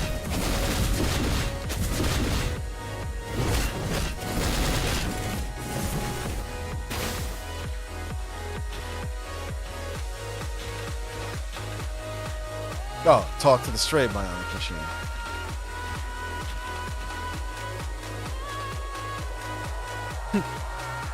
Damn it. What's with this construct?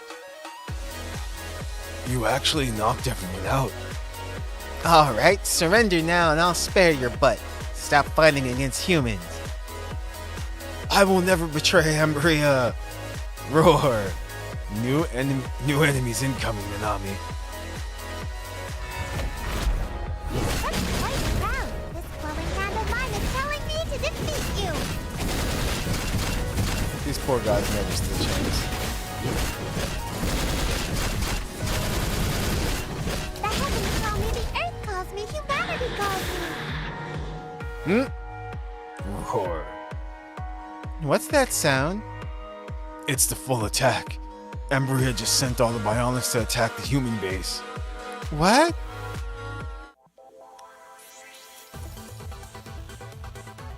They're just doing what they are told.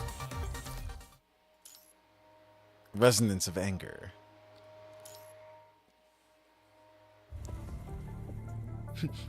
We can't win.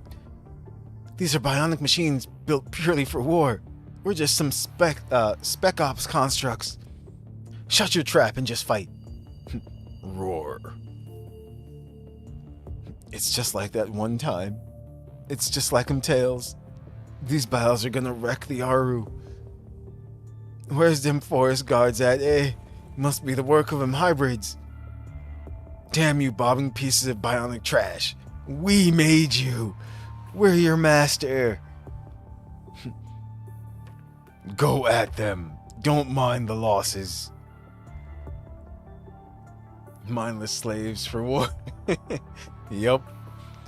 The Aru defenses and the bionic machines clash. Fear slowly creeps into the hearts of people. This is just... Martin and the other bionic machines arrive to see hell painted before their visual modules. Nanami, we need to do something about this. Something's not right. Huh? Nanami has been silent ever since she arrived. She quickly scans the battlefield, confirming her suspicions. Roar. Guess this do be the end of the line for me. A bionic bear slams a fisherman onto the ground, but it does not follow up with an attack. Its claw remains hinged mid-air, hesitant at dealing the fatal blow. Yet, huh? Yeah, what's happening? Another bear module ignores the hesitant bear and barges in, stomping and crushing the fisherman. What the heck? Even the hesitant bear finds the gruesome ending unbearable. Ha. But there is no point to reproaching its companion. Brandishing its claws once more, it charges at the next target. Damn you all.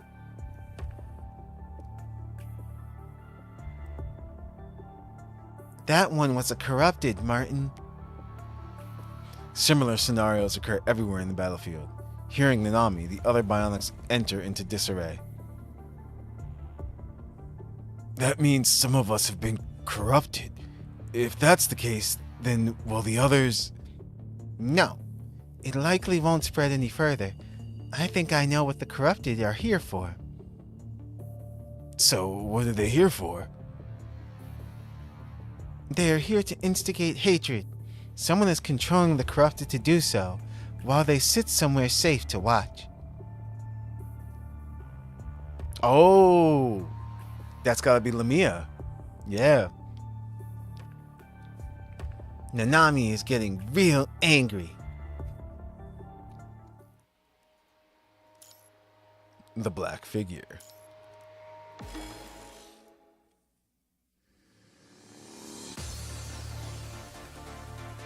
You're corrupted. Ugh. And you're corrupted. Oh no, she's doing it. And you. What's with that construct? I think I saw her on the files before. Are reinforcements coming? Oh, then we should get ready for a counterattack, yeah? No! Nanami isn't here to help you fight the Bionics. What? Answering the construct, Nanami dashes into the fray, defeating every corrupted that she sees. All that stands in Nanami's way is met with a whack of her chainsaw and sent flying afar. Nobody can handle the Nanami calamity. I'm telling you, there's just something. Nanami is Nanami. Oi, Simon, what's with this construct lass? Why is she attacking our people? I think I saw her with Boss before. Some construct called Nanami. I don't need her name. I need a way to deal with that construct. I'm afraid only our very not present boss can handle her. Soldiers on the front line, do you copy? Pull back immediately. Don't engage with the construct that just rushed in. It's crazy. Nobody wants to deal with Nanami. Or nobody can deal with her except for us. What? What about our defenses? It'll just be 1 or 2 openings. We'll be fine. Getting out of her way is more important. We'll cover for the openings. Diana, why are the forest guard here? Did you capture Atil? AzureNova and Rosetta will handle Atil. Oh, that's right. See, now we're seeing this part. After the cave collapsed and they left to go help, they made it back in time. We've returned to support the front line instead. Forest guards, spread out! Spread out and get out of Nanami's way. At Deanna's behest, the Forest Guard members charge at the battlefield, taking care to stay out of Nanami's way. Yep, they rescue the incapacitated Aru members. Pa, took your damn sweet time, some Forest Guards you all are. But it's not too late. Wait, but it's still not too late, is it not? What do you mean? Your legs hurt. Ride on my teammates back and retreat. We'll handle the rest from here on out. You think we can leave our defenses to you sinners? Even if we're sinners born and raised here. Please believe in us. Nanami is enraged, yes. Nanami, at this rate, you'll leave the battlefield. Aren't you trying to pluck all the corrupted out? Well, I'm catching the trails of someone that's trying to sneak away. It's Lamia. Even Lamia, an Ascendant, is running away from Nanami. What? Don't know what that is, but that must be the source of all evil. The stinky, sneaky baddie that's controlling the corrupted and making a mess. Martin, you'll have to handle the corrupted. Nanami is going to... Nanami lowers her stance mid-dash, bending slow low as if she's about to fall. The angles of her booster wheels adjust and maintain her balance, allowing Nanami to slide forward at full speed. Be the hero! Jesus Christ. If you see Nanami coming after you, you just run. Out of my way. Wait, are we playing as Martin? No, we're not. See? It is Lamia, I knew it. I'm half corrupted, so I wouldn't want to deal with an enraged Nanami, right? Wow. I've never seen someone running like that. I see. The Ascendants are behind this. Oopsie. Guess you found me out. That's enough. I don't want to talk to bad guys like you. Prepare to count up your sins. Leave this to me, Nanami. We will take care of the culprit.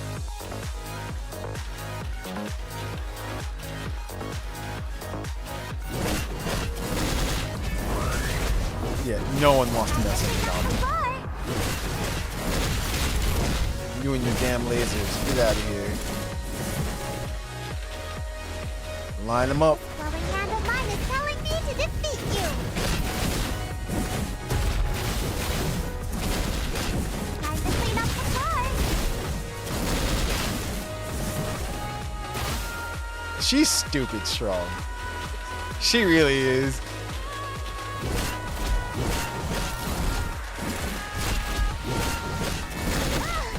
Ooh. This glowing hand of mine is telling me to defeat you. Time to clean up the floor.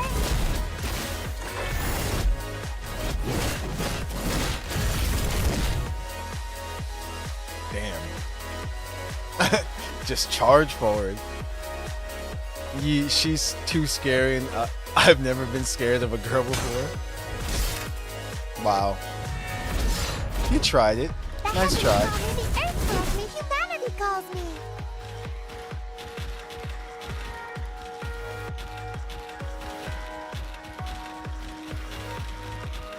Go, Nanami, go.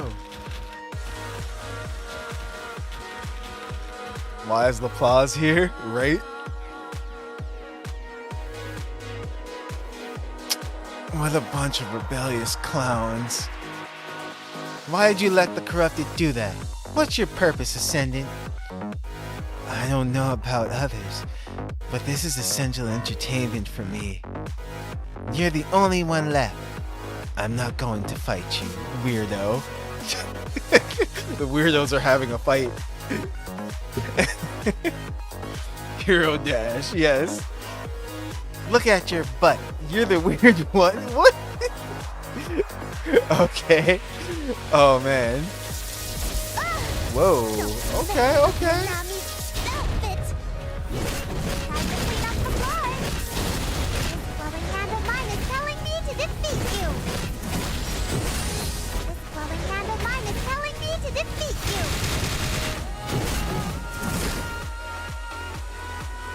Explosion from afar. Is that an explosion? Don't tell me you got beaten by just two of them. Some perfect construct you are. Huh? Wait, she ran so fast. Interesting. Nanami and Bionics.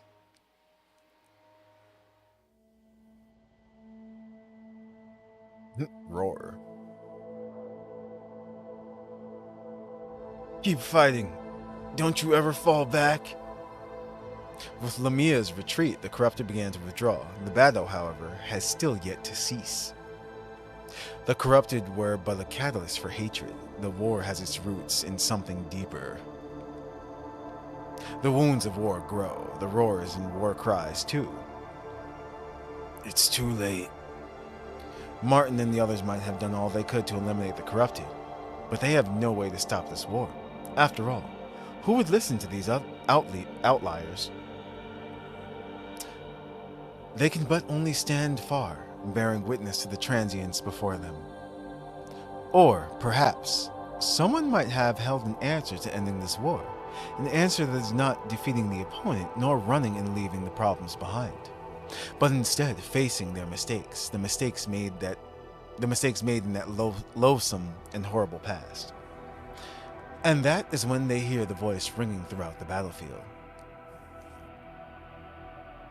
I'm sorry. Oh, that's Rosetta's voice? So this was the exact moment when Rosetta defeated Amberia. Apparently everyone heard that. Where'd that come from? Everyone's communication channels somehow became connected. From a thunderous explosion in the distance, the apology fluttered over. An apology like a pity-bearing sigh, trailing with tears. The Aru and the bionic machines both paused. Slowly, they began to realize the meaning behind these few words. Hey, why are you stopping? We should seize the opportunity and attack. It's all over. Nanami hurls her chainsaw before the warmongering bear model, stopping him in his tracks. What? Aw, she's crying. That's enough. You heard it too, right? Amberia must have said something as well. You broke all our receivers. How could we hear Amberia? Even so, you must still be connected to her in some way. You must know what Ambria would have said at her final moments. That means Ambria is... Stassen realizes the situation through Nanami's words. The explosion likely came from where Ambria was at. As for the apology, that must be what Rosetta said to Amberia. Amberia? What? Wasn't Amberia supposed to be long? It's all my fault. Captain? Captain, what's... Just lay still, Wobbly. Stassen and Simon march out of the crowd. Like Nanami, they stand between the two conflicting armies. Amberia was the greatest sacrifice of the Aru. She was the living proof of our foolishness in the past. The commanding captain at the time concealed Ambria in an underground base which caused the tides, the invasions that endlessly tormented the Aru. No, or should I say, this caused an irreparable gap between us and the Bionics. Capt, you hiding this from us the whole time? You just let that thing be? What if Ambria went gaga like before? That's why I said she's proof of our foolishness. And I'm just another gimboid like them old duds. Stassen's roar stops the indigent fisherman. He continues. We've both paid more than enough for the past. Do whatever you want with me. I'll tell you everything you want to know. Just listen up, everyone. You two Bionics. This is the captain's orders. Stop this war at once. Stop all the fighting. I'm not repeating myself. If you don't listen, you'll be branded a sinner. No, that ain't right. That's not what I'm trying to say. The forest guards aren't sinners. Just everything's over with. It's all over. Stassen cries in the middle of his speech. He himself cannot understand why he did. Was it from the relief of the ebbing danger, or certain decisions and resolves in his heart? As if infected by Stassen, tears also begin to dot the others' faces. They support their wounded companions and retreat. Some throw their weapons into the ground. The same atmosphere permeates the Bionics. A man crying? None. Yes. Despite you being corrupt, you don't like Lamia, girl? We're gonna have to fight Lamia eventually. I'm pretty sure. We fought all the others, except for her. Amberia, she... I think I heard our mother frame in her last moments. She said, thank you. Did she not? Aw. Martin's words break the dam in the bear model's heart. He loosens his fists and curls up to cry. Under the aurora, humans, constructs, and machines all begin crying for the past. Amidst the cries, Nanami steps before the once angry bear model. She places her hand on his head, ruffling through his fur. You know, words can become prayers, and prayers can help you move on. It's okay now.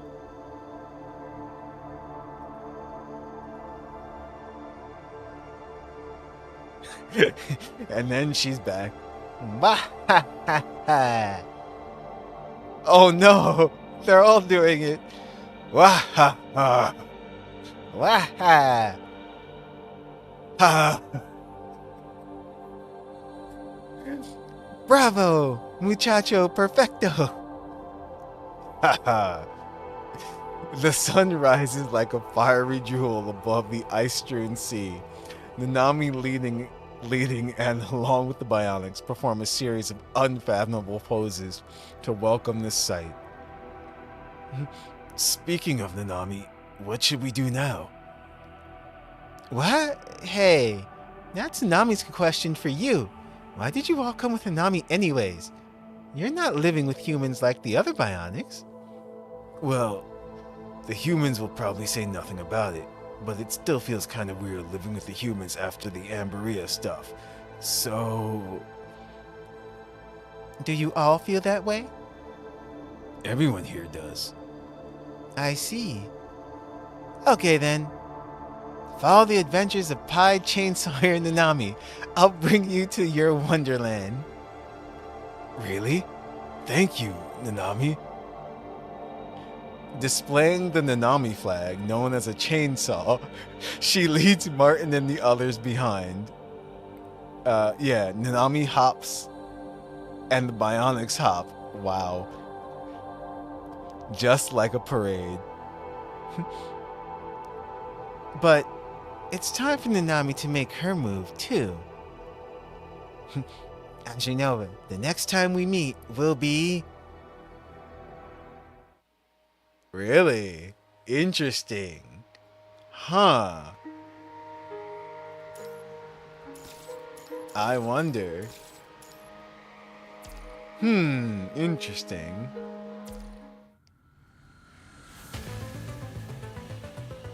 Okay.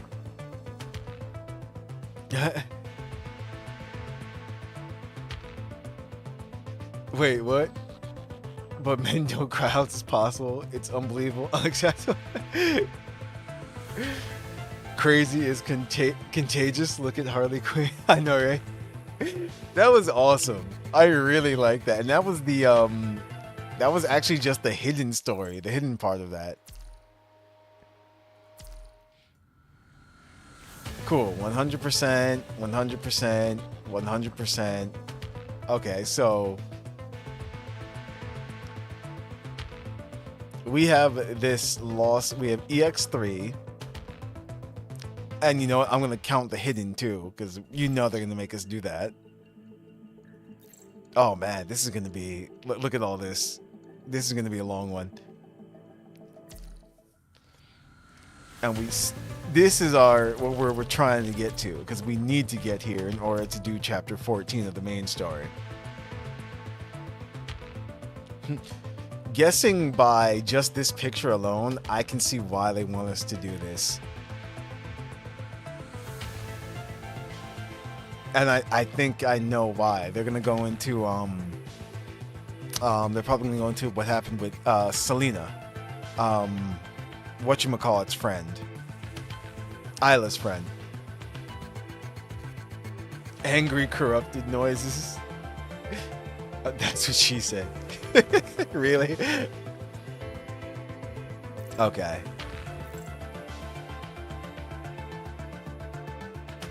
Okay. So, I'm actually going to stop this here because don't want to make this, too long as well too. Plus, I don't know how long this is going to be, but I want to give ample time to get through EX3, because then we can possibly finish all of normal and hidden at the same time, and then make it to finally 4, and then back to the main story as well too.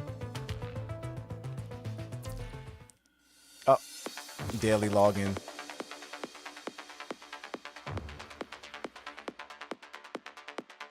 Human emotions are hard to explain. Yeah. But let me see something. There was this right here. Oh, here they are. This is what I was looking for. I'm so glad I clicked on that. Okay. It was so close too. It was right here. Coding supply. That's right. This is where I wanted to get to. It was the coding supply. So if you go to shop. No, it's not shop. See? I'm messing up. No, how do I get back there? Top up. You go to top up. And that's how you get to these here. No, I didn't mean to do this. Go back. This is where I was abandoned when I was born. Skip. Where my dream came to an end. Up. But flowers and sunlight have given this place new memories. That's okay. We can watch it again real quick. I don't mind. And when you're here, I can't help but wonder how nice it'd be if time would stop. It's because the day reset, so that's why it's doing it again. So that the one I miss could stay here. In this moment.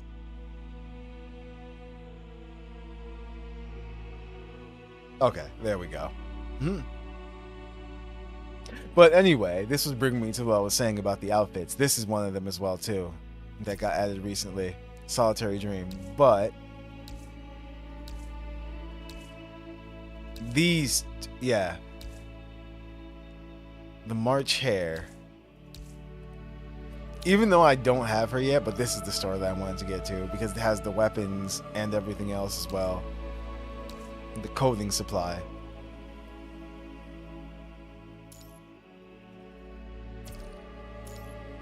I'm honestly thinking about getting it.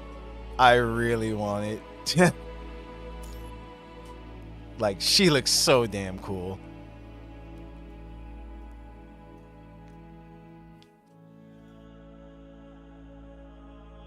You can't skip? I know, I couldn't skip, but how would you like to live in a whole house with anime girls? Listen, I accept my fate. That's my answer. I'm like, okay.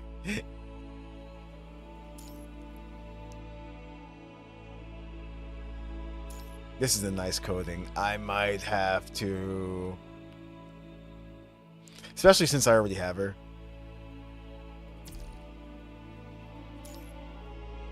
And this outfit for Karen, for Crania, is really nice.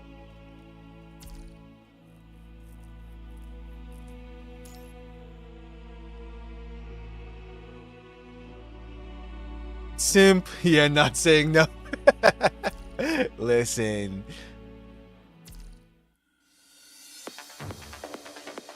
Okay.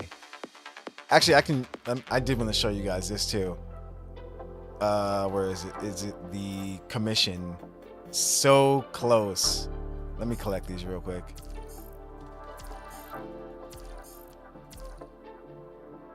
Because when you go to the shop, right here,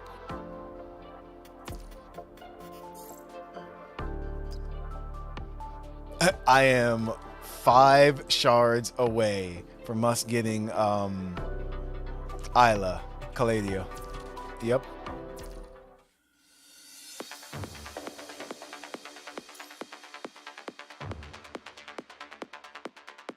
And where's Karen?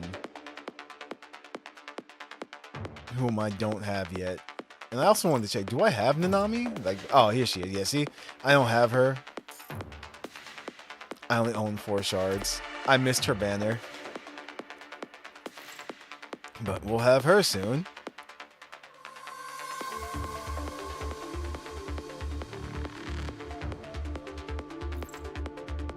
No, I actually don't have her. Oh, wait. I think I can. Hold on. If I go to my items, they give us free selectors. I forgot about that. Do I have a selector? No. I have a weapon selector. And just A-rank selectors. Okay, so no, I don't.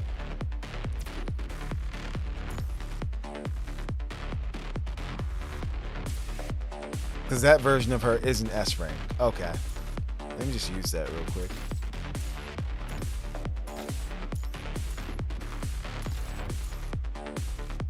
Never mind. I'm sad now. That's okay. We can get her eventually.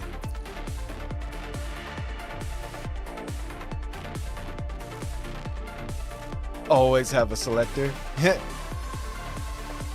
I know, it's funny. I just leave those there. Because I think I have all of them. So I can just use these whenever you want because they don't expire as whoever to whoever I want to upgrade. Yeah, see? Owned. So whoever I feel like just working on, I'm like, okay.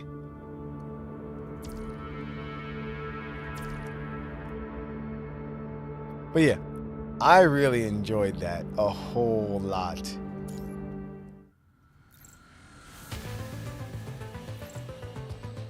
So newest chapter. Let's take a look real quick. I just went Dusty Memory. So it looks like it's a battle right from the start. Okay, interesting.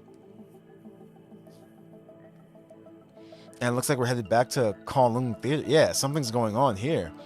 That's going to be interesting. EX3 Lost Chapter.